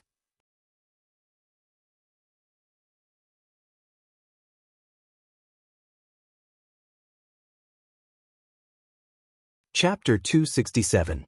In the past, Su Lin could only recruit 100 or 200 people with his recruitment order. His best result was when he managed to recruit 400 to 500 half-elves. Now, he was able to recruit more than 1,000 people with this recruitment order. It was unbelievable. The last time he used the recruitment order, he defeated the trolls. This time, he defeated the orcs. There didn't seem to be much of a connection between the two. Su Lin was puzzled. He was curious about the hidden effect of the recruitment order. Su Lin opened the system log and browsed through it casually. Since the first time he used the recruitment order, except for one time when he directly recruited a hero, the number of people he recruited increased each time. His attributes didn't have such an effect. Could it really be a hidden buff for victory? Su Lin wondered. Ding! A large group of refugees have heard that you have defeated the beastmen. They admire your prestige and wish to join your territory. Do you agree? At this moment, the system's voice suddenly rang out. I agree. Su Lin confirmed. At this time, he seemed to suddenly understand something. Admire my prestige? Alright, prestige. Su Lin immediately reacted. So the recruitment order is effective when I have high prestige. When he defeated the trolls, his prestige had increased by 15, and he had recruited more than 500 people. Now that he had increased it by 25, he had recruited nearly 1,000 people. After figuring out the effect of the recruitment order, Su Lin used the other recruitment order. Soon, Su Lin heard a guard report that 1,000 refugees wanted to join the northern city. After seeing this effect, Su Lin finally understood the effect of prestige. The orcs had no choice but to withdraw some of their troops. This way, the pressure on Kalant City was greatly reduced. During this period of time, the orcs' continuous attacks had caused great losses to Kalant City. Of course, the orcs' losses were more than the humans. At this time, the kingdom's army finally arrived near Kalant City. The pillar of the empire, legendary Nightwent, had arrived 2 days earlier than scheduled. Marquis Airy of Kalant City heaved a sigh of relief. However, something surprising happened. The orc army didn't retreat after Marquis Winter arrived. Instead, they turned around and approached Marquis Winter's army of 100,000. On the walls of Kalant, Airy, Wayne, Gavin, and some other noble generals were shocked to see the orcs' actions. Are these beastmen crazy? Although they are indeed very powerful, those are the elites of the kingdom, and there are at least 100,000 of them. Mark Airy muttered to himself as he looked at the battle that was about to erupt outside the city. Something's not right. The situation isn't looking good. Have you guys noticed that the intensity of the orcs' attacks has decreased over the past 2 days? Wayne suddenly said. That's right, the orcs haven't reached the city walls in the past 2 days. The others suddenly reacted. Oh no, the orcs are doing this on purpose? They've been conserving their strength for the past 2 days and waiting for the human army to arrive. One of the generals said with a pale face, "In order for the kingdom to speed up the dispatch, we have been saying that the situation is dangerous. That's why the army led by Marquis Winter is actually a tired army." After hearing the general's explanation, these people immediately reacted. After all, they lived in the northern provinces and often had to fight. The nobles weren't as rotten as the nobles in the south. They had been on the battlefield and had all kinds of battle knowledge. Now that they were reminded, they completely understood the orcs' wishful thinking. They had made up their minds to launch a decisive battle while the human reinforcements were still unsettled. After seeing the approaching orc army, Marquis Winter also realized that he had made a fatal mistake in order to rescue his people. At this moment, a group of tall figures walked out of the orc camp. Seeing these figures, both the soldiers of Calent and the soldiers of Marquis Winter couldn't help but gasp. "Mammoths! They're mammoths!" 200 tall mammoths ran out from the orc camp. These mammoths were 5 meters tall, and their bodies were covered with a thick layer of fur. Their thick and sturdy legs were like pillars, and their fierce and sharp tusks were 3 meters long. These mammoths were powerful beasts that lived in the northern wastelands. Each mammoth weighed at least 20 tons. They were also one of the few beasts that could go head-to-head with a land dragon. There were 3 beastmen riding on each mammoth. One beastman held a long machete, one beastman held a long spear, and the last shaman was in charge of beating war drums to control the mammoths. The appearance of more than 200 mammoths immediately caused a commotion. Many soldiers even turned pale with fright. These prehistoric beasts were too oppressive. Although there were only 200 mammoths, the vibrations they created when they walked were greater than the movements of thousands of heavy armored knights. These mammoths were also equipped with simple armor, and there were also some sharp weapons tied to their bodies. The war drums sounded, and the mammoths began to charge. The human reinforcements, who had yet to recover from their rapid march, felt their limbs turn cold when they saw the orc mammoths charging at them. Their bodies went soft, and their faces turned pale. The mammoths roared. The entire battlefield could hear the tyrannical aura in their roars. In the face of a 5 to 6 meter tall behemoth that weighed dozens of tons, charging at you like a heavy tank, it was as if you were facing a huge tank. What would you do? Stay where you were and be trampled to death, or run far away?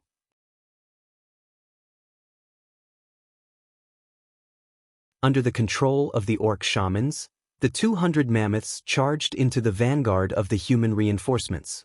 Then, an extremely tragic scene appeared before everyone's eyes. The vanguard of the human reinforcements was instantly torn apart by the mammoths. Then, these behemoths began to slaughter. The long trunks of the mammoths directly rolled up a heavily armored soldier and threw him more than 10 meters away. He then heavily smashed into the ground. The heavy elephant legs stomped down and several soldiers who couldn't dodge in time were trampled into meat patties. The terrifying tusks of the mammoths lightly jumped and pierced through several humans along with their armor. Countless human soldiers were easily knocked away and trampled by the mammoths as if they were being crushed by boulders. The impact of the mammoths caused the human front line to tumble like waves. These gigantic beasts with thick skin and armor could not be dealt with by conventional means. Even powerful knights would not be able to withstand more than 2 hits from these gigantic beasts. As long as they were lightly bumped or trampled, even if they were wearing heavy armor, they would probably die on the spot. In just a few minutes, the vanguard of the 10,000-strong army began to collapse. The human soldiers didn't dare to continue resisting. If they didn't stop them, the entire army would be crushed by these mammoths. For the kingdom, charge! Just as the morale of the army was shaken and about to collapse, the pillar of the kingdom, Knight Winter, roared loudly. A powerful knight burst out from his body. All the knights felt a surge of power from the bottom of their hearts, and their originally panicked expressions disappeared. Halo of Courage. This was an ability that this legendary knight had mastered. It could fill the surrounding soldiers with courage and fearlessness, and strengthen their will to fight. Under the effect of the Halo of Courage, the already precarious frontline was once again stabilized. Under the leadership of Winter, the strongest thorned knights of the kingdom spurred their warhorses and charged towards the mammoths. They were like the tragic scene in the Lord of the Rings trilogy where the human cavalrymen charged towards the mammoths with indomitable will. 3,000 knights were like a flood of steel, breaking through the dam and charging towards the mammoths. The two forces of absolute power were at the peak of the battle. The people in the middle of the battlefield had already dodged the path of the two armies' charge. As for those who couldn't dodge in time, they were already dead under the feet of the mammoths. The distance of 1,000 meters was covered in the blink of an eye. The strongest knights of the human kingdom and the strongest army of the orcs had their first clash. Ice storm. On top of the mammoths, the shaman riding the mammoths suddenly roared. The war drums roared and a powerful energy appeared on the battlefield. Ice appeared and began to spin rapidly. A dozen ice storms appeared in front of the charging knights and directly froze the human knights into ice sculptures. Even the warhorses were torn apart by the ice blades. The charging warhorses fell down, and the knights behind them who couldn't dodge in time fell down as well. The moment the knights fell to the ground, their necks or legs were broken. They were then trampled to death by the warhorses behind them. However, this didn't stop the knights from charging. The leading knight, Winter, roared. The lance in his hand carried a powerful force and instantly pierced through the mammoths that were charging towards him. The lance directly pierced through the mammoths' heads and then into its huge body. Suffering such a heavy blow, the mammoths let out a mournful cry, staggered, and then fell down with a loud bang. However, there weren't many experts in the Knight Corps who could kill the mammoths as easily as he did. Most of the knights could only cause some minor injuries to the mammoths before they were swept away, knocked away, or trampled into a pile of mud by the mammoths. In the knights, some of the commanders also began to roar. The lance in their hands was directly thrown out. The powerful force made the lance pierce through the mammoths' bodies. The huge pain made these behemoths couldn't help but roar. More knights took the opportunity to stab more lances into the mammoths. After continuous heavy injuries, the mammoths finally couldn't hold on and fell to the ground with a loud bang. Chain lightning. A bolt of lightning burst out. A powerful electric current jumped between the knights. A dozen knights were electrocuted and trembled all over. Then, they were trampled into meat paste by the mammoths.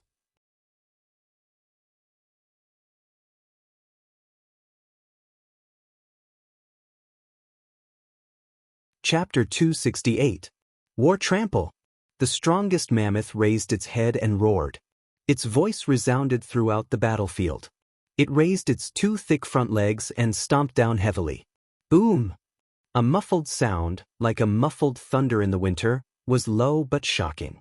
The hard ground was cracked by the war mammoth, and a yellow light spread out from the war mammoth's body. The surrounding human knights only felt the ground shake, and the warhorses panicked. For a moment, the charging formation was disrupted, and some warhorses even lost their footing and fell. More than 200 war mammoths used war trample at the same time. It was as if an earthquake had occurred on the battlefield. The human knights who were in the middle of their charge were interrupted. Bursting fireball. Orange-red fireballs flew out from the human front line and smashed into the mammoths. The fireballs exploded, and a scorching heat wave spread out. The mammoths that were hit by the fireballs cried out in pain.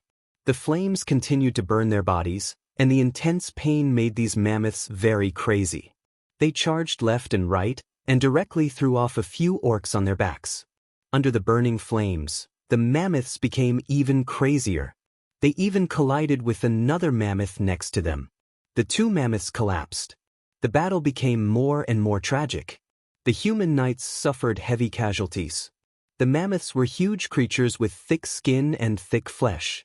They were also wearing simple iron armor. Their impact was unparalleled. These mammoths had thick skin and thick flesh. Ordinary soldiers wouldn't be able to cut through them even if they were armed with sharp weapons. Only a knight-level expert could pierce through the mammoth's defense with the help of the horse's impact. Even so, they could only penetrate a few inches into the mammoth's skin. This kind of injury wasn't fatal to the mammoths. Moreover, the mammoths had been fed many kinds of magic potions by the orc shamans. Their vitality was very strong. The mammoth's powerful trunk swept out, sending a knight flying for over 10 meters.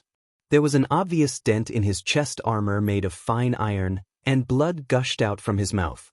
There were even pieces of his internal organs mixed in the blood. It was obvious that he would not be able to survive. The sharp tusks of the mammoth were even more ferocious and terrifying. Any warhorse that was struck by the tusks of the mammoth would have its stomach ripped open. The body of the warhorse would also be sent flying. Even the plate armor of the knights would be easily torn apart by the mammoth's sharp tusks. Apart from that, the mammoth's most powerful weapon was its stomp. With a weight of more than 10 tons, both the rider and the horse would be trampled into meat paste. The spearmen and swordsmen on the mammoths weren't to be trifled with. They were usually the bravest warriors in the tribe. Their average strength was at the knight rank. Some of them were even at the level of a grand knight. The long weapons in the hands of these orc warriors were long. Although the speed of their swings was a bit slow, they were unstoppable. When they chopped down, many of the charging knights were cut in half by these orc warriors using these long weapons along with their armor. The human archers kept shooting at these mammoths.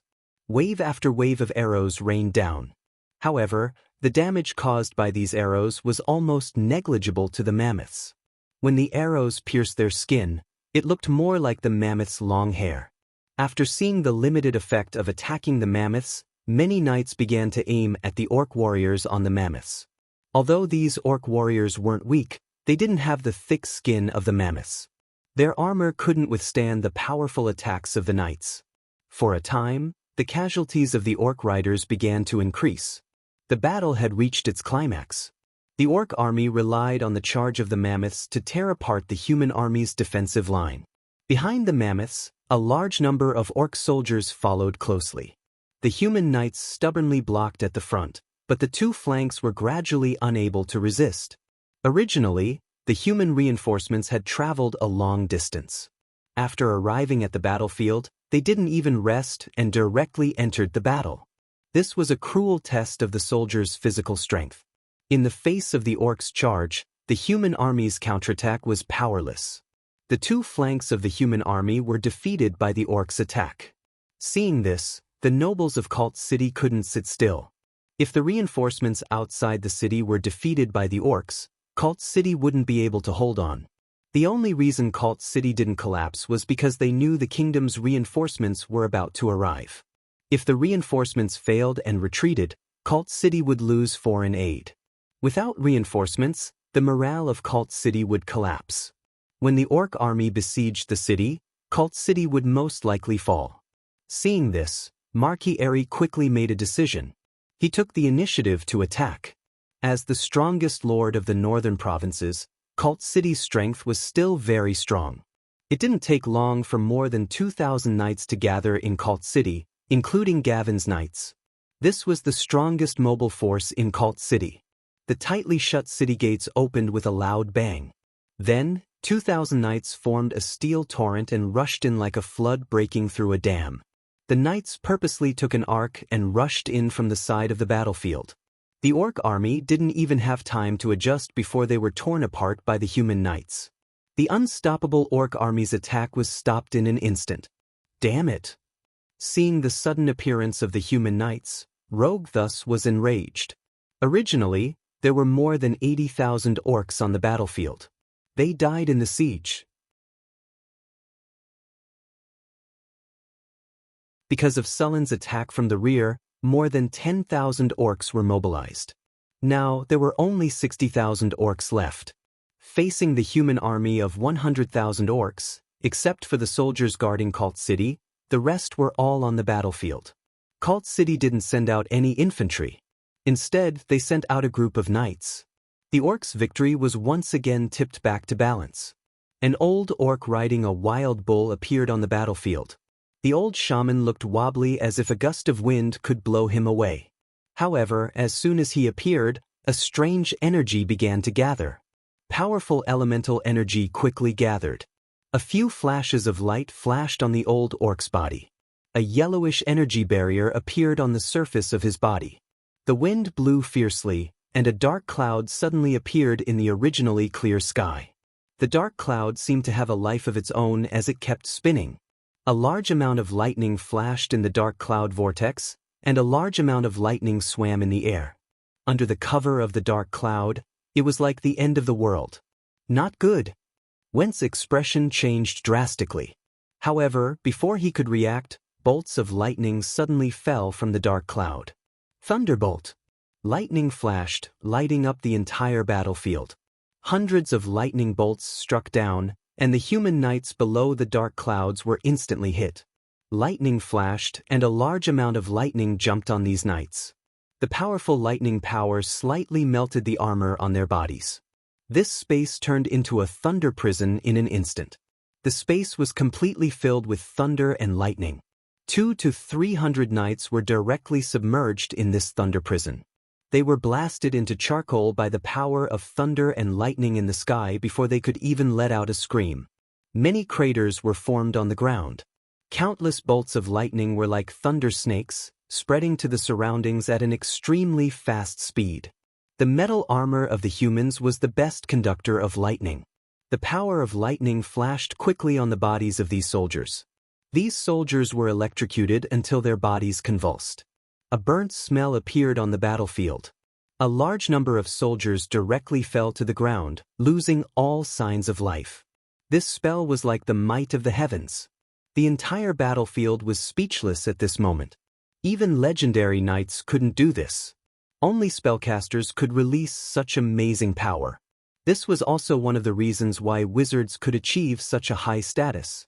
Seeing the scene on the battlefield, Wen's eyes almost popped out of their sockets. He roared, and his aura continued to rise. The long spear in his hand danced quickly. A mammoth's head was directly pierced, and its huge body fell to the ground. Wen didn't hesitate at all. He led a team of knights and himself turned into an arrowhead. They formed a conical formation and rushed towards the shaman. The legendary knight was unstoppable. Whether it was orcs, mammoths, or orc warriors, none of them were a match for him. Everywhere he went, there were corpses. At this time, a strong orc also led people to meet him. The orc was holding a giant axe. He roared, and a violent aura spread out from his body. It was the chief of the orcs, Rakthus. The two legendary powerhouses noticed each other in an instant. Both of them didn't intend to dodge. Instead, they sped up and rushed towards each other. Like a comet colliding, a loud noise sounded on the battlefield. A violent energy escaped from the two of them and directly pushed away all the people and objects within a radius of 10 meters. No matter if it was an orc or a human, they all consciously avoided this place. Under the full power of the two legendary powerhouses, even a little bit of leaked energy would cause serious injuries. In serious cases, they would even lose their lives. As a legendary knight of Florence, Wen's strength was naturally tyrannical. Rakthus wasn't weak either. It would take a long time for the two of them to decide the winner. Seeing that Wen was entangled, the old orc prepared to cast another spell. Bursting Flame, Ice Storm, Thunderstorm. Spells were cast one after another. Although it wasn't as powerful as the previous spell, its power wasn't weak at all. At the same time, the human wizards around were also casting spells quickly. Chain Fireball, Chain Lightning, Wild Wind Blade Dance. A large number of spells swept across the battlefield. A fireball exploded in the formation of the orcs. Even if they had scattered in advance to avoid it, more than a dozen of them still fell to the ground. Most of them were dead, and the rest wouldn't live for long. In such a fierce battlefield, there wasn't much difference between being seriously injured and dying.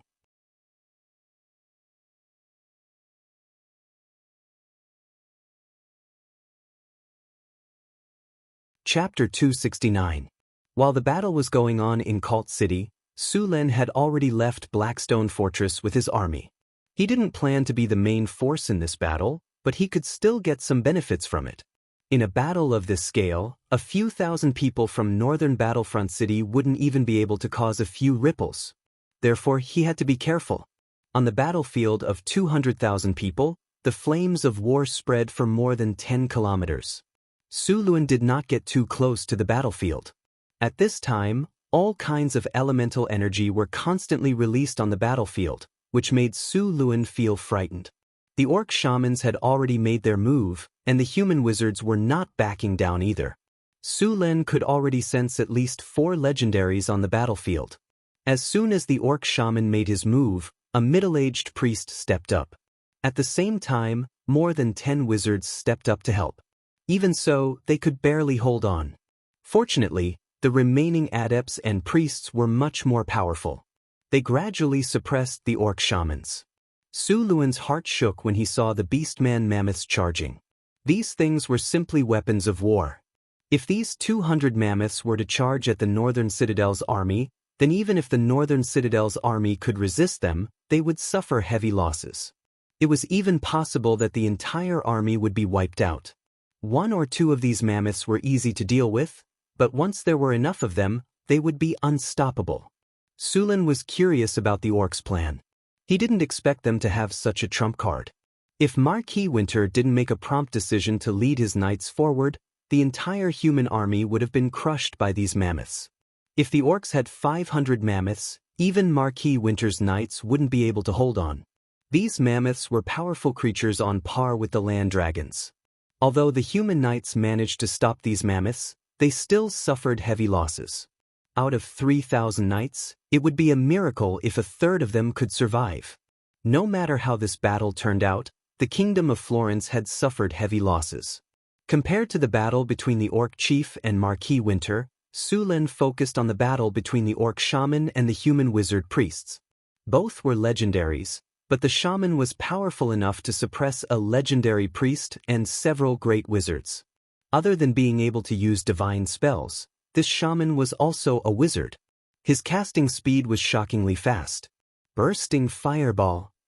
Hold human. Disintegrate. Dimensional slash. One spell after another was cast. The humans were even running for their lives. There were even a few warriors who joined forces and used counterspell to interrupt his smooth casting. However, it was obvious that 3 of the magi were pale, and traces of blood flowed out from the corners of their mouths. This was the backlash from counterspell.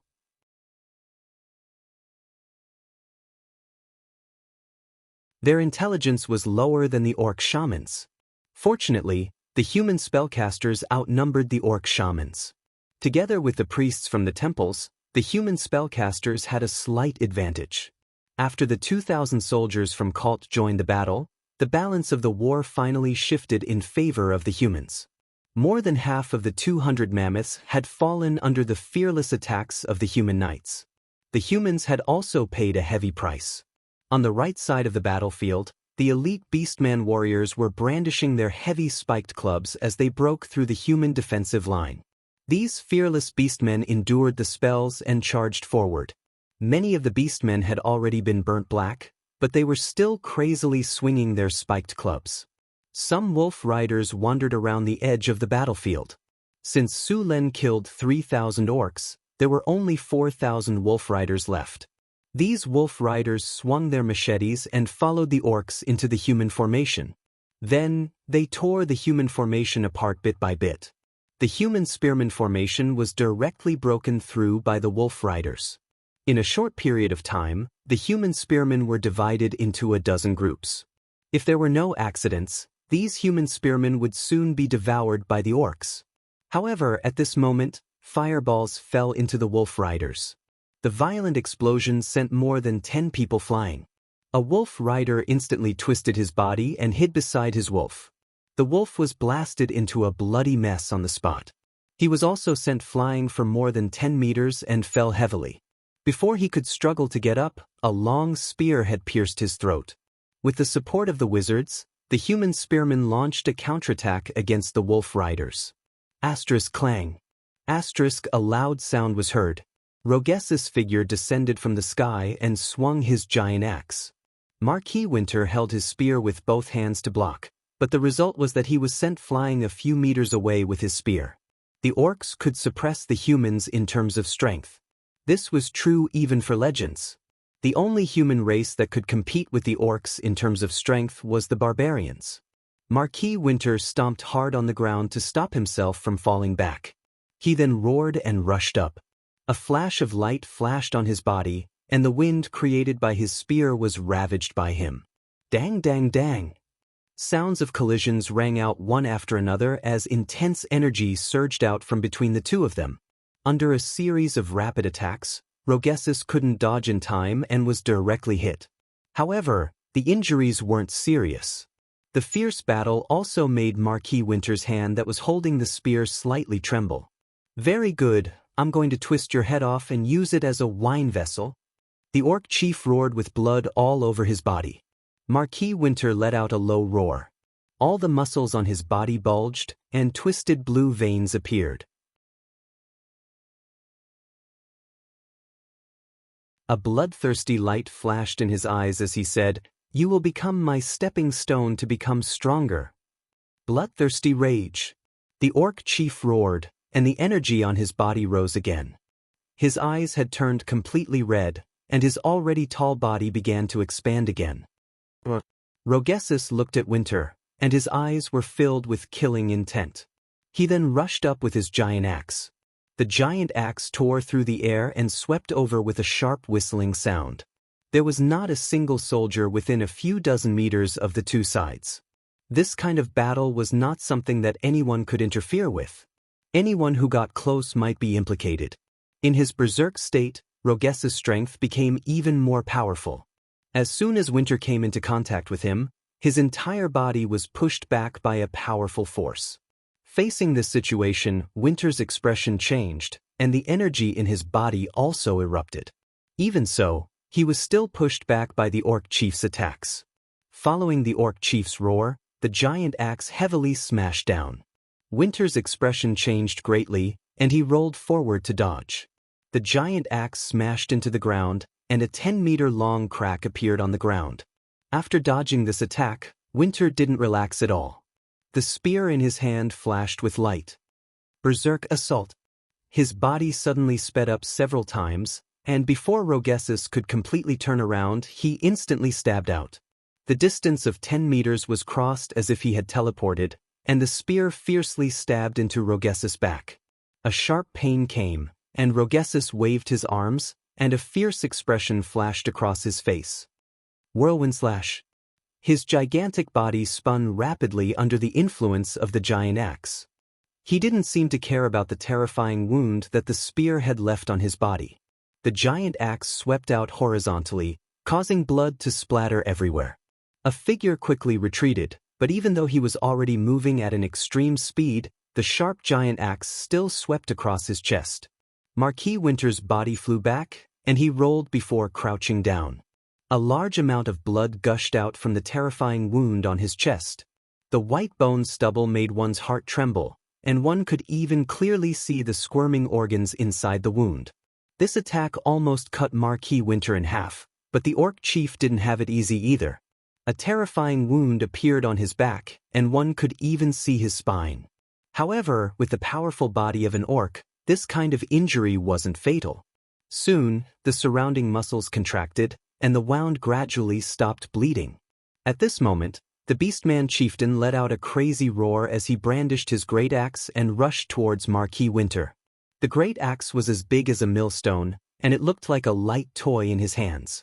Winter's face changed when he saw the giant axe coming towards him again.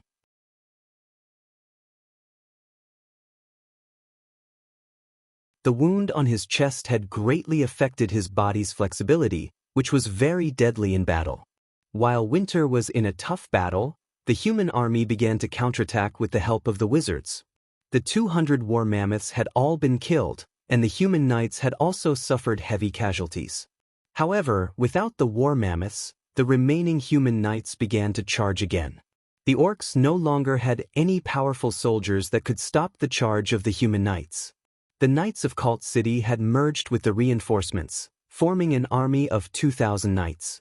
The knights charged again like a flood of steel, rushing towards the orc army with unstoppable momentum. The orc warriors swung their spiked clubs, wanting to fight back, but the warhorses rammed into their chests. The full body armor of the warhorses carried a force of a few tons. Even the strong bodies of the orcs could not withstand it. The ribs in front of their chests were directly broken, and blood spurted out like a fountain. Then, the orcs were trampled by the huge hooves of the horses. The charging knights carried an unstoppable momentum as they charged into the orc army. The orc army was retreating under the charge of the human knights. Spells exploded one after another, and the orc army was on the verge of collapse. Even if the orcs resisted with all their might, they were still like waves in the ocean when faced with the charge of the human knights. They were so insignificant. More orcs began to retreat. P.S. I forgot to post after writing. Fortunately, I discovered it in time.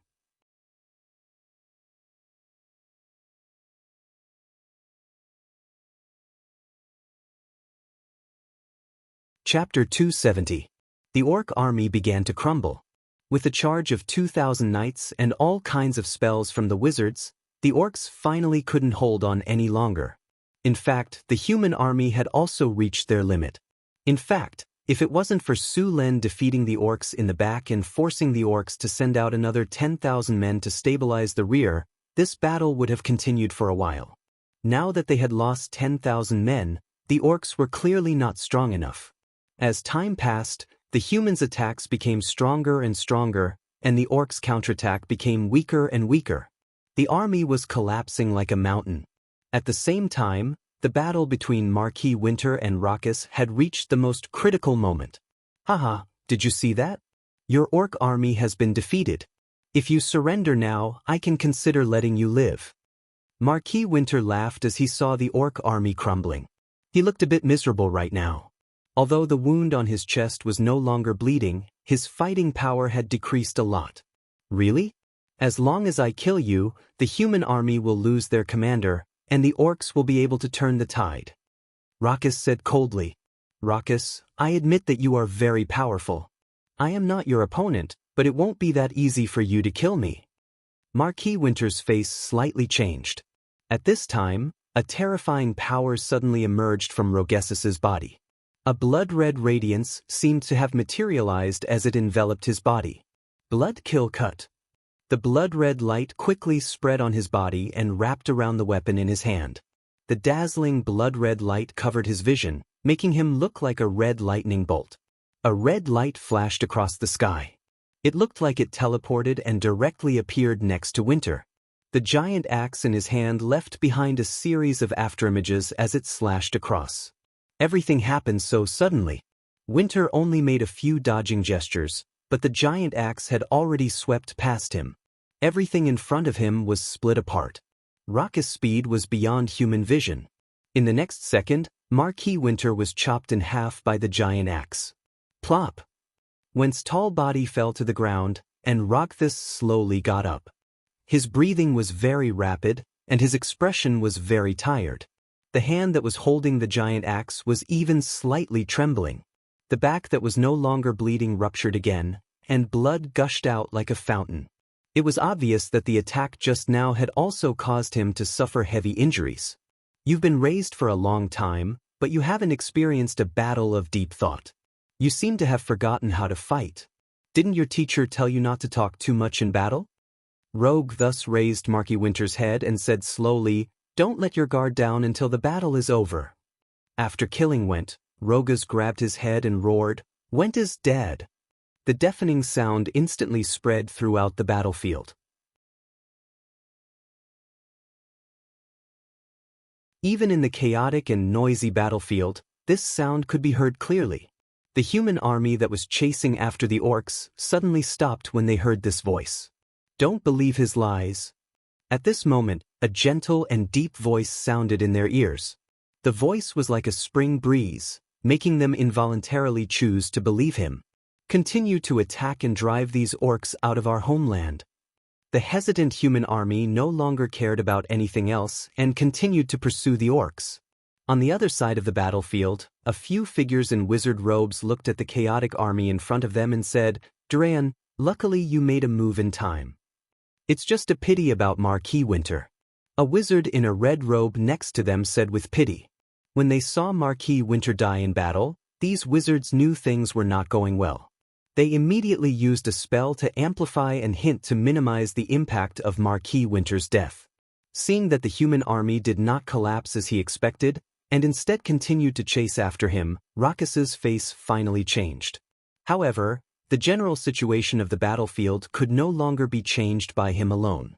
If he was a legendary wizard, he could cast a powerful area of effect attack spell, then there would still be a chance. However, the only one who had this ability, the great shaman, was tightly entangled by the priest and several wizards. As long as he wanted to cast a powerful spell, those wizards would immediately counter it with spells. The great shaman couldn't do anything at all. Although Rogas killed the problem, he was also like an arrow at the end of its flight. How many people could he kill by himself? The entire battlefield was collapsing. The orcs had lost their momentum. Rogas took a look at Cult City and turned to leave. His body was not in a good condition, and he was severely injured. Su Len had legendary strength, but once the orcs were defeated, he would be surrounded by the humans. He knew things were not going to work out. Although he was extremely angry, he still chose to retreat. After making up his mind, Rogues thus led the orc army to retreat, while the humans chased after them. With Rogues thus leading the orc army did not collapse. As the orcs retreated, they left behind a large number of corpses, creating a horrifying scene. The human army also suffered heavy losses. In fact, if you only looked at the number of casualties, the human casualties were much higher than the orcs. The orcs left 30,000 corpses here, while the human casualties were as high as 50,000. In the following battle, the orcs left another 6,000 corpses and got rid of the humans. The human army did not continue to pursue. Winning this war was also very thrilling for the humans. Moreover, these soldiers were already tired from the journey and had experienced a fierce battle. If it were not for the support of the priests, these human soldiers would have been unable to hold on.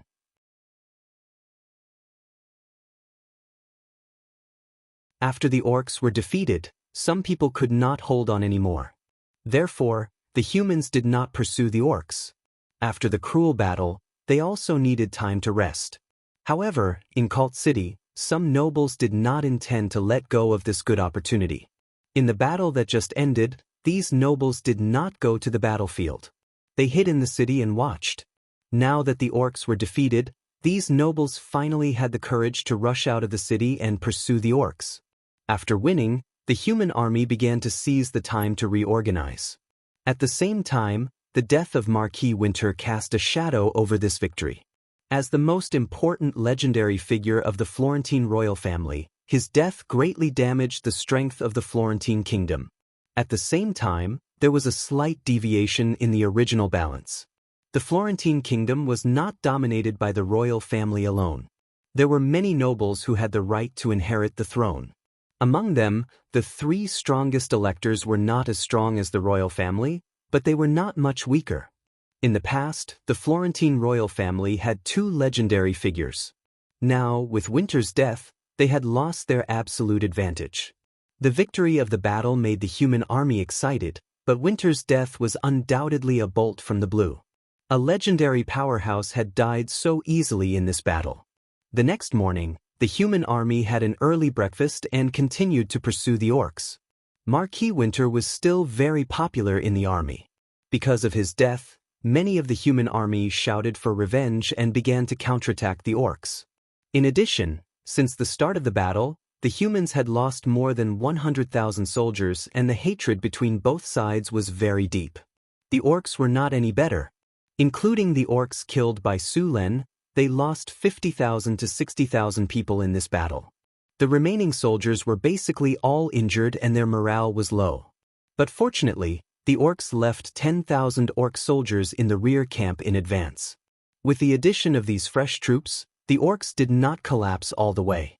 In fact, due to the reluctance of the nobles in Cult City, the orcs seized the opportunity and launched an ambush. After the battle, the soldiers of the nobles in Cult City suffered heavy casualties. If it weren't for the arrival of the human army, the nobles in Cult City might not have been able to return alive. After being ambushed by the orcs, the nobles finally behaved themselves. With the addition of the 10,000 orcs, the human army stopped pressing the orcs in order to avoid more casualties. However, the humans still had the advantage. After the orcs retreated, the human army began to occupy the cities that were previously occupied by the orcs, as well as the gold, silver, and jewelry that the orcs plundered. In order to speed up their retreat, the orcs didn't bring the valuables with them.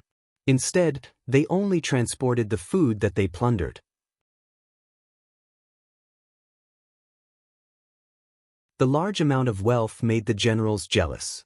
According to the original plan, the nobles who abandoned the cities and fled would be stripped of their territories and redistributed to the generals who had contributed to the kingdom to increase the strength of the royal family. However, this would definitely be opposed by the original nobles. This resulted in the conflict between the Kingdom of Florence's army and the Kingdom of Florence's army constantly recovering the lost territories. Sulin wasn't concerned about the conflict between the Kingdom of Florence's army. Instead, he was paying attention to the orcs. After the orcs suffered heavy losses, they retreated all the way to the north. As they brought along large amounts of food, the orcs retreated slowly. Other than the difficulty of surviving in the northern wilderness, the orcs also launched this war to obtain large amounts of food. In the beginning, the orcs still had thoughts of occupying this place. However, after this huge defeat, that thought disappeared completely. Now, their plan was to snatch enough food to return to their homeland. In order to transport the food back, Rogus personally led his men to buy time. Sulin's target this time was this orc chieftain. The orc chieftain was severely injured in the previous battle and had yet to recover. In the last battle, Sulin obtained a legendary skill point and a lot of good things from the platinum treasure chest. This time, if he could kill Rogexus, he would at least get a platinum treasure chest. This level of things couldn't be obtained so easily.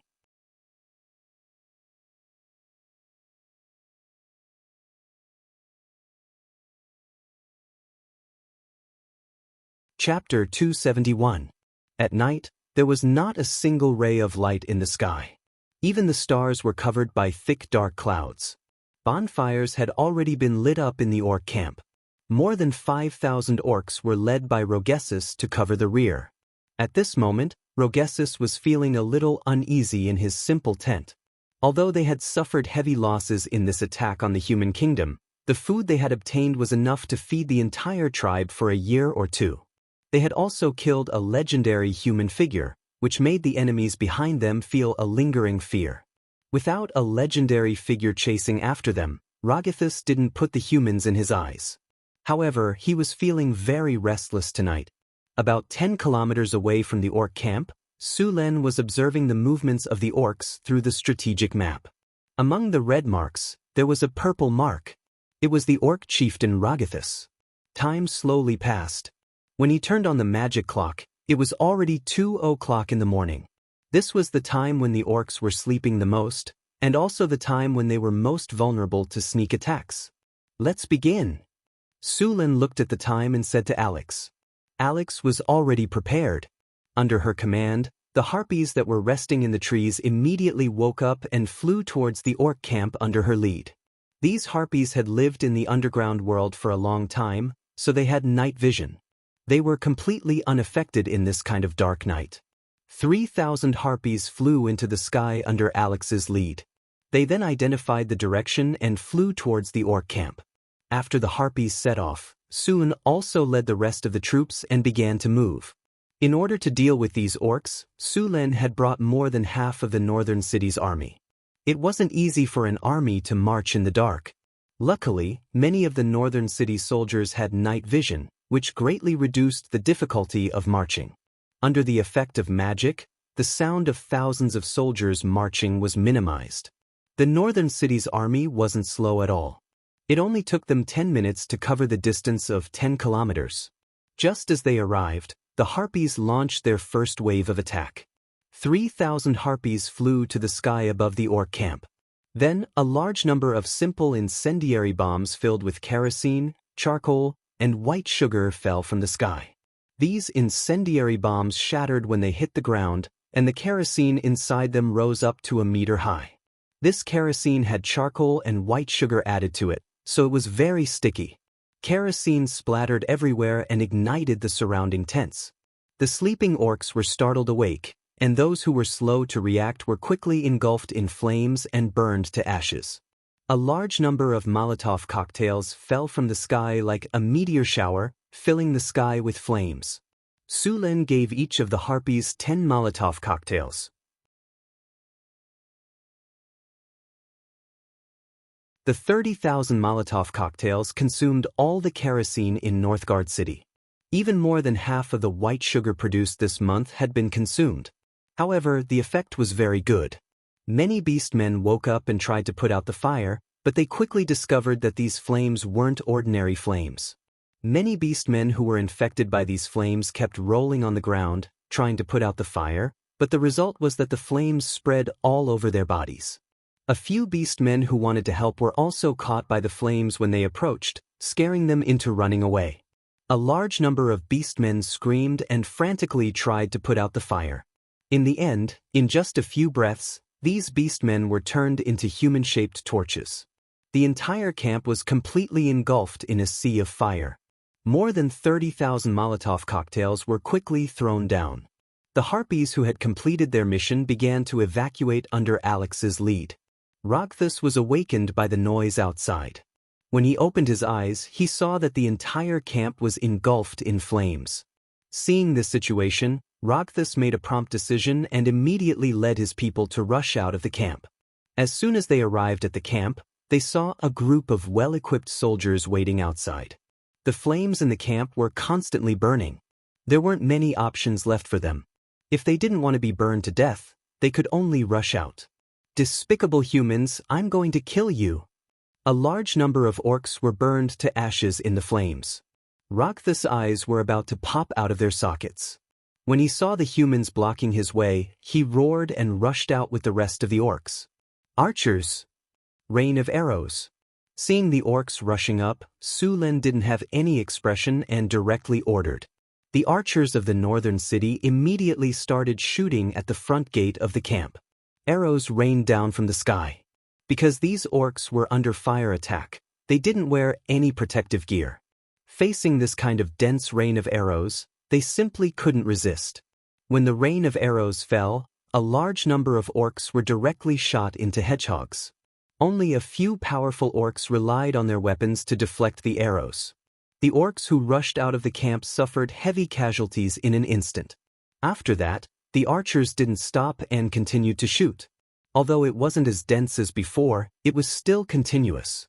After a short while, hundreds of orcs fell on the path of the charge. When Rogthus saw a large number of orcs being shot to death, his eyes were completely bloodshot. His expression was ferocious like a crazy beast. He lightly covered his eyes with his arm and completely ignored the rain of arrows in the sky. He then accelerated and rushed towards the army of the northern city. Sullen's hand shook, and the purple dragon halberd suddenly appeared. In the next second, his figure appeared at the front of the army.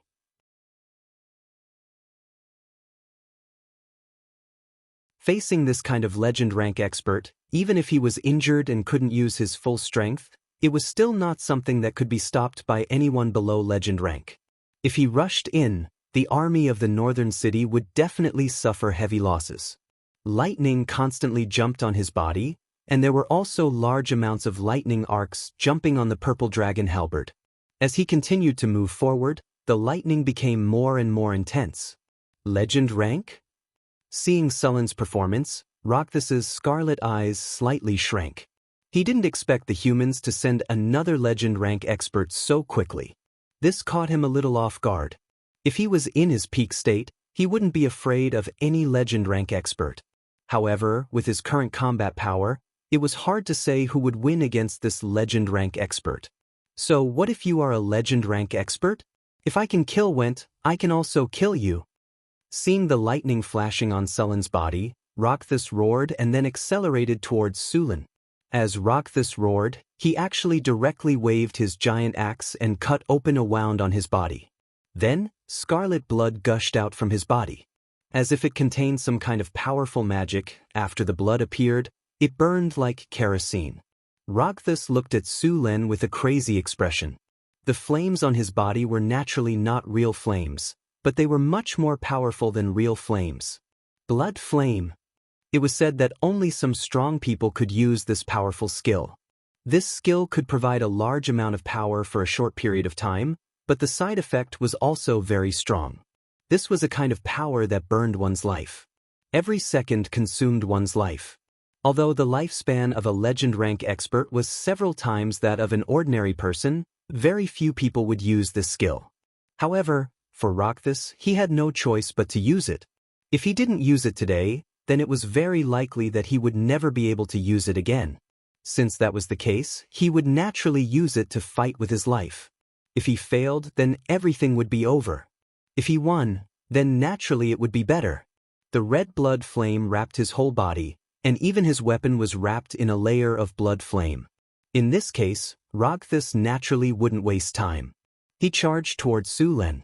Seeing the orc charging towards him, Su Len didn't hesitate. A powerful lightning energy emerged from his body. Thunder Domain. Strong lightning exploded and directly lit up the night sky. Su-Len's body was completely wrapped in lightning energy. He really looked like the god of thunder from legends. Facing the orc charging towards him, Su Len was not afraid.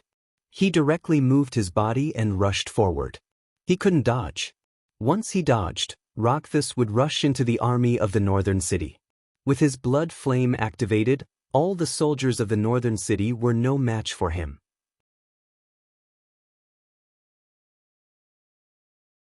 At that time, even if he killed Rakthus, the army of the northern city would also suffer heavy losses. The crazy fighting spirit combined with his huge body and the power of a legend rank expert allowed him to deal crushing damage to any enemy below the legend rank. With the support of the blood flame, he was confident that he could kill that human with one strike. Boom! The millstone-sized axe was swung by him as if it was weightless. He directly chopped towards Su-Len's head. It was a simple move, but it gave people a feeling that it was impossible to dodge. Su-Len's halberd swept around, and a powerful lightning energy appeared in an instant. A huge rumbling sound was heard as Su Len firmly blocked Rakthus' attack. Every orc that reached the legend rank was a master of battle. Their experience of reaching the legend rank step by step moved even Su Len. These orcs had killed their way through mountains of corpses and seas of blood. Whirlwind slash. Red blood flame appeared on Rakthus' axe. It was like a huge burning torch. The sharp edge of the blade was hidden in the fire, and it directly chopped towards Su-Len's head. Lightning weapon. The originally powerful lightning energy suddenly exploded. The lightning energy within Su-Len's body crazily revolved. At this time, the purple dragon halberd was completely wrapped in lightning. In the next second, the two weapons collided once again. Bang, bang, bang. War roar. Su Len roared, and the sound instantly exploded. The soldiers near the battlefield felt their vision turn black, and their ears were ringing. They felt dizzy, and it took them a few seconds to recover. Rakthus, who was the closest to the battlefield, was the one who suffered the most damage. His body stiffened. Su-Len's long spear swept horizontally and directly deflected the axe away. He then slashed a terrifying wound on the opponent's chest. You're tuning in to the Wandering Hero YouTube channel. Don't forget to subscribe and join us on this journey to catch the most captivating stories.